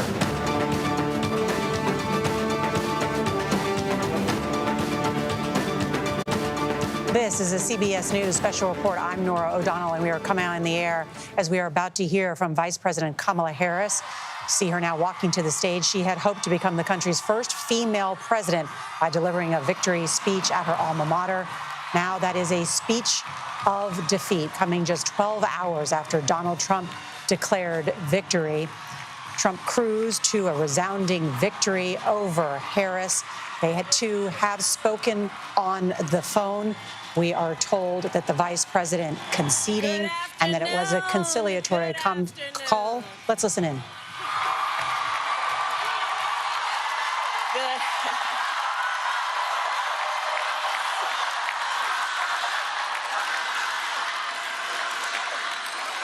Good afternoon, everyone. Good afternoon. Good afternoon. Good afternoon. Thank you all. Thank you, thank you. Thank you, thank you. So let me say, and I love you back. And I love you back. So let me say, my heart is full today. My heart is full today, full of gratitude for the trust you have placed in me, full of love for our country, and full of resolve. The outcome of this election is not what we wanted, not what we fought for, not what we voted for, but hear me when I say, the light of America's promise will always burn bright. As long as we never give up, and as long as we keep fighting.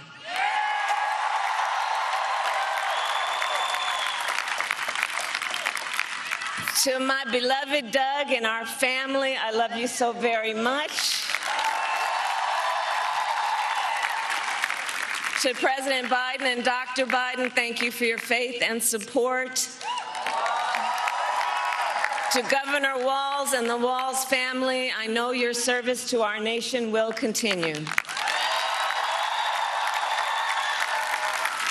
And to my extraordinary team, to the volunteers who gave so much of themselves,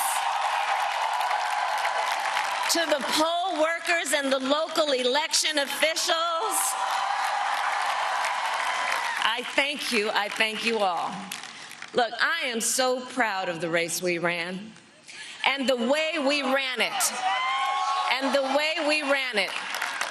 Over the 107 days of this campaign, we have been intentional about building community and building coalitions, bringing people together from every walk of life and background, united by love of country with enthusiasm and joy in our fight for America's future. And we did it with the knowledge that we all have so much more in common than what separates us. Now, I know Folks are feeling and experiencing a range of emotions right now. I get it. But we must accept the results of this election. Earlier today, I spoke with President-elect Trump and congratulated him on his victory. I also told him that we will help him and his team with their transition, and that we will engage in a peaceful transfer of power.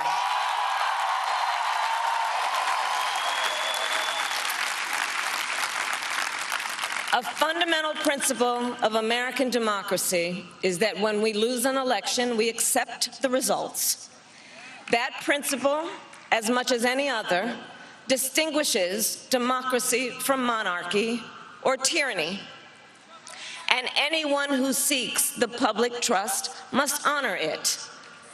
At the same time, in our nation, we owe loyalty not to a president or a party, but to the Constitution of the United States.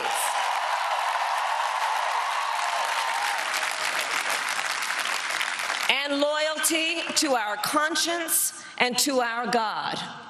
My allegiance to all three is why I am here to say, while I concede this election, I do not concede the fight that fueled this campaign.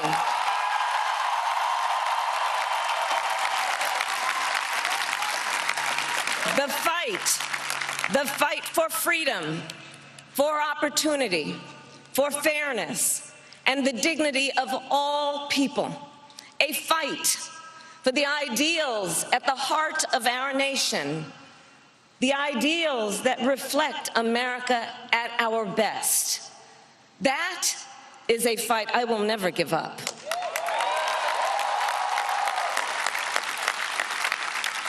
I will never give up the fight for a future where Americans can pursue their dreams, ambitions, and aspirations, where the women of America have the freedom to make decisions about their own body and not have their government telling them what to do. We will never give up the fight to protect our schools and our streets from gun violence. And America, we will never give up the fight for our democracy, for the rule of law, for equal justice, and for the sacred idea that every one of us, no matter who we are or where we start out, has certain fundamental rights and freedoms that must be respected and upheld.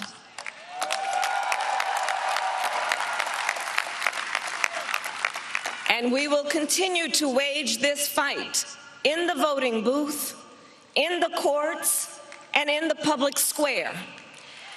And we will also wage it in quieter ways, in how we live our lives, by treating one another with kindness and respect, by looking in the face of a stranger and seeing a neighbor, by always using our strength to lift people up, to fight for the dignity that all people deserve. The fight for our freedom will take hard work, but like I always say, we like hard work. Hard work is good work. Hard work can be joyful work. And the fight for our country is always worth it. It is always worth it.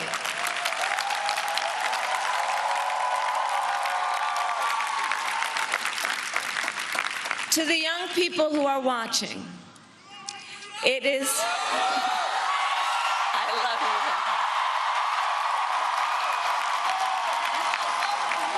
you. To the young people who are watching, it is okay to feel sad and disappointed, but please know it's going to be okay.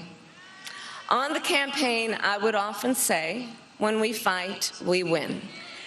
But here's the thing. Sometimes the fight takes a while. That doesn't mean we won't win. That doesn't mean we won't win. The important thing is don't ever give up. Don't ever give up. Don't ever stop trying to make the world a better place. You have power. You have power. And don't you ever listen when anyone tells you something is impossible because it has never been done before.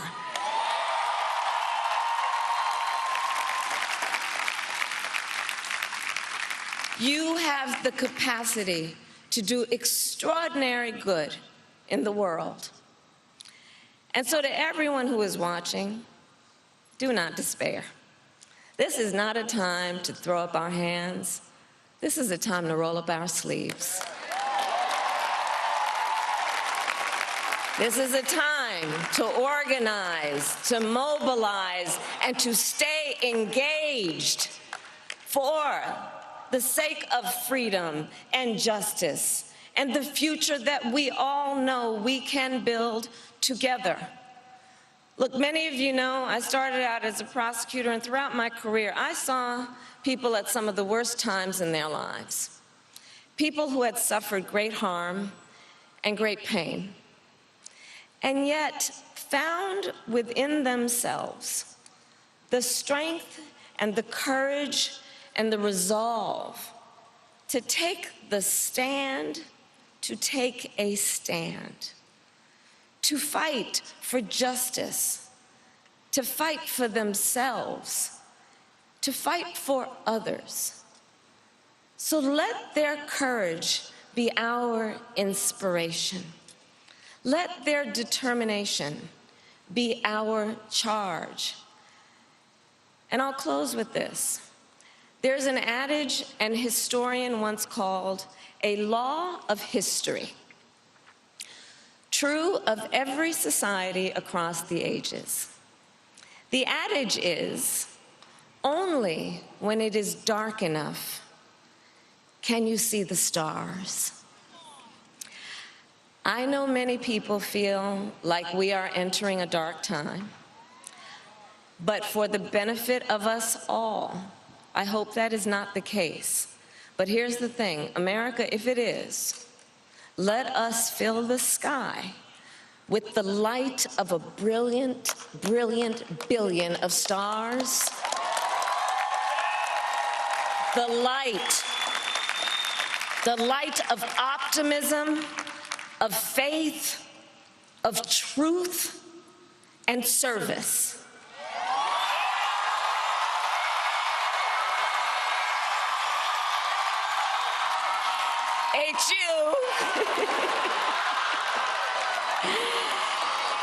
And may that work guide us, even in the face of setbacks, toward the extraordinary promise of the United States of America. I thank you all. May God bless you, and may God bless the United States of America. I thank you all.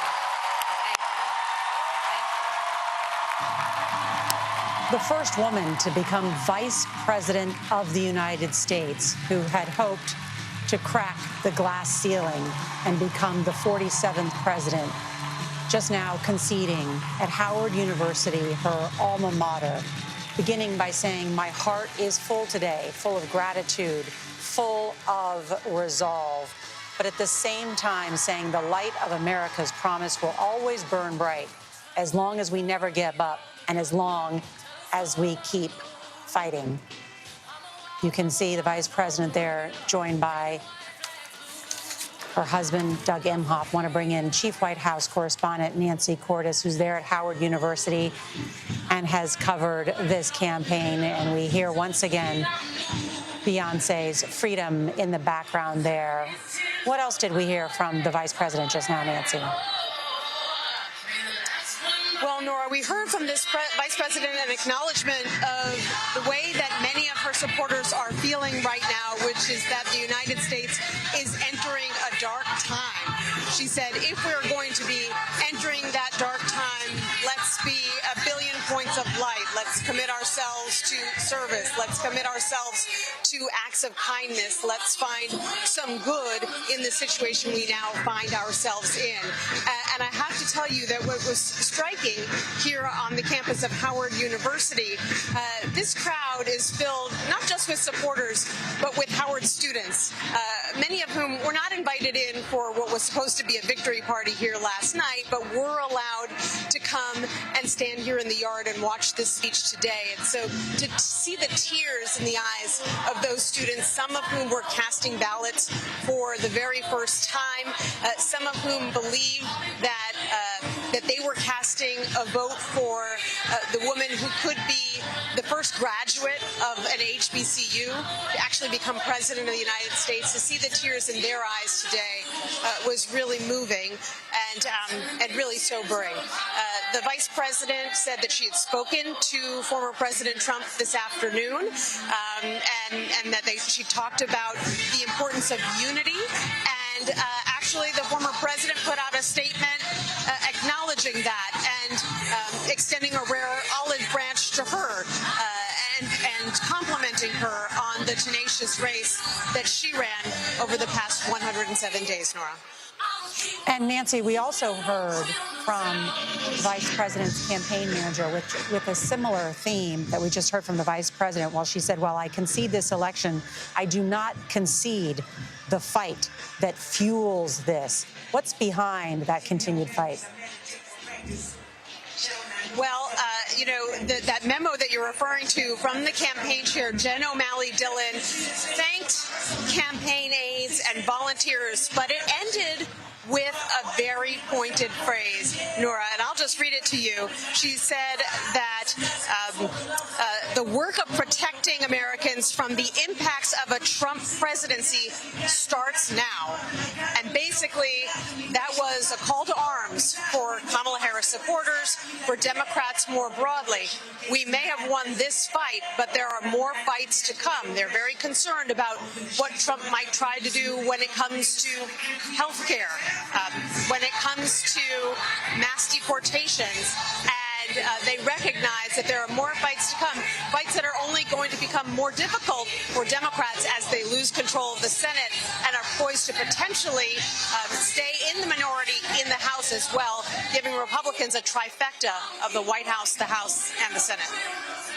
Nancy Cortez, thank you. I want to bring in Robert Costa to talk about Donald Trump, who, with a populist revolt, has won a decisive victory, not only perhaps in the Electoral College, but the popular vote as well. Some are calling this the biggest shift to the right in our country since Ronald Reagan's victory in 1980. What are you hearing from the Trump team today? His spokesman offered a conciliatory note to the vice president, but what happens next?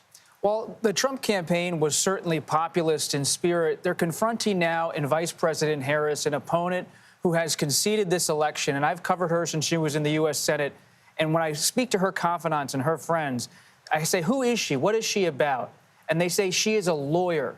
At the end of the day, she believes in the rule of law, in constitutional order. And you see in her tone, in her speech today, not some kind of populist fervor.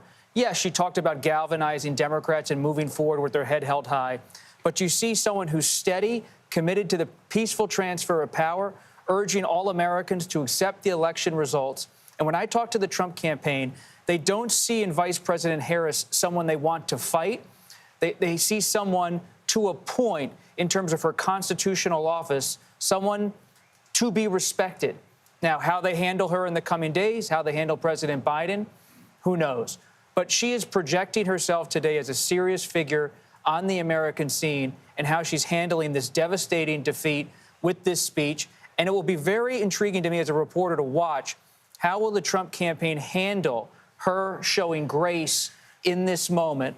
Will they pull back some of their usual political attacks? Well, if the last 3 months are any guide, I imagine that we'll quickly go back to some of the very personal ad hominem attacks that characterized this race. As you know, Donald Trump had called her low IQ, and there were lots of back and forth between the two of them. I want to ask you, John Dickerson, because you spent a lot of the evening taking a look at the exit polls, and I think people want to know, what does this say about America? This is now Trump's America for some people. In the last 11 of 13 elections, people have voted for change. The exit poll shows 73% of voters thought that Trump was more likely to bring about change. Yeah. Can I just do one quick remark on what Harris said? A couple of things. One, it's not a throwaway line when she says we must accept the results of this election. That would be in normal traditional American politics, just something you say, you move on. It got applause. She lingered on it. That's obviously still making those distinctions with Donald Trump.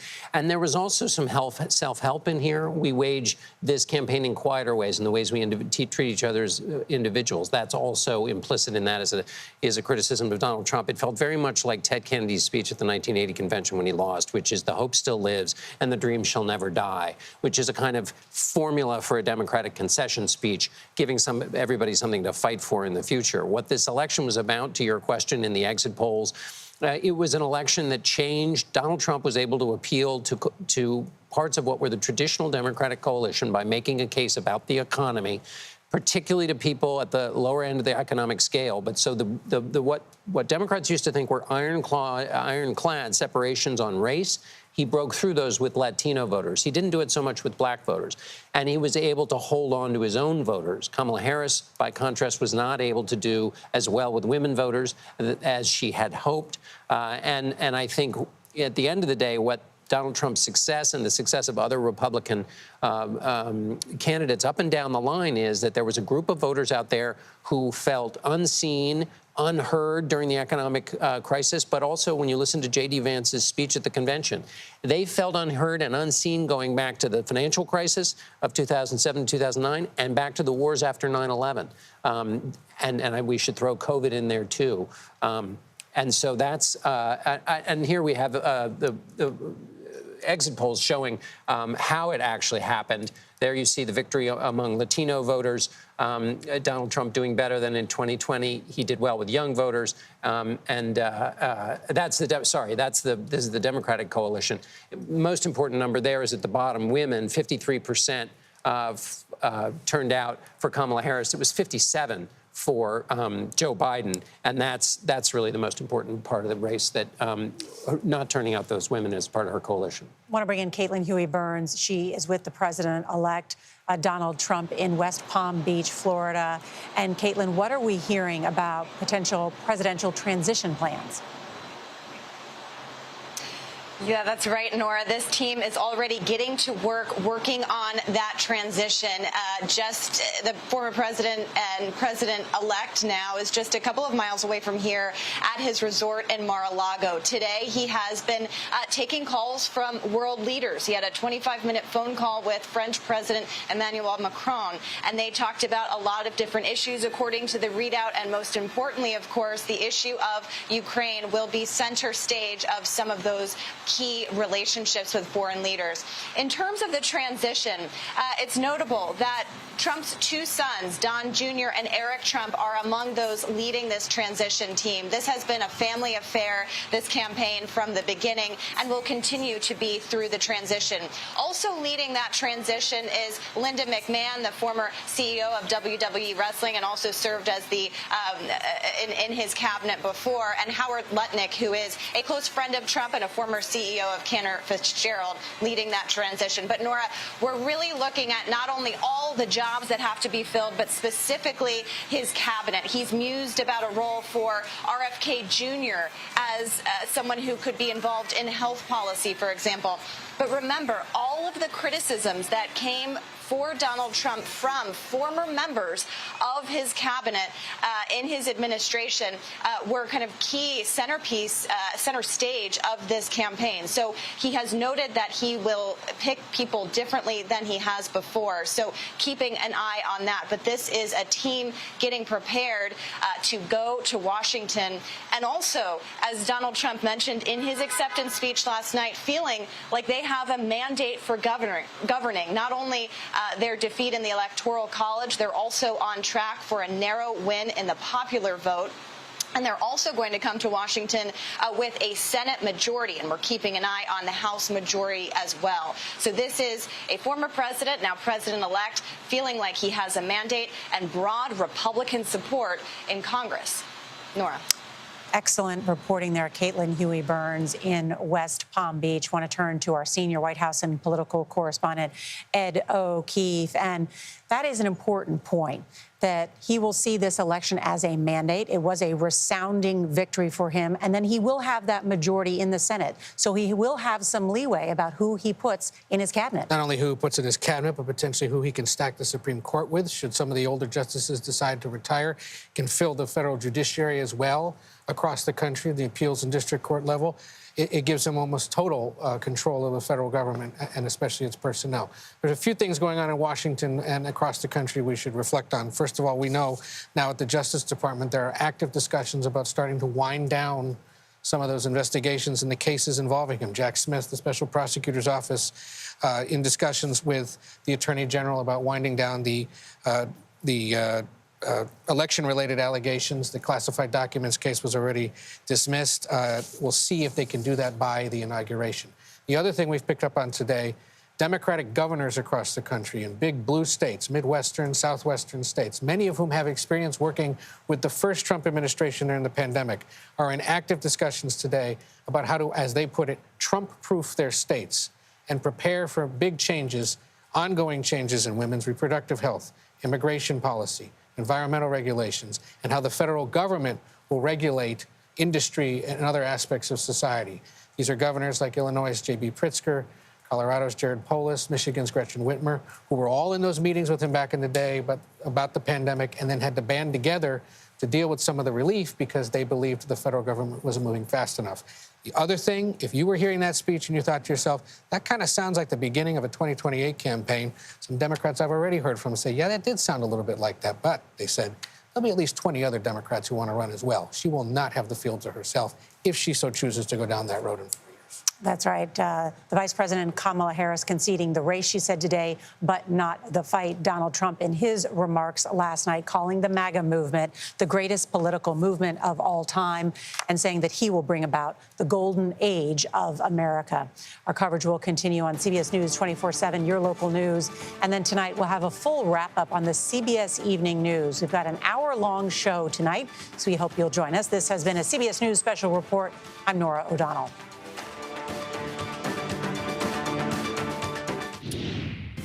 And you've been watching a CBS News Special Report. Vice President Harris delivered her concession speech following former President Trump's win of the presidency last night. She told a crowd of supporters she was proud of the campaign she ran. Harris also urged her supporters to keep fighting. Here's part of that. While I concede this election, I do not concede the fight that fueled this campaign.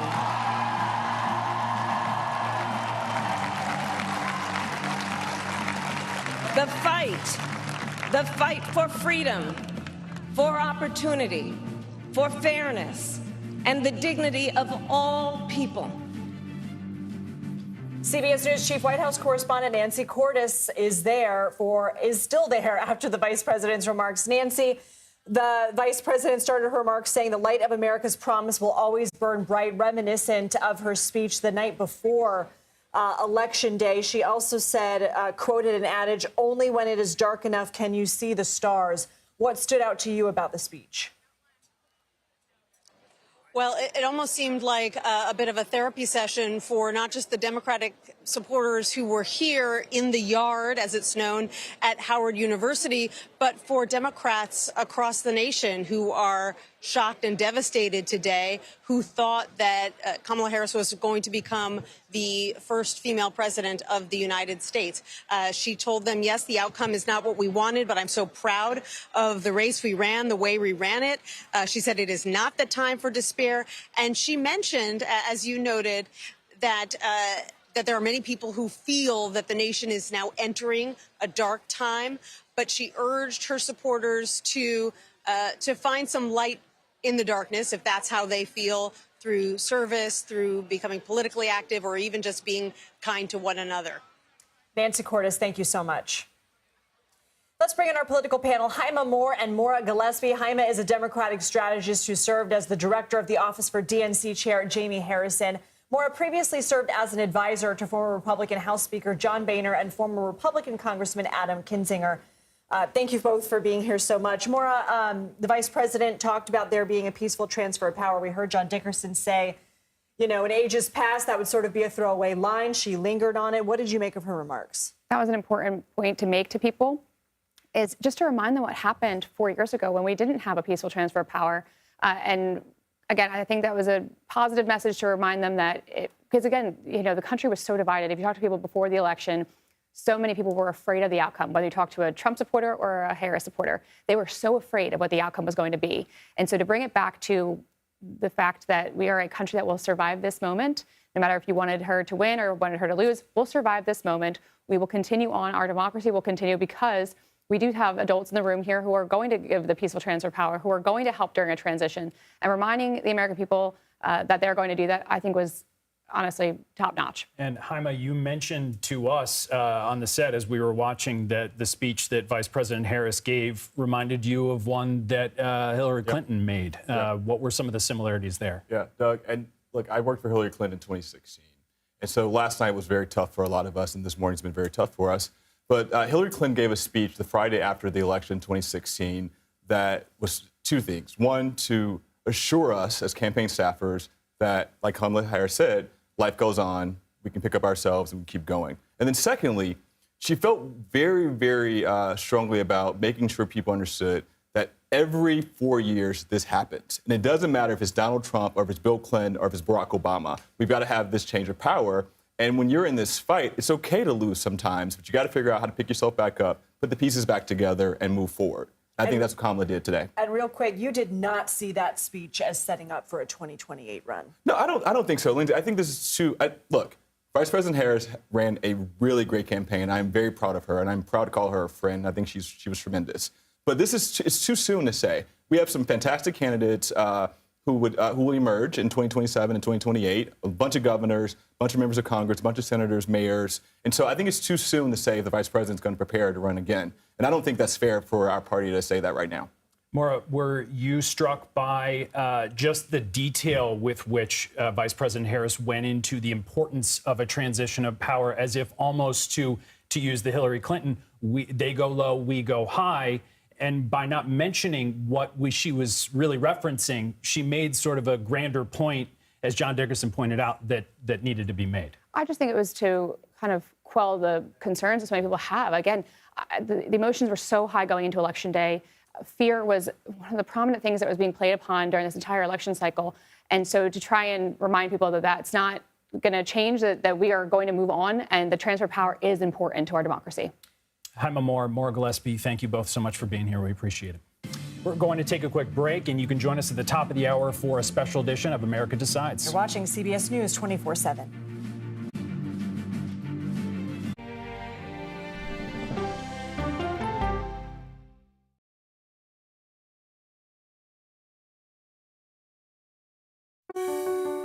Washington is the seat of power. National security, foreign policy, global economics, every story comes through Washington in some way. We bring some of the most powerful voices in America to the table. We don't just ask the questions, you have to go deeper. We try to understand what's at the heart of the issue we're talking about, to then come forward with solutions. Face the Nation on CBS. The justices ruled that Harvard and the University of North Carolina violated the Constitution. In the aftermath of the Supreme Court decision to end affirmative action in college admissions, uncertainty sets in for some students of color. Affirmative action really gave us an equal opportunity. CBS Reports explores the historic decision and what it means for those chasing an opportunity to change their lives. I knew that college was the ticket to break this cycle. The end of affirmative action, now streaming on the free CBS News app.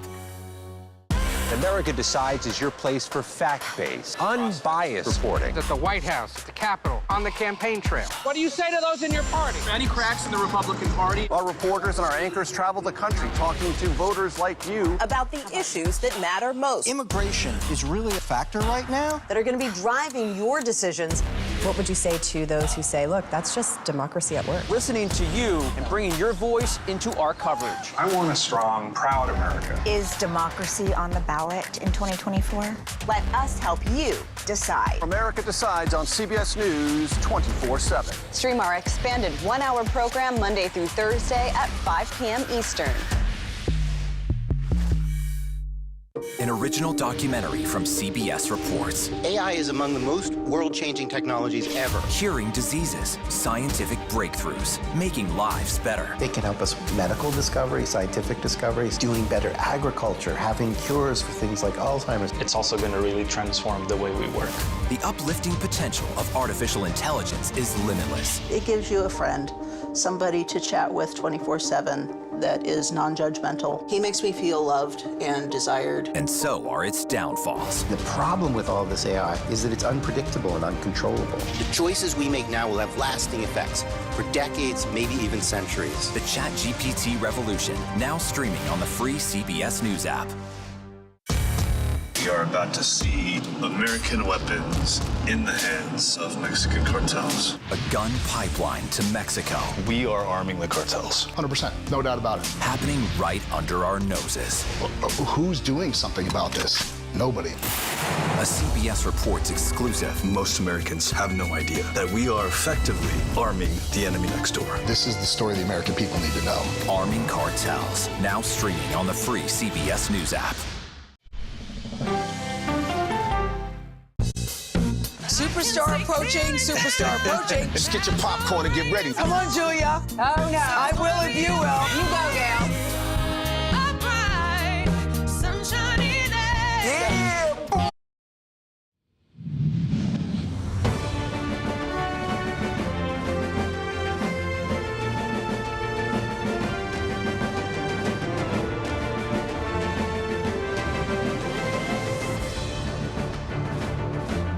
America has given us an unprecedented and powerful mandate.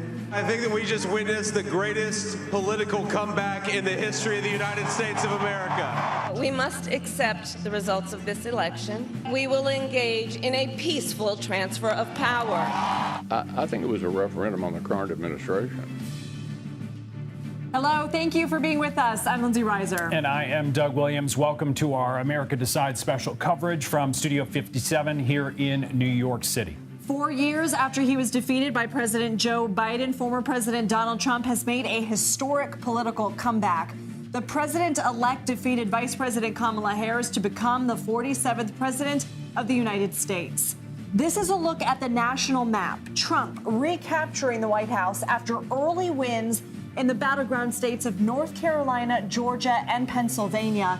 Michigan went red earlier today, and he's also leading in Arizona. Trump's win gives him the presidency, of course, the election also flipping the Senate. The House could very well be next. Last night, Donald Trump told supporters that America has given him and his MAGA movement a mandate.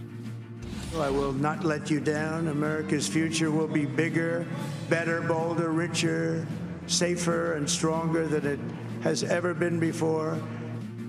Vice President Harris called President-elect Trump to concede the race. A senior aide tells us she discussed the importance of a peaceful transfer of power and Trump being a president for all Americans. She also spoke to supporters a short time ago at her alma mater, Howard University in Washington. While I concede this election, I do not concede the fight that fueled this campaign.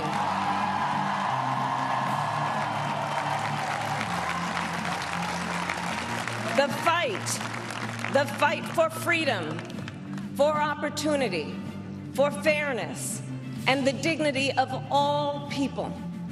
And so, as we mentioned, we're also watching the balance of power change on Capitol Hill. Republicans have won the majority in the Senate. Control of the House remains up for grabs. Let's start with CBS News political correspondent Caitlin Huey-Burns and CBS News campaign reporter Nydia Cavazos. Caitlin, it has been a whirlwind days, weeks, months, hours for you.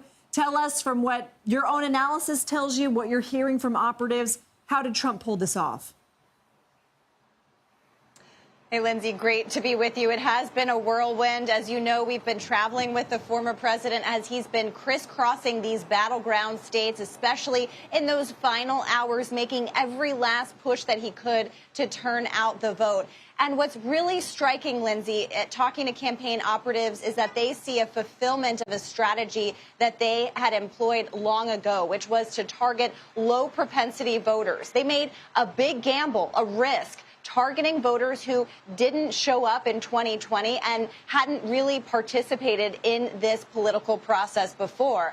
And to reach them, this is about 11%, the campaign estimated, in these battleground states, to reach them in unconventional ways. Remember how many podcasts he did, how many times he sat down with YouTube stars and other kind of social media stars, really trying to tap into an electorate that hadn't been galvanized to participate in politics. And as you look at the exit polls, that has paid off, particularly among young men. He's also expanded his support among Latino voters, especially among Latino men. This was a goal of the campaign, one they say was implemented in part by a sophisticated ground game strategy and a data collection effort that was allowed them to find and target these voters and make sure they turned out. So the former president is now the president-elect, having expanded his base of support in ways that the Republican Party had been hoping to for the past several years. And it's notable, too, that this is a candidate who not only went through a criminal trial, is going to be the first president with a federal conviction, but he also survived 2 assassination attempts and has transformed the Republican Party in his image.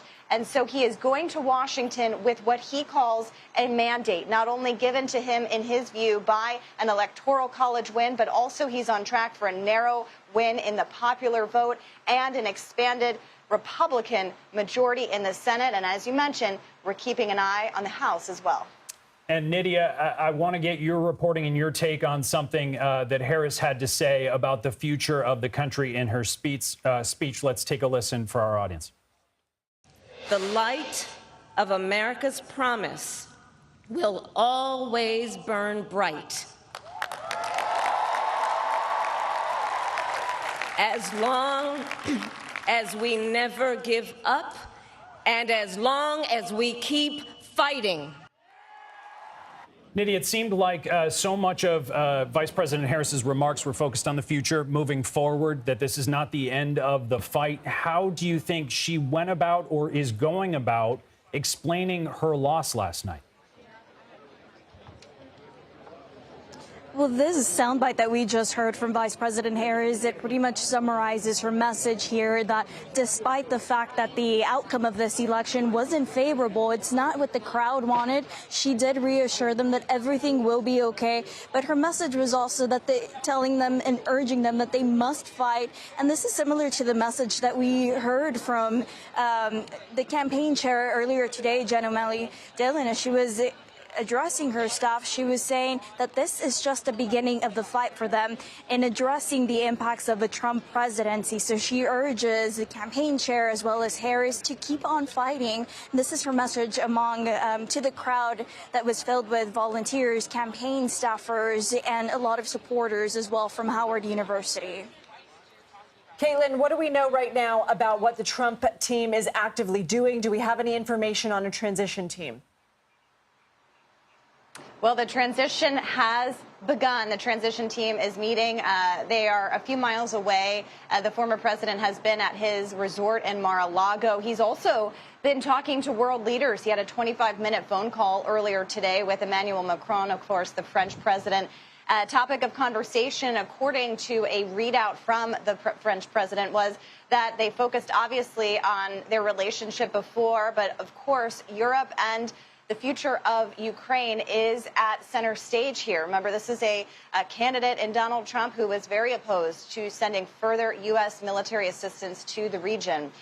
He is also working with the transition team. That team includes his two sons, Don Jr. and Eric Trump. They are playing a big role. J.D. Vance, his vice presidential nominee, now the vice president-elect, is also serving on that transition team, along with Linda McMahon, who's the former CEO of WWE Wrestling, and she also had served in his cabinet before, and Howard Lutnick, who is the former CEO of Cantor Fitzgerald, a close friend of the former president, has been traveling with him also in recent days. But what I'm watching is how they build out this government, not only those thousands of positions in the government, but especially his cabinet, because remember, that center stage of this campaign was the criticisms that he had received from those who had served with him in office, his former chief of staff, others who had served in high-level cabinet positions, questioning his fitness for office. That was something that the Harris campaign had seized on, and Donald Trump has said before that he will pick people differently. So we'll be watching to see as he's making all those phone calls. Caitlin Huey-Burns and Nydia Cavazos, thank you both so much for being part of our coverage. We appreciate it. Let's now bring in CBS News chief election and campaign correspondent Robert Costa. And Bob, I know you spoke with the now president-elect's team and Donald Trump himself on Tuesday afternoon. Of course, the campaign is going to project confidence at that hour. But do you think the campaign expected this level of success? Great to be with you, Doug and Lindsay. This is a campaign that's driven by the candidate, and that can sound like an obvious point, but it's really important to understand as we move forward covering the Trump transition and the Trump White House, a return to power, that this is someone who's at the center of his entire operation. This is not some kind of tiered system with many different stakeholders. It's Trump as the conductor trying to pull all of these different people together into a political movement in a coalition that he has control over. And that's what we're watching at this hour. Who is he allowing now into the inner circle? Caitlin Huey-Burns mentioned Robert F. Kennedy Jr., and that is true, based on my reporting as well. RFK Jr. will have a seat at the table. So will Elon Musk, one of the world's richest men. And we're looking for a potential expanded circle for Trump at this point. One thing that's always true of Trump is as long as someone is willing to pledge loyalty to him and show that they're willing to be someone serving him while he's president or candidate, he's willing to listen. And so this is going to be an unpredictable moment as he staffs this administration and thinks through his policy agenda. Bob, what does the Trump campaign attribute to its better-than-expected performance among some demographics, including Latino voters and black men? There's a belief inside the Trump campaign that by talking about cultural issues from a conservative perspective, they were able to make inroads with voters of color, white voters across the country, those who attend religious services regularly, because they believe that many people who are maybe on the fence politically and are working people across this country feel like they are outsiders in American political life, outsiders in the American economy, and outsiders in their own state. And Trump is offering not just grievance against the political and legal and cultural establishment, but he's offering them a policy playbook that speaks in a populist way to the concerns of working people. And economic pain is something we have covered at CBS News consistently throughout this campaign. And it's a real motivating factor. If people are feeling economic pain in their life, they're looking for someone to step in and say, I'm going to be a weapon against the system that is failing you. And even though Trump has character questions, conduct questions on so many fronts, a criminal conviction, many voters were willing to overlook that because he offered, once again, as he did in 2016 in particular, this outsider as an alternative. And Bob, so much of your reporting over the course of the last 8 years has gone towards the question, will this change Donald Trump? Will he appear different? Will his vibe shift? In 2016, obviously, as soon as he started speaking in his remarks at the inauguration, you got a sense of where he was. Do you think that this win in the sort of landslide that we're seeing take shape will change the President Trump 2.0 that we're about to see? In brief, Doug, no. I can think back to going to meet Donald Trump when he was then Mr. Trump, the businessman at Trump Tower, more than a decade ago in 2010, 2011, 2012, when I was starting out my reporting career. And he was someone who, to this day, has remained this figure who is constantly changing, willing to adapt, ride the wave of news, as he once put it to me, instead of trying to just go in a traditional way along with the news cycle, to think in unconventional ways about making his way in business and politics and in the culture. And he is going to continue to bring those instincts to the presidency. This is someone who had a rally that was incendiary to many Americans at Madison Square Garden, but he believes it brought attention to him in his campaign. This is someone who made his bones in Hollywood by being the star of a reality TV show, someone who is a frequent guest at professional wrestling matches. Robert Costa, thank you. Thank you. What does Donald Trump's victory mean for his January 6th indictment? And will Special Prosecutor Jack Smith be fired? We've got a lot of questions. We're going to take a look at the future of his cases.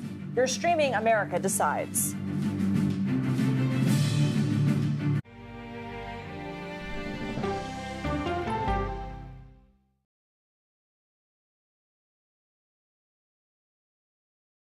Come on, Julia. Oh, no. I will if you will. You go, gal. That's right. Let me see if you can find me. I want to make sure that my voice is heard, but also that I lift up other voices. You can't write a better script. Yeah, boy. It's gonna be a ride.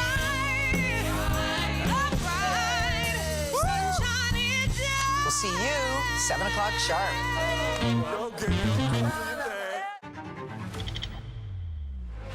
How fast do you think you were going? 195 miles an hour. This is incredible. How close did you actually come to being killed? That close. Is this brain surgery without a knife? It is. What risk do these children pose to Russia? I'm not sure the world is prepared for this change. Definitely not. Who's the best coach in college football today? Let me see a mirror. It's time for the CBS News original, 60 Minutes. Sundays on CBS and streaming on Paramount Plus. Go to the ends of the earth. Right now. We got something crazy. And reach for the stars. Here we are. Time. Yes, it's my comeback. Hey, this is pretty fun. But wait, there's more. Experience thought-provoking, Welcome to the idea of being a human being. innovative, and truly original reporting. Look through a telescope and go, wow. Because there's always something new under the sun on CBS Sunday morning. I'm a voracious consumer of information and constantly curious. I want to know the basic facts of every issue and to press into the heart of the matter. Information is the currency of democracy, and that's what we bring to the table every Sunday. When you need your sports news all the time, We've got breaking news to bring to you. CBS Sports HQ gives you a snapshot of all the sports that matter to you. Big news coming out of the NFL. A lot of movement in the rankings this week. With highlights. What a finish at the final round of play. And in-depth analysis. Can they three-peat? Tony Romo joins the conversation. What can you say about this game? When you need your sports in a snap, We're bringing you that breaking news right here on HQ. find it on CBS Sports HQ. Streaming free anywhere you are. At this moment, terrorists could be plotting another attack. 9/11 triggered a counter-terrorist system that included a secret database. This person needs a closer look. A growing list of nearly 2 million people, including some Americans who say they're innocent. On 1 hour flight, I have to spend 6 hours to go and come back. CBS Reports explores the system, the people responsible for it, and those pushing for change. I'm not fighting against them. I'm fighting for them to do the right thing. The Watch List, now streaming on the free CBS News app. A CBS News investigation. People looking for love, finding their life savings gone, This could happen to anybody. and sometimes losing their lives. Anything for love. Now streaming on the free CBS News app. Welcome back. Donald Trump's re-election victory over Vice President Kamala Harris will deliver sweeping changes to the federal government, particularly inside the Justice Department. That will have major implications for his criminal cases. Trump has promised to fire special counsel Jack Smith. Smith is overseeing the federal election interference case against Trump. He also led the case surrounding Trump's handling of classified documents. Smith is appealing a judge's decision to dismiss the documents case. But we're now learning discussions are underway on how to potentially wind down those cases. CBS News congressional correspondent Scott McFarland joins us now. Scott, good to see you. What does Trump's re-election mean for the federal cases against him and the January 6 defendants? President-elect Trump didn't just beat Vice President Harris. It appears he's beat at least some of the criminal charges filed against him by the special counsel. CBS News has learned the special counsel is in discussions to try to wind down those 2 federal criminal cases against Trump. before Trump's inaugurated, which means in the coming weeks. You'll recall the second and fourth on the list there. The classified records case at Mar-a-Lago, which was dismissed by a Trump-appointed judge on July 15th, but the special counsel's been trying to resuscitate it. And also, of course, the 2020 election conspiracy case filed in August 2023 for attempts to overturn the 2020 election results. That case was not set to go to trial before January, but there were hearings on the calendar before then with the prospect of a jury trial in Washington, D.C. on 4 felonies in 2025. That case would be shut down, too. A seminal moment in these first ever federal criminal prosecutions of a former U.S. president. They appear poised to disappear. Moment. Scott McFarland, good to have you with us to explain it. Thank you. Former Deputy Assistant Attorney General Tom Dupree joins us now. Tom, are there any legal roadblocks that would prevent Trump from shutting down those federal cases? None whatsoever. The moment that President Trump is inaugurated on January 12th of next year, he can dismiss those cases immediately. He can direct his attorney general to order that Jack Smith, assuming Jack Smith is even still serving as special counsel on that day, to be terminated effective immediately. Trump's future attorney general nominee will need to go through Senate confirmation hearings. Do you expect that person will face questions about Trump cases or January 6th related cases? I suspect they will get questions along the lines of, will you be willing to fairly apply and neutrally apply the rule of law? I don't know if there are a lot of questions they can ask about those specific prosecutions, because I think it will be a done deal by the time the attorney general nominee is sitting before the United States Senate. I think by the time that happens, that case will already have been dismissed. And what does Trump's reelection mean for the non-federal cases, including conviction in New York City and the Georgia racketeering case? Well, as with the federal cases, I think here we're going to see the fate of the state cases is basically going to have been decided at the ballot box rather than in a court of law. The New York case, I think, may be a little complicated because the judge will, at least in theory, be proceeding to impose sentence on Donald Trump in the coming weeks. My guess is that the possibility of a sentence of incarceration is completely off the table at this point. So I think the judge is going to have to think creatively about whether there's any sort of sentence that he could impose consistent with the fact that Donald Trump is about to become the president. The Georgia case has been in a state of suspended animation for some time. I don't see that case picking up steam anytime soon, and my best guess is that probably is not going to survive either. The Supreme Court ruled that presidents are immune from prosecution for official acts. Remind us what is encompassed in official acts and how that could impact a Trump presidency. Sure. Well, an official act is basically, as the Supreme Court explained it, any action that the president takes in exercising his official constitutional powers, exercising the powers of the presidency of the United States. I think what this means going forward is that President Trump will know that he is immune from criminal prosecution for any acts that are official. But I will say this, the Supreme Court definitely acknowledged that there is a gray area for acts that might be partially official or acts that are not official at all. And in those types of cases, there at least is the potential for criminal prosecution. So I think it would be overstating it to say the Supreme Court eliminated any guardrails, but they certainly have given the president more or less free rein on the criminal prosecution front, so long as he remains confined within the scope of exercising his official duties. Tom Dupree, thank you so much. Thank you. As Donald Trump gets ready to retake his presidential power, Republicans win a majority in the Senate. Now we're watching the House. Could Washington be controlled entirely by Republicans? We will take a look at the races still to be decided. You're streaming America Decides.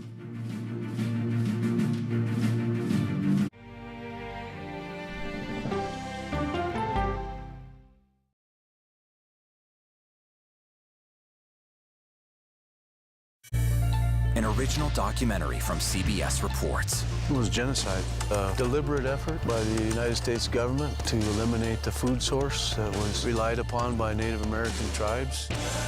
American bison were slaughtered and Native Americans displaced. And that's how tribes were subjugated to reservations and our lands were taken. But now, through conservation efforts at Yellowstone, Buffalo provided everything that we needed. Now they need help. a herd grows. We need to step up and help them. And a culture is reborn. When the buffalo return and come back, that's when our tribe will begin to heal. Yellowstone Bison Revival, now streaming on the free CBS News app. Oh, wow. Look at this. Let 60 Minutes take you on a private tour of the National Archives. So there may be treasures like this buried in boxes. Historical secrets from America's past. So this is original from 1778?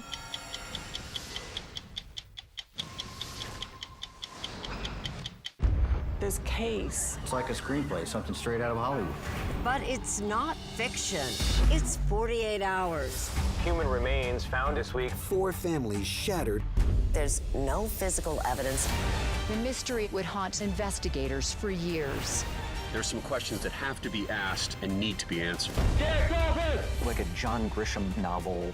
A gripping true crime original. 48 Hours. Now streaming on the free CBS News app. When you wake up in the morning, we want to be your go-to team. On our places. Bright, shiny faces. Nate has one of the quickest minds I've ever seen. Put me in the game, coach. Tony has a way of making people feel comfortable. The best interviews feel like it's just a conversation with a neighbor. Hey. Gail has this unbelievable knack to ask a question that is the question that you're asking at home. I've been told I could talk to a tree, and that's pretty much true. I don't go to work in the morning. I go for coffee with my 2 good friends, and we talk about the world. Here we go. Your morning routine just got better. CBS Mornings, weekdays at 7. I'll see you in the morning. Listening to how someone explains themselves is so key to understanding their perspective. The grief of losing a child is immense. You can't breathe. After decades of the war on drugs, things have only gotten worse. Every shipment of fentanyl is a ticking time bomb. 50 times more powerful than heroin. CBS Reports goes deep into Mexico. What is your role in the Sinaloa cartel? To find out why the cartels keep getting stronger and wealthier. This is a war, But we're not fighting it. our citizens are dying. Funding Cartels, now streaming on the free CBS News app. Welcome back. Donald Trump will return to the White House at the start of the next year. And he may be leading a government entirely controlled by his own party. Republicans flipped the Senate through a handful of wins in a number of key races, including Ohio and West Virginia. But whether they retain their majority in the House still remains unclear, as votes in several critical contests continue to be counted. Of note, CBS News has characterized control of the U.S. House as leaning Republican. CBS News politics reporter Hunter Woodall joins us now. Hunter, good to see you. So at this point, are they likely to retain control of the House? It's fascinating because if you're Republicans right now, you're feeling pretty good about how things have been going. You thought you were going to have to play a lot of defense, that Democrats were going to be sort of bolstered by this presidential race being at the top of the ticket. That hasn't been the case. Look at these battlegrounds, but especially look at what's happening in California. That's where Democrats are really hoping they can make up some ground here. But there's 2 races. There's California 27 and California 41. These 2 races are Republican seats the Democrats thought they could win. Right now, with a lot of the votes still out there, it isn't looking great for them. In the Senate, Hunter, Republicans largely expected to flip the Senate, which they, of course, did. Why? And were there any specific races that were surprising and of note to you? This environment, was so much better for Republicans than it was for Democrats in terms of, Republicans didn't have to defend that many seats. Democrats were defending a lot of seats. And in these red states where Democrats still had office, Ohio, West Virginia, Montana, Republicans cleaned up. And when you're looking at these battlegrounds, though, Republicans are still doing well. Now, obviously, we've seen projections that, Democrats are holding on to the seats in Michigan and Wisconsin, but there's still Pennsylvania and Nevada to be called. Races there could really keep adding to Republican Senate majority and really make life easier for Trump and congressional Republicans. I feel like you wear many hats here at CBS News, and I'm going to have you sort of put on a historian hat. You compile so much research for all of our teams. You have this breadth of knowledge. Put us into context of history and where we are in American politics, that he really has launched this great comeback story. I mean, there's really nothing quite like it, because I've noted before, and I appreciate the comment about the research, but, the only time Republicans ever nominated somebody 3 times was Richard Nixon. Now Trump was nominated 3 consecutive times, breaking tradition in a major way.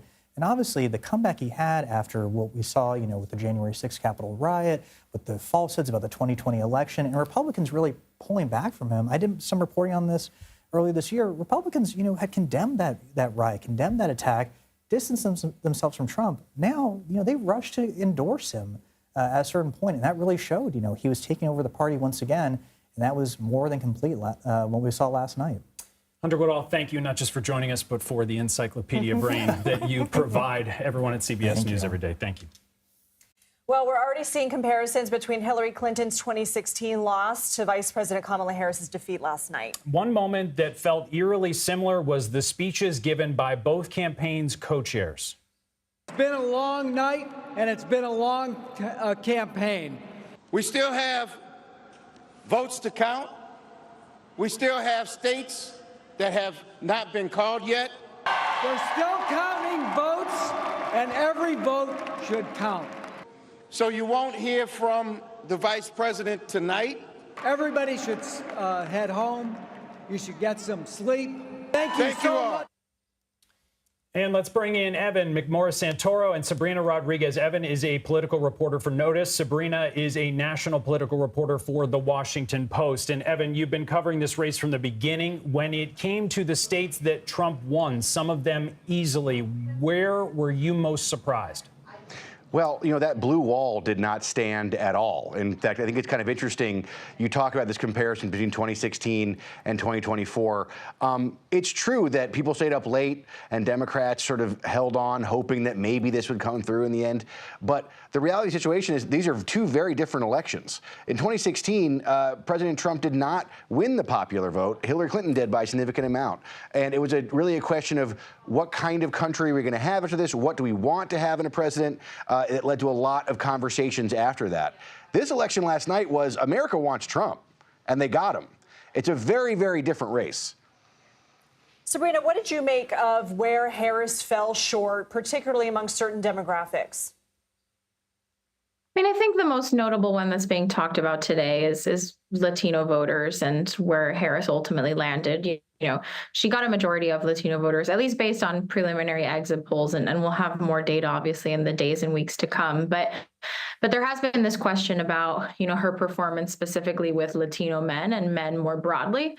It's not a complete surprise for those of us that have been covering this for months. I mean, this was a challenge that her campaign was having. The thought was that women were going to help, deliver the presidency for Kamala Harris. And sort of there was this challenge around her messaging toward them, whether it was Latino men, Black men, white men overall. But I think we saw it come to fruition. I mean, exit polls are showing us on Latino men specifically that it could be as much as, a majority and more than 50% having supported Donald Trump. And that makes a difference in a lot of these battleground states where Latino voters, are a growing part of the electorate. Sabrina, it's interesting. We maybe don't mention enough the fact that this campaign, the Harris campaign, was crammed into an amount of time that we overlook sometimes. It feels like these two candidates have been facing off against each other forever. They have not. How much of what went wrong do you think is a Kamala Harris problem, the Democratic Party problem, or is it partially the fact that she didn't have as much time to campaign as an incumbent would have? People spend longer planning weddings. They sure do. But, I think that this predates Kamala Harris. I mean, this election, he may not have been on the ballot, but this election was also a rejection of Joe Biden. Americans did not want to see him on the ballot. We saw in polls time and time again before he dropped out and ended his reelection bid. We saw that Americans did not want him to be running for reelection. They didn't like the choices that they had between him and Donald Trump. But Kamala Harris, joining the ticket and becoming the nominee didn't take away those concerns that people had. She was at the end of the day, Biden's vice president. And I think that, of course, put her in a difficult position, running this campaign as the vice president of the United States to Joe Biden. She struggled clearly early on in the campaign with how to differentiate herself between him. I mean, to this day, even last night at the polls, voters were mentioning to me how, when she answered a few times about how there wasn't a difference between her and Joe Biden. So I think that was a huge challenge. And just the fact that this did not go through the standard process. We didn't have a primary. There wasn't, multiple candidates fighting out for what the prevailing, message and vision was going to be for the Democratic Party. And I think that is something that Democrats are going to have to really reckon with now after this loss. Evan, there's always a blame game after a campaign fails. There was a lot of talk of closet Harris voters, people secretly voting for Harris and not telling their friends and loved ones. Maybe the story actually is the closet Trump voter. What are you hearing from high-profile Democrats? You know, it's interesting you bring that up. I spent a lot of time at the end of the election cycle with their Democrats who are trying to get those Republican women to sign on and sign up. You know, Liz Cheney out there with the vice president trying to get these people. They really, really did believe that there was this hidden, angry Republican woman that was going to come out for them, and it didn't really happen. If you go to notice.org right now, where I work, we have a ton of stories about what high-level Democrats are saying to each other about what to do next for their party and what went wrong. One of the most interesting ones that I had a conversation with somebody that I had today was a guy that works a lot with union workers and labor voters, and they said actually, you know, the way that they do their organizing there, obviously we remember from this election cycle, a bit different than usual. Not all the unions endorsed Kamala Harris. The Teamsters famously deciding not to endorse anyone after doing a poll of their own membership showing overwhelming support for Donald Trump. But this activist was telling me that one of the things that unions do is they do a lot of one-on-one conversations with union members. Union member talking to a union member, that can kind of change things around and bring people to their side. They feel like they made their targets, actually, that they actually did very well with those conversations. But he took this conversation all the way back to NAFTA, right? The 90s, that era of Democratic politics, and saying the universe of union voters for us to persuade is so much smaller now because of things Democrats did all the way back then, that he thinks that those need to be addressed before you can go to the future. So Democrats are looking at something really existential right now. Like, they are really talking in broad terms about huge changes to their party. And, you know, we're going to have a lot of conversations about that going forward. But I was just fascinated to hear this guy talk about something that happened, you know, 20 years ago, 30 years ago, as the trigger for what happened last night. Yeah, it's such interesting stuff. Sabrina, Obama's just put out a statement and said in part, quote, "In a country as big and diverse as ours, we won't always see eye to eye on everything, but progress requires us to extend good faith and grace, even to people with whom we deeply disagree. That's how we've come this far, and it's how we'll keep building a country that is more fair and more just, more equal and more free." What do you make of that? I mean, I think that's the right message that we're going to hear from, that we've now heard from Obama and from Harris, and we'll be hearing from some Democrats in the days to come. You know, the reality is that Washington in January is going to be a very different one. We already know, of course, Trump winning the presidency and Republicans having a Senate majority. It's possible that Republicans will also, you know, take control of the House. So Democrats being in a position to work in good faith with Republicans is going to be a challenge, but it's going to be a very necessary one in a Washington that is dominated by Republicans. Evan McMorris-Santoro and Sabrina Rodriguez, thank you. Vice President Harris had just about 100 days to convince voters to elect her as commander-in-chief. We'll break down how some of the biggest factors in her campaign may have affected the result.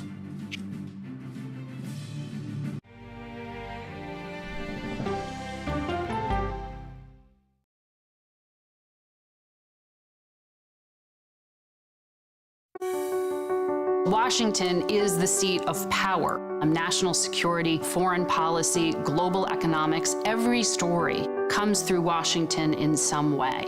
We bring some of the most powerful voices in America to the table. We don't just ask the questions, you have to go deeper. We try to understand what's at the heart of the issue we're talking about, to then come forward with solutions. Face the Nation on CBS. The justices ruled that Harvard and the University of North Carolina violated the Constitution. In the aftermath of the Supreme Court decision to end affirmative action in college admissions, uncertainty sets in for some students of color. Affirmative action really gave us an equal opportunity. CBS Reports explores the historic decision and what it means for those chasing an opportunity to change their lives. I knew that college was the ticket to break this cycle. The end of affirmative action, now streaming on the free CBS News app.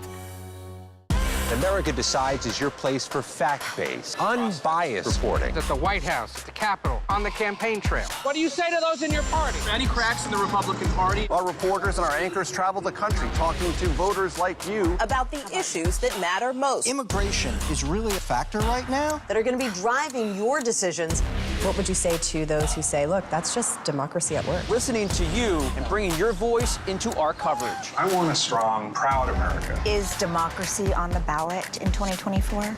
Let us help you decide. America Decides on CBS News 24/7. Stream our expanded one-hour program Monday through Thursday at 5 p.m. Eastern. An original documentary from CBS reports. AI is among the most world-changing technologies ever. Curing diseases, scientific breakthroughs, making lives better. They can help us with medical discoveries, scientific discoveries, doing better agriculture, having cures for things like Alzheimer's. It's also going to really transform the way we work. The uplifting potential of artificial intelligence is limitless. It gives you a friend, somebody to chat with 24/7 that is non-judgmental. He makes me feel loved and desired. And so are its downfalls. The problem with all this AI is that it's unpredictable and uncontrollable. The choices we make now will have lasting effects for decades, maybe even centuries. The ChatGPT revolution, now streaming on the free CBS News app. We are about to see American weapons in the hands of Mexican cartels. A gun pipeline to Mexico. We are arming the cartels. 100%, no doubt about it. Happening right under our noses. Who's doing something about this? Nobody. A CBS Reports exclusive. Most Americans have no idea that we are effectively arming the enemy next door. This is the story the American people need to know. Arming cartels, now streaming on the free CBS News app. Kamala Harris has conceded the election to Donald Trump after running a short but historic but ultimately unsuccessful presidential campaign. And many Americans might now be wondering if the vice president had become the Democratic presidential nominee sooner, could the election have had a different result? Let's bring in our political panel. Maura Gillespie previously served as an advisor to Speaker John Boehner and Congressman Adam Kinzinger. Chuck Rocha worked on Senator Bernie Sanders' presidential campaigns. I feel like we're asking both of you to look into your magic crystal balls of hypotheticals. But okay, Chuck, let's talk about this. People are blaming President Biden for not stepping down sooner. Democrats as a whole for not realizing how dissatisfied the electorate was. Do you agree with those sentiments? Do you see more factors? There's lots to blame when you lose an election. I'm going to say it was too dang hot here in New York and other places, and folks didn't want to get out in the heat to vote. You'll find any excuse when you lose.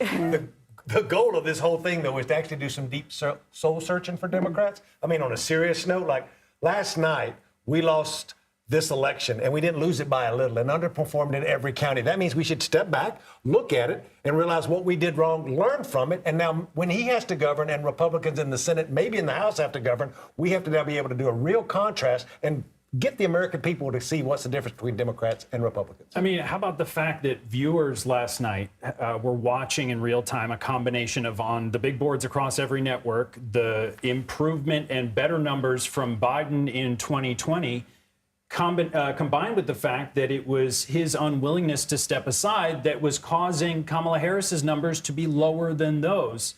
So I'm fascinated by the idea, Maura, that that's a big part of the story here, the lack of time, the lack of a primary process for Kamala Harris. Do you think any part of this is simple and related to the lack of time? I do think that there's something to be said about the fact that it wasn't through a democratic process that she became the nominee. But again, Joe Biden had said that he was going to be a one-term president and then reneged on that promise by staying in. And I do think that a lot of people saw that as arrogance. And I don't mean to name call or anything like that, but that's what that was to me. That's just someone who didn't want to step aside from being in the power. And that's also an inner circle that kept the circle too close and wasn't willing to tell people what was really going on. And then you left the Harris team essentially on an island by themselves trying to scramble at the last minute. And so I don't think that they had, really thought through what that would mean. And again, when the majority of the country, as Chuck pointed out, felt like the country was going in the wrong direction, less than 30% thought it was going fine, that says something. And you really can't, it's almost an insurmountable thing to overcome. And hindsight being 2020, however, the period of time, Chuck, where we knew President Biden was going to step aside, and then we knew it seemed like Kamala Harris was going to be the Democratic nominee to replace him. That was about 5 minutes. Should the Democrats have taken more time to evaluate their options? It's a hypothetical that I've thought about. I've run a presidential campaign. It is not easy to build name ID and let the American people all know what you're going to do. She raised $1 billion with a B over that time period, and she inundated the airways, but it still was not enough to distinguish herself from being different than Joe Biden. That's why she lost last night, because the American people didn't see her as an agent of change. They saw, even though it's changing chaos, in my opinion, they did see Donald Trump as something that was different and tied her back to the old administration. So 100 days was not enough. Maura, I want to show something to you. Ukrainian President Volodymyr Zelensky posted on social media saying that he had a, quote, excellent call with Donald Trump, congratulated him on his historic landslide victory, also said that they, quote, agreed to maintain, hold on one second, I just lost my place, agreed to maintain close dialogue and advance our cooperation. Of course, people in Ukraine, people in other areas of the world have been watching this so closely. How do you see that conflict, potential other conflicts in the world unfolding now with a new leader in the White House? I think there's a lot of concern, and rightfully so. We talked, about how we as Americans have been largely afraid of what outcome would come last night. Whether you were on the left or the right, people were afraid of what was going to happen.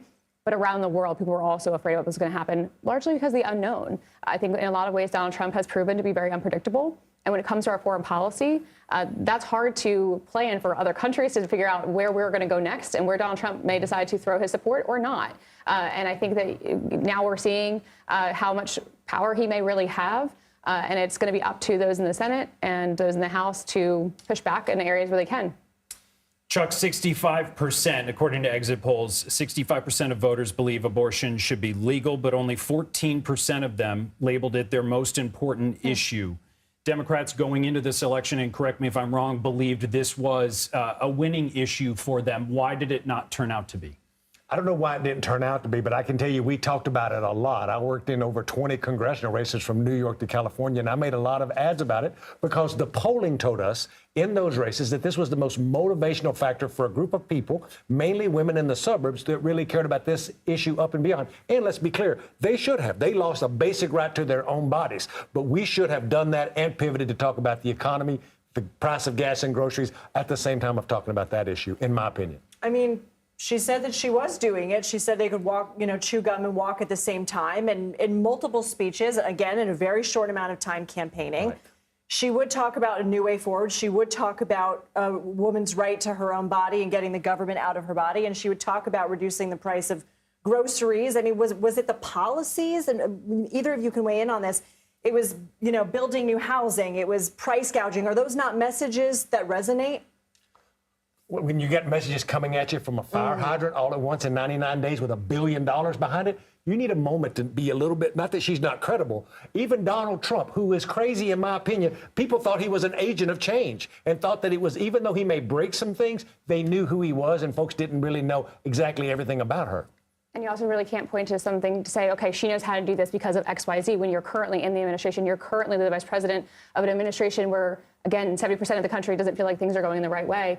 And so to talk about those issues and what you would do then, the argument would constantly go back to, okay, then why haven't you done it? And why haven't you urged Biden to do it? And why isn't there a better path forward now?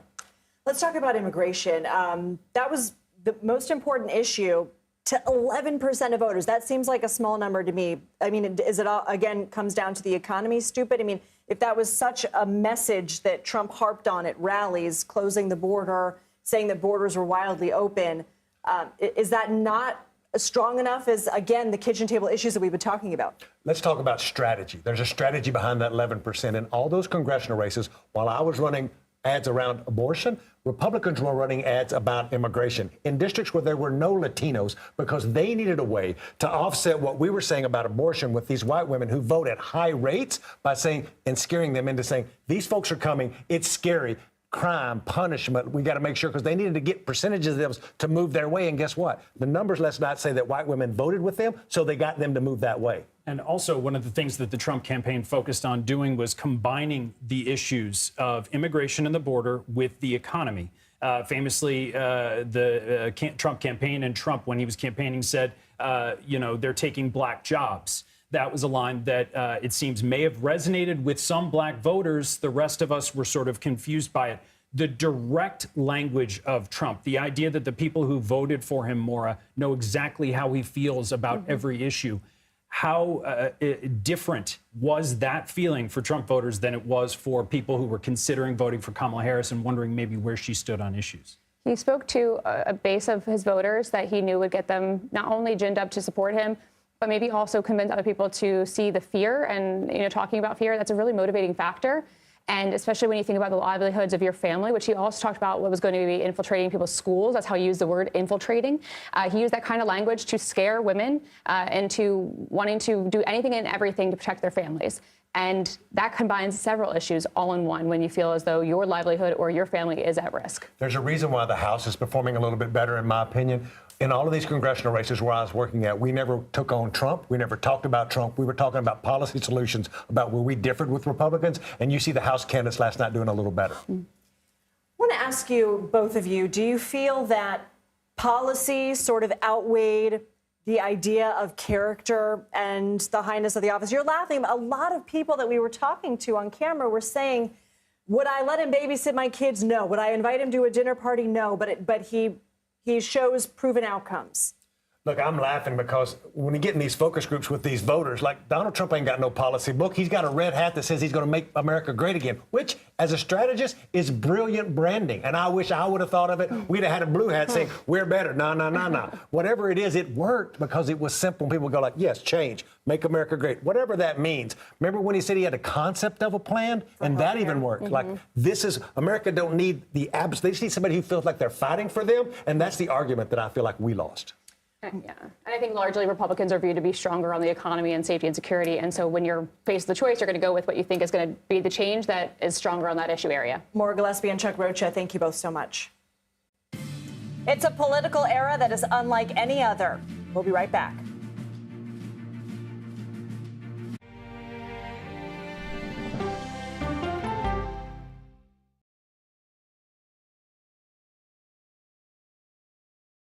Go to the ends of the earth. Right now. We got something crazy. And reach for the stars. Here we are. Time. Yes, it's my comeback. Hey, this is pretty fun. But wait, there's more. Experience thought-provoking. I'm open to the idea of being a human being. Innovative and truly original reporting. Look through a telescope and go, wow. Because there's always something new under the sun on CBS Sunday morning. At this moment, terrorists could be plotting another attack. 9/11 triggered a counter-terrorist system that included a secret database. This person needs a closer look. A growing list of nearly 2 million people, including some Americans who say they're innocent. For 1 hour flight, I have to spend 6 hours to go and come back. CBS Reports explores the system, the people responsible for it, and those pushing for change. I'm not fighting against them. I'm fighting for them to do the right thing. The Watch List, now streaming on the free CBS News app. Don't miss true crime anytime you want, anywhere you go. With the 48 Hours podcast. Real crimes, real lives, real justice. There's some questions that have to be asked and need to be answered. Listen to 48 Hours on Apple Podcasts. An original documentary from CBS Reports. Imagine yourself in Manhattan with no police, no army, no mayor. The people of Haiti stare down poverty, corruption, natural disasters, and violence. 90% of the guns that are used by gangs in Haiti are American guns. But with an unbreakable spirit and eternal optimism. There are days where I cry, but we can't be discouraged. We still believe in Haiti. They're still able to look ahead with hope. Haiti is on the brink of transformation, a radical shift. Haitians are coming together and saying things must change. Fighting for Haiti, now streaming on the free CBS News app. Hey there, welcome to The Uplift. I thought she was a groom, and I stepped back and I went, oh, you're the queen.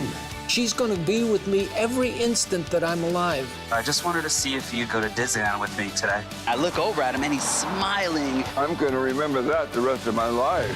They told us when he was gonna be born, he was only gonna live for 30 minutes. It's really a miracle that he's with us today. The Uplift, stream now on the free CBS News app. When you wake up in the morning, we want to be your go-to team. On our places, bright, shiny faces. I don't go to work in the morning. I go for coffee with my two good friends, and we talk about the world. Your morning routine just got better. CBS Mornings. A CBS News investigation. People looking for love, finding their life savings gone. This could happen to anybody. And sometimes losing their lives. Anything for love. Now streaming on the free CBS News app. In just 2.5 months, Donald Trump will return to the White House following a campaign unlike any other in American history. While so much of Trump's first term was unprecedented, his upcoming second term will surely have its fair share of firsts as well. At 78 years old, Trump will be the oldest president to take office. He'll also be the first president with a criminal conviction on his record and the first since Grover Cleveland in 1892 to take back the White House after an election defeat. And to help give us more historical context to all of it, Mary Frances Berry joins us now. She's a professor at the University of Pennsylvania and a former chair of the U.S. Commission on Civil Rights. Thank you for joining us. How do you contextualize Donald Trump's election win? Thank you for having me.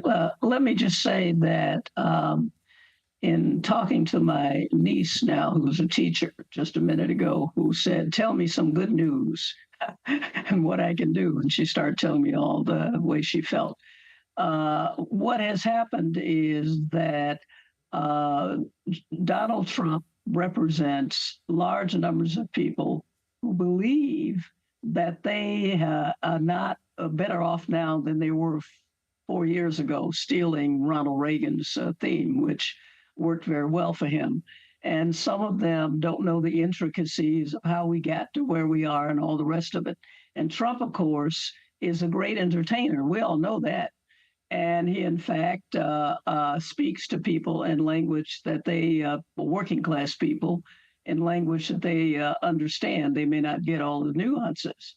And so, in fact, what he does as their representative, as the person who stands for them, as he puts it, he, in fact, persuaded them that he could make their lives better and that, therefore, they should elect him. And they ignored all of the media and the reports and everything else that told us about his convictions and impeachments and all the rest of it. They saw the assassination attempts, but the rest of it, they just ignored. And they're willing to take him at face value as somebody who's going to fix America and make them better off. And we just might as well face that that is what the context is. And we have a job of trying to make progress despite all of that and to get some understanding from them about what really is going on in the country and what they face for the future. Professor, I got to be quick with you on this, but Kamala Harris is the first woman of color to lead a major party's ticket. What does her rise say about the progress of women and politicians of color? It doesn't say as much as you would think. Her loss says something because, in fact, she was put in at the last minute, as we know, because the Democrats were desperate to think that they were going to lose the election. And so that is why they had Biden leave and put her in, and she didn't have the time to work on it. There are a lot of things that one could say. But it is historic because it's a one-off. It's the first time it has happened. But it's the second time that a woman has run and lost, because that's what happened with Hillary Clinton. But it is historic. Professor Mary Frances Berry, thank you so much for being with us. Thank you for having me. America has given us an unprecedented and powerful mandate. Well, that was Donald Trump giving his victory speech in Florida on Tuesday night. The former president, now president-elect, will return to the White House in January of next year. In our next hour, we take a closer look at his victory and the next 4 years ahead. You're streaming America Decides.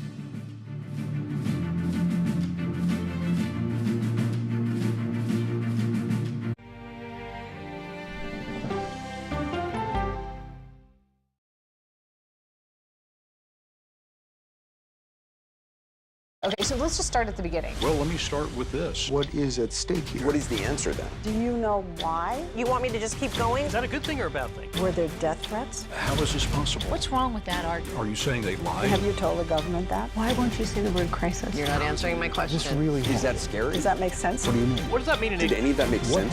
What's your response? What happened? Why? It's time for the CBS News Original 60 Minutes, Sunday on CBS and streaming on Paramount+. There is no more room in our city. New York City is receiving record numbers of migrants. Today, we're going to have more than 500 adults and children come through that door. Tensions rise as shelters reach max capacity. We don't have to take care of them. CBS Reports goes inside a crisis cities and families are facing as they fight to survive. The United States still has that glimmer of hope for people to come here. Fighting for a future. Now streaming on the free CBS News app. An original documentary from CBS Reports. Since you started La Soup in 2014, do you have any sense as to how much food you've rescued from the landfill? We've rescued 4.5 million pounds. I can't even fathom how much food that is. And that's one little person in one little city in America. We're going to call this chicken piccata. We did 450 of these meals today. This is the exact dish that you and I are going to have. Yep. Oh, really good. Is it good? Mm-hmm. Having a plan of how to keep people fed should be in every single city. If we eliminated food waste, could we eliminate hunger? Yes. Eating Trash, now streaming on the free CBS News app. America Decides is your place for fact-based, unbiased reporting. At the White House, at the Capitol, on the campaign trail. What do you say to those in your party? Any cracks in the Republican Party? Our reporters and our anchors travel the country talking to voters like you about the issues that matter most. Immigration is really a factor right now that are going to be driving your decisions. What would you say to those who say, look, that's just democracy at work? Listening to you and bringing your voice into our coverage. I want a strong, proud America. Is democracy on the ballot in 2024? Let us help you decide. America Decides on CBS News 24/7. Stream our expanded one-hour program Monday through Thursday at 5 p.m. Eastern. When people say who's first to get in the morning, that would be me. Morning news matters because it sets the tone for your day, and it's a way of getting you started. Day to day, that first draft of history, it happens right here. We're going to uplift you. We're going to send you out your way. We take you places, we teach you new things, and we make you feel like, you know, it's not all bad. People say to me, you always seem to be having a good time. And you know what? You're right. Your morning routine just got better. CBS Mornings, weekdays at 7. CBS News, 60 Minutes, Sunday on CBS. Superstar approaching, superstar approaching. Just get your popcorn and get ready. Come on, Julia. Oh, no. I will if you will. You go down. Yeah, boy.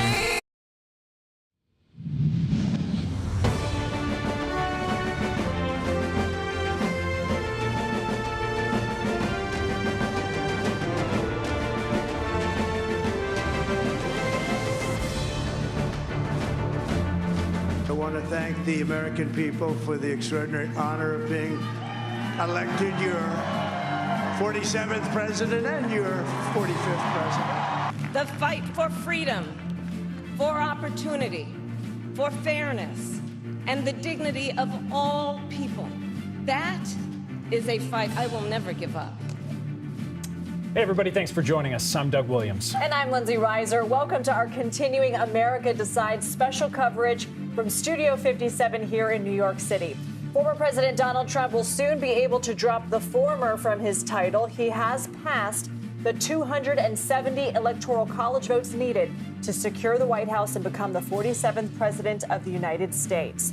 He will now become the first president since Grover Cleveland to be elected to non-consecutive terms. Trump will also become the oldest president ever sworn into office when he takes the oath on January 20th, 2025. The race was not as close as many predicted. Trump not only topped Vice President Kamala Harris in key battleground states, he also unexpectedly won the popular vote.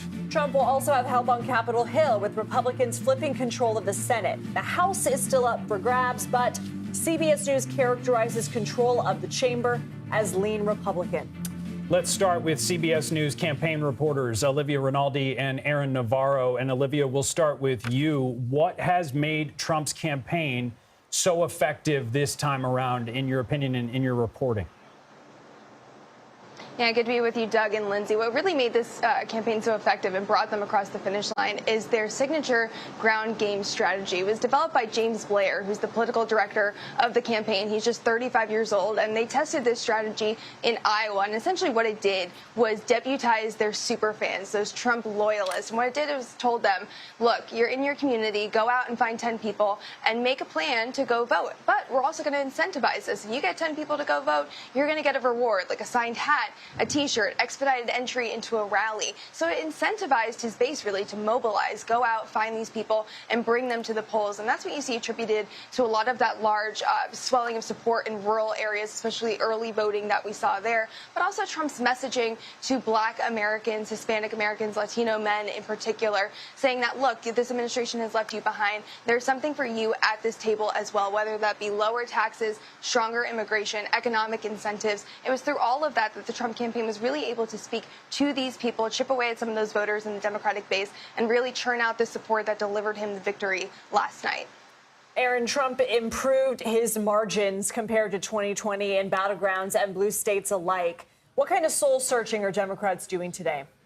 Harris struggled to recreate the winning coalition that President Biden had in 2020, in part because there were less people, less Democrats that turned out. And those that did not swing towards Harris. You saw young men, a group of voters that Trump really had access to and really pitched himself to, that swung his way, that cut into the youth vote for Harris, and Latino working class male voters. And that is a bigger, it spells a bigger problem with the Democratic Party, the campaign, and how they read the electorate when it comes to the economy. Harris was unable to distance herself from President Biden, who had received poor marks on the economy and his handling of it in the past 4 years. And that led to a lot of working class voters deciding to vote red instead. Olivia, in terms of what's next for the Trump transition, what do you expect from that period of time and sort of the vibe of the shift in Washington? Well, we already know that those conversations as far as transition are underway. The campaign tells me they're going to make quick work of this, starting today even, having those conversations about who would be involved, what this administration would look like, you know, the people on the campaign who worked with the former president, if they even want to be in Washington, and what that would mean. So a lot of work being done here in West Palm Beach, where we're told a lot of the transition will be happening. And on his transition team, not only is it his two sons and his running mate, J.D. Vance, but also Robert F. Kennedy Jr. He will be part of the transition team, along with former Democratic Representative Tulsi Gabbard. So they'll be going through personnel and policy leading up to the next Trump administration. We heard from RFK in recent weeks that fluoride is something that's on the top of his list as far as a policy agenda, removing that from the water. So conversations already about what this second Trump administration could look like, and policies that are underway being discussed right now. Aaron, we know that Harris called Trump today to concede. What can you tell us of some top lines from that call and her speech that she gave in front of students and staff at Howard today? Vice President Harris called former President Trump today to congratulate him on the win, but also emphasize that she's participating in a, quote, peaceful transfer of power. It's a subtle dig that she included in her concession speech, saying, when you lose an election, you concede. All of that subtext being Trump after 2020. Now, the other notable bit is President Biden, who has already invited Trump to begin the transition process. Olivia Rinaldi and Aaron Navarro, thank you. CBS News political director Finn Gomez joins us now. Finn, good to see you here. What are you hearing from Trump's inner circle about this win? Are they like, we told you so, or are they like, phew? I think it's a combination of the two, but a lot more of the first one. It's a lot of I told you so. this was coming. We had a good read on the working class voter in this election cycle, and also just focusing on two core issues that you talked ad nauseum about throughout this election cycle, and that's immigration and inflation, right? And I think that their inroads, especially with Latino working class voters, Latino male working class voters, Lindsay and Doug, you have to go back to 2004 when George W. Bush won with 44% of the Latino vote in that election to really compare. That's like 20 years, right? And so they feel that there's been a realignment with the political structure now, the political landscape, especially now that they believe that they have the Latino voter in their coalition. This is something that we have not seen, and frankly, in 20 years. How'd they do that? I mean, how do you make these inroads? You're talking about such a dramatic shift. How have they won over such a large population in a short period of time between these election cycles? Well, you know, it's because it's not just about a gender sort of focus. Excuse me, not just about it's not just about, it's more than identity politics, if you will, you know, for them. It's about by having a message that they feel was impactful with working class voters. It's not just about Hispanics. It's not just about white working class voters. It's about that specific message to blue collar voters, a feeling, a sense. And if you talk to blue collar voters, like as I did this election cycle, it was a sense of being disaffected, a sense of like a certain elitism that existed where they were talked down to and people weren't really hearing them. You know, inflation still existed. It really impacted their pocketbooks. And with that message, it was delivered. And it's not just, you know, the focus was not just on the high percentage of Latino voters, but specifically Latino male working class voters. You saw that in the exit polls. 54% of Latino males supported Donald Trump. And I think that is something that they could really run with and feel they have, and gives them a mandate, right? And if you also have to go back, you talked about Grover Cleveland, right, from the 1880s and 1890s. You really have to look back even before that to Andrew Jackson, right, in his second term when he rose on this populist wave, making sort of that same appeal to working class voters of the time, and it resonates even now, so many years later. Political director and historian. I want to talk to you about some of the big names that we're going to hear on transition teams and beyond. We were talking to Olivia. She mentioned RFK Jr., Tulsi Gabbard. We know Elon Musk is going to have a seat at the table. What are you watching for?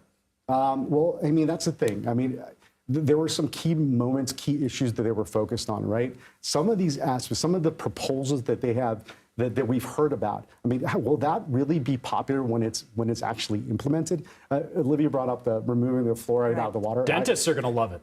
They will love it, yeah. But I personally like fluoride in my water, right? I mean, I'm not a scientist, but there's some aspects of this that may not hit with the majority of the American people. And that could be, and that's something I'm looking to see. Or maybe, I mean, we're being, you know, a little flippant, but the idea of tariffs, the fact that many economic experts believe that could actually further increase inflation. Absolutely. How does that happen? If you increase on tariffs on everything, this protectionism that he has been advocating since the 1980s, but, you know, by implementing that, by really running on that, how do you now govern with that? The other aspect is the mass deportations. Yes, and we saw polling that showed that over 50% of the American people do back that extreme measure. But if you implement it, you know, it's going to be costly. How do you do it? There's certain aspects. You can say something at a campaign rally to your base, but when it comes to governing from the White House, how do you do that? 60 Minutes has been doing great reporting on that. Absolutely. Yeah. Finn Gomez, thank you so much as a historian and an expert. We appreciate it.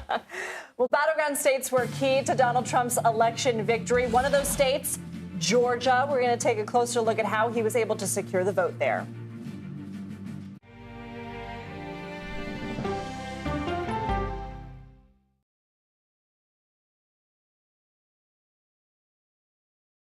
Come on, Julia. Oh, no. I will if you will. You go, gal. That's right. Let me see if you can find me.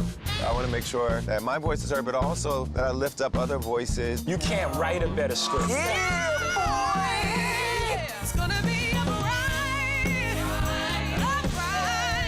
Sunshine is down. We'll see you 7 o'clock sharp.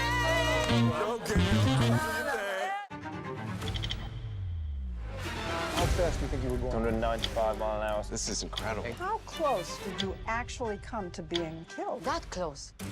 Is this brain surgery without a knife? It is. What risk do these children pose to Russia? I'm not sure the world is prepared for this change. Definitely not. Who's the best coach in college football today? Let me see a mirror. It's time for the CBS News original 60 Minutes, Sundays on CBS and streaming on Paramount Plus.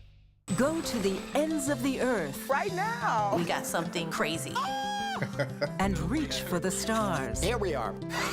Time. Yes, it's my comeback.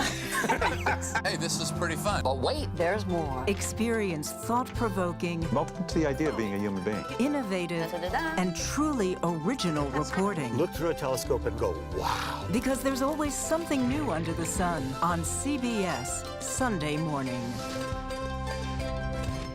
I'm a voracious consumer of information and constantly curious. I want to know the basic facts of every issue and to press into the heart of the matter. Information is the currency of democracy, and that's what we bring to the table every Sunday. When you need your sports news all the time, We've got breaking news to bring to you. CBS Sports HQ gives you a snapshot of all the sports that matter to you.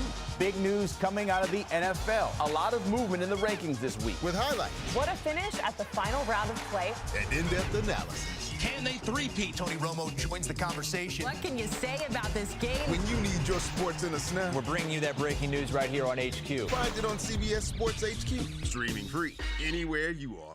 At this moment, terrorists could be plotting another attack. 9/11 triggered a counter-terrorist system that included a secret database, This person needs a closer look. a growing list of nearly 2 million people, including some Americans who say they're innocent. For 1 hour flight, I have to spend 6 hours to go and come back. CBS Reports explores the system, the people responsible for it, and those pushing for change. I'm not fighting against them. I'm fighting for them to do the right thing. The Watch List, now streaming on the free CBS News app. A CBS News investigation. People looking for love, finding their life savings gone, This could happen to anybody. and sometimes losing their lives. Anything for love. Now streaming on the free CBS News app. Welcome back. President-elect Donald Trump won the battleground of Georgia and its 16 electoral votes. Some ballots are still being counted. However, 99% of jurisdictions in the state have reported, and the former president has a 2% lead. Trump lost Georgia to President Biden by less than 1% in the 2020 presidential election. You might recall him pressuring the Republican Secretary of State to, quote, find those votes that he needed to win. In 2016, Trump defeated Hillary Clinton in Georgia with 51% of the vote. CBS News congressional correspondent Nicole Killian joins us from Atlanta. Nicole, I'm sure you're doing what every reporter that we have fanned out across the country is doing today in figuring out what happened. From your reporting, what appears to have caused Georgia to flip back to Trump? Well, look, I think a couple of things, right? You know, many argue that Georgia is a red state. Yes, President Biden flipped it back in 2020. Yes, Senators Ossoff and Warnock were elected here. But keep in mind, with President Biden's victory back in 2020, that was the first time a Democrat had flipped the state in some 30 years. So some of the thinking is that it was just flipping back to what it was. The other part of it is that a couple of different factors. You know, the former president kind of mended fences with Governor Brian Kemp, who was very successful back in 22, winning a second term to office. He has a very strong, robust campaign turnout operation that assisted with the Trump campaign and the state Republican Party to try to turn out votes. So that was another factor. And then, of course, just the dynamics on the ground. You know, what Trump campaign operatives told me is that, look, you know, they felt that their ground game here was underestimated. They held some 2,000 events here in Georgia in the last couple of months leading up to the election. They did a lot of focus, particularly on black voters, holding the most events for black voters out of any other battleground state.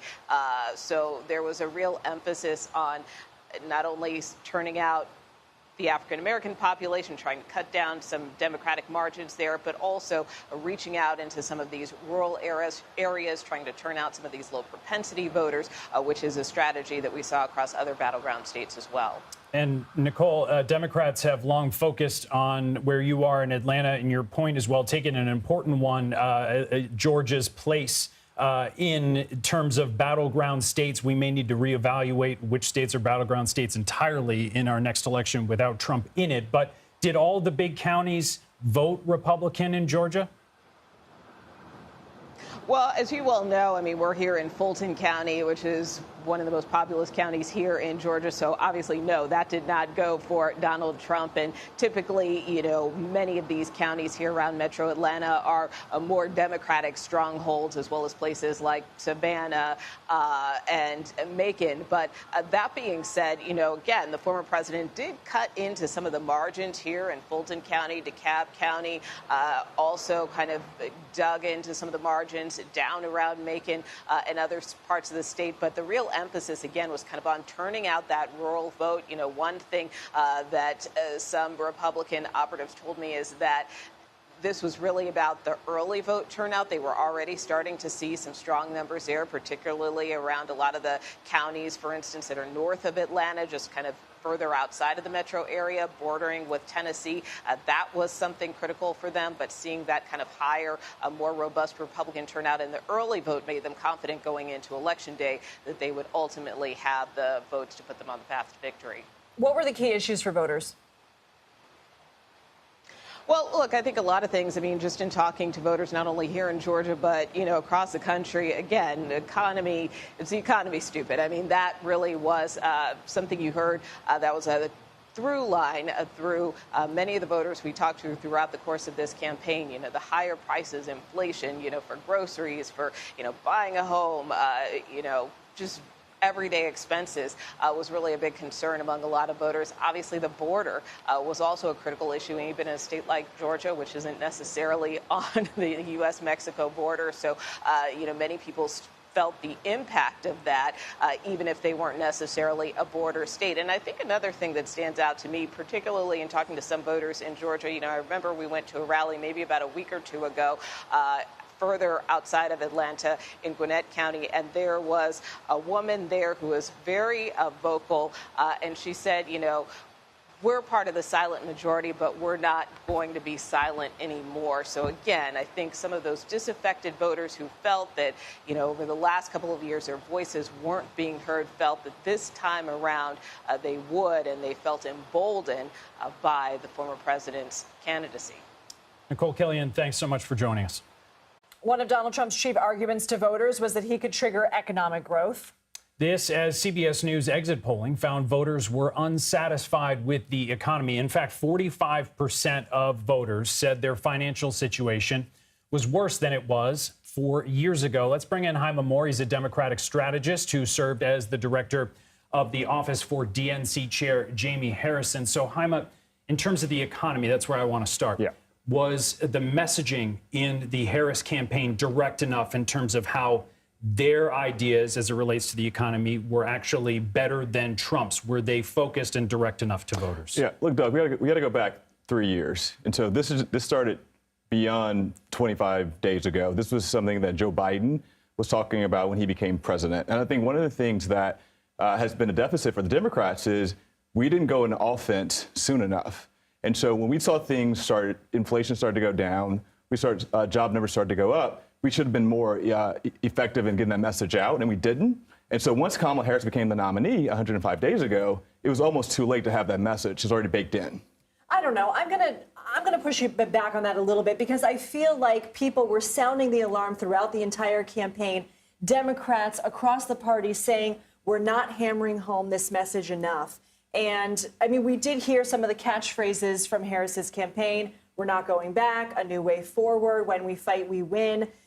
She had several high-profile economic speeches. Yep. I mean, was it specifically the messaging in those speeches that wasn't resonating in a way that what Trump was saying was? Well, look, we're actually agreeing. I think this is something we should have done 3 years ago, 4 years ago. I think even when Joe Biden was the nominee, we should have been more effective in getting that message out. So, look, Kamala Harris talked about the opportunity economy. I think that was something that was one of her strongest points this campaign cycle.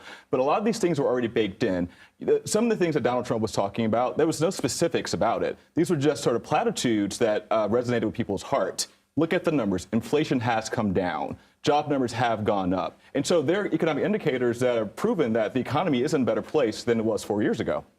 As a strategist, what do you tell a campaign, or how do you advise a campaign, or as somebody who's running for president, that pointing things out like that inflation is down, will fall largely on deaf ears to a country who still feels like everything costs too much. Yeah. Even if one thing is true, do you tell somebody it's probably not the best messaging, even if it is true? Yeah, you can't say that directly, Doug, but you have to go out there, you have to go into these cities, into these states, and you have to demonstrate, one, what you're doing to bring those costs down, and then two, when they do come down, when you see, it's very cheeky sometimes, when you see the cost of gas go down, you get in your car and you go buy gas yourself and you say, look, I paid $85 to fill my tank 2 weeks ago, now I'm paying $45. So you have to remind people the actual visuals that are going to prove that those numbers are correct. And so it's not about talking down to people. I think, you guys have been talking about this all day. There was a disaffected voter base that felt like they were not getting better. But I think there were some realities that were just true that we were just not able to articulate soon enough. Do you think that this election repositions both of the political parties, in which a majority of the electorate now sees Republicans as for the working class and Democrats as for the coastal elites? Yeah, I mean, look, this has been happening for quite some time. I mean, think about, look at Black men, look at Latino men, look at Hispanic. These erosions have been happening for over a decade in the Democratic Party to the Republican Party, and so there's been a realignment that's been happening for quite some time. But I do think that this election is probably the clearest picture that's been drawn for us, particularly those of us who are Democrats. But I mean, I think that's fine. You can't expect just because someone is a working class person that they should be a Democrat. I think the spectrum is a much larger than we thought in the past. Jaime Moore, thank you. Thank you. Well, immigration also became a key election issue for Donald Trump and his campaign. We're going to speak with our immigration and politics reporter Camila Montoya Galvez about some of the potential policies under a Trump presidency. You're watching America Decides.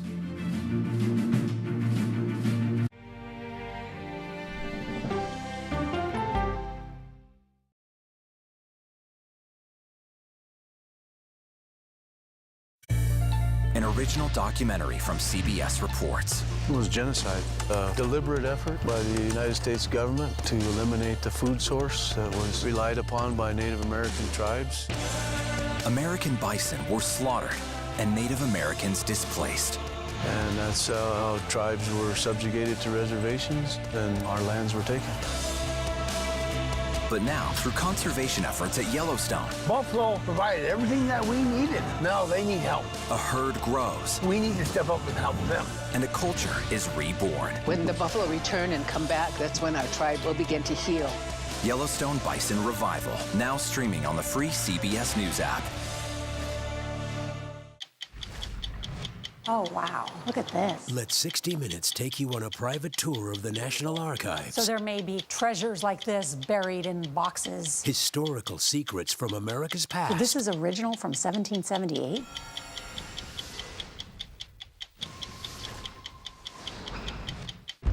This case. It's like a screenplay, something straight out of Hollywood. But it's not fiction. It's 48 hours. Human remains found this week. 4 families shattered. There's no physical evidence. The mystery would haunt investigators for years. There's some questions that have to be asked and need to be answered.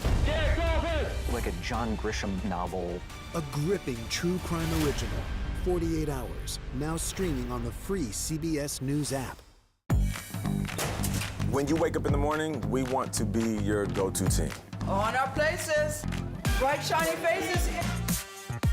Nate has one of the quickest minds I've ever seen. Put me in the game, coach. Tony has a way of making people feel comfortable. The best interviews feel like it's just a conversation with a neighbor. Hey. Gail has this unbelievable knack to ask a question that is the question that you're asking at home. I've been told I could talk to a tree, and that's pretty much true. I don't go to work in the morning. I go for coffee with my 2 good friends, and we talk about the world. Your morning routine just got better. CBS Mornings, weekdays at 7. I'll see you in the morning. Listening to how someone explains themselves is so key to understanding their perspective.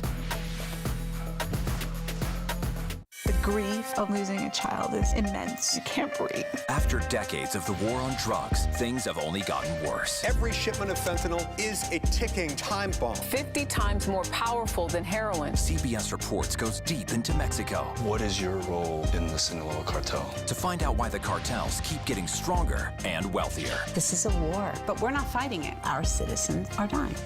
Funding Cartels, now streaming on the free CBS News app. President-elect Donald Trump has vowed to drastically reform U.S. immigration policy once he takes office in January. These changes could impact the more than 11 million undocumented immigrants living in the United States right now. Trump has said his plan includes conducting the largest mass deportation program in U.S. history. Trump and his team have also vowed to end birthright citizenship, send troops to the southern border, and end several Biden administration programs that allowed hundreds of thousands of migrants to enter and work in the United States. CBS News immigration and politics reporter Camilo Montoya Galvez joins us now. And Camilo, let's start with Trump's mass deportation plan.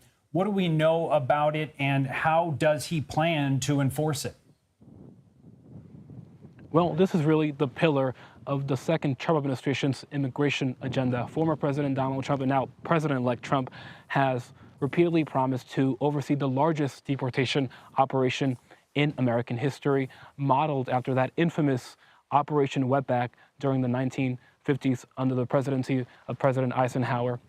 And he has said that he will start with migrants who have committed criminal convictions and who have committed crimes here, and also national security threats. But we spoke to former ICE official Tom Homan, who was very likely to join a second Trump administration, and he told us and told 60 Minutes for that project that this operation will move beyond criminals and national security threats, that it will also target migrants who are not criminals but who are otherwise in the U.S. illegally. And that would be a seismic shift in policy, because under current Biden administration policy, Immigration and Customs Enforcement, ICE, is largely only focused on arresting and deporting serious criminals and national security threats, not grandmas, families, and other populations who are in the country illegally but have otherwise been law-abiding immigrants in the U.S. So that would be a major change in policy.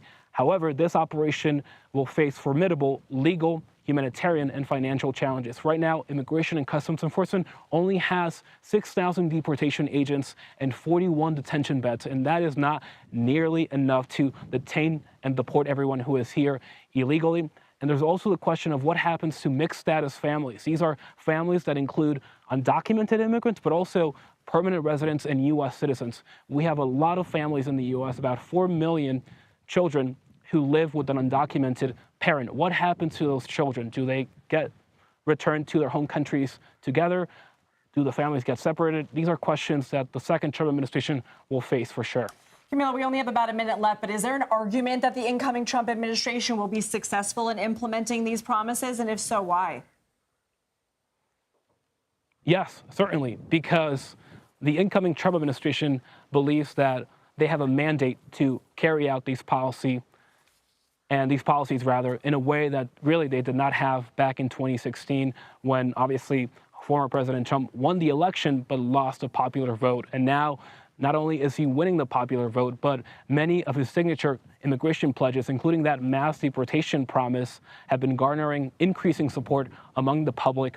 Poll after poll has shown that, including among Latino voters. And so they believe the public is now behind them on the issue of immigration, and that they have a mandate to carry out the largest deportation operation in American history. Camilo Montoya Galvez, thank you for joining us. Former President Trump clinches the presidency again. Next, the CBS Evening News with Norah O'Donnell will have reaction to his historic win and what the next 4 years might have in store. And Doug and I will be back at 7:30 Eastern with more America Decides. You're streaming CBS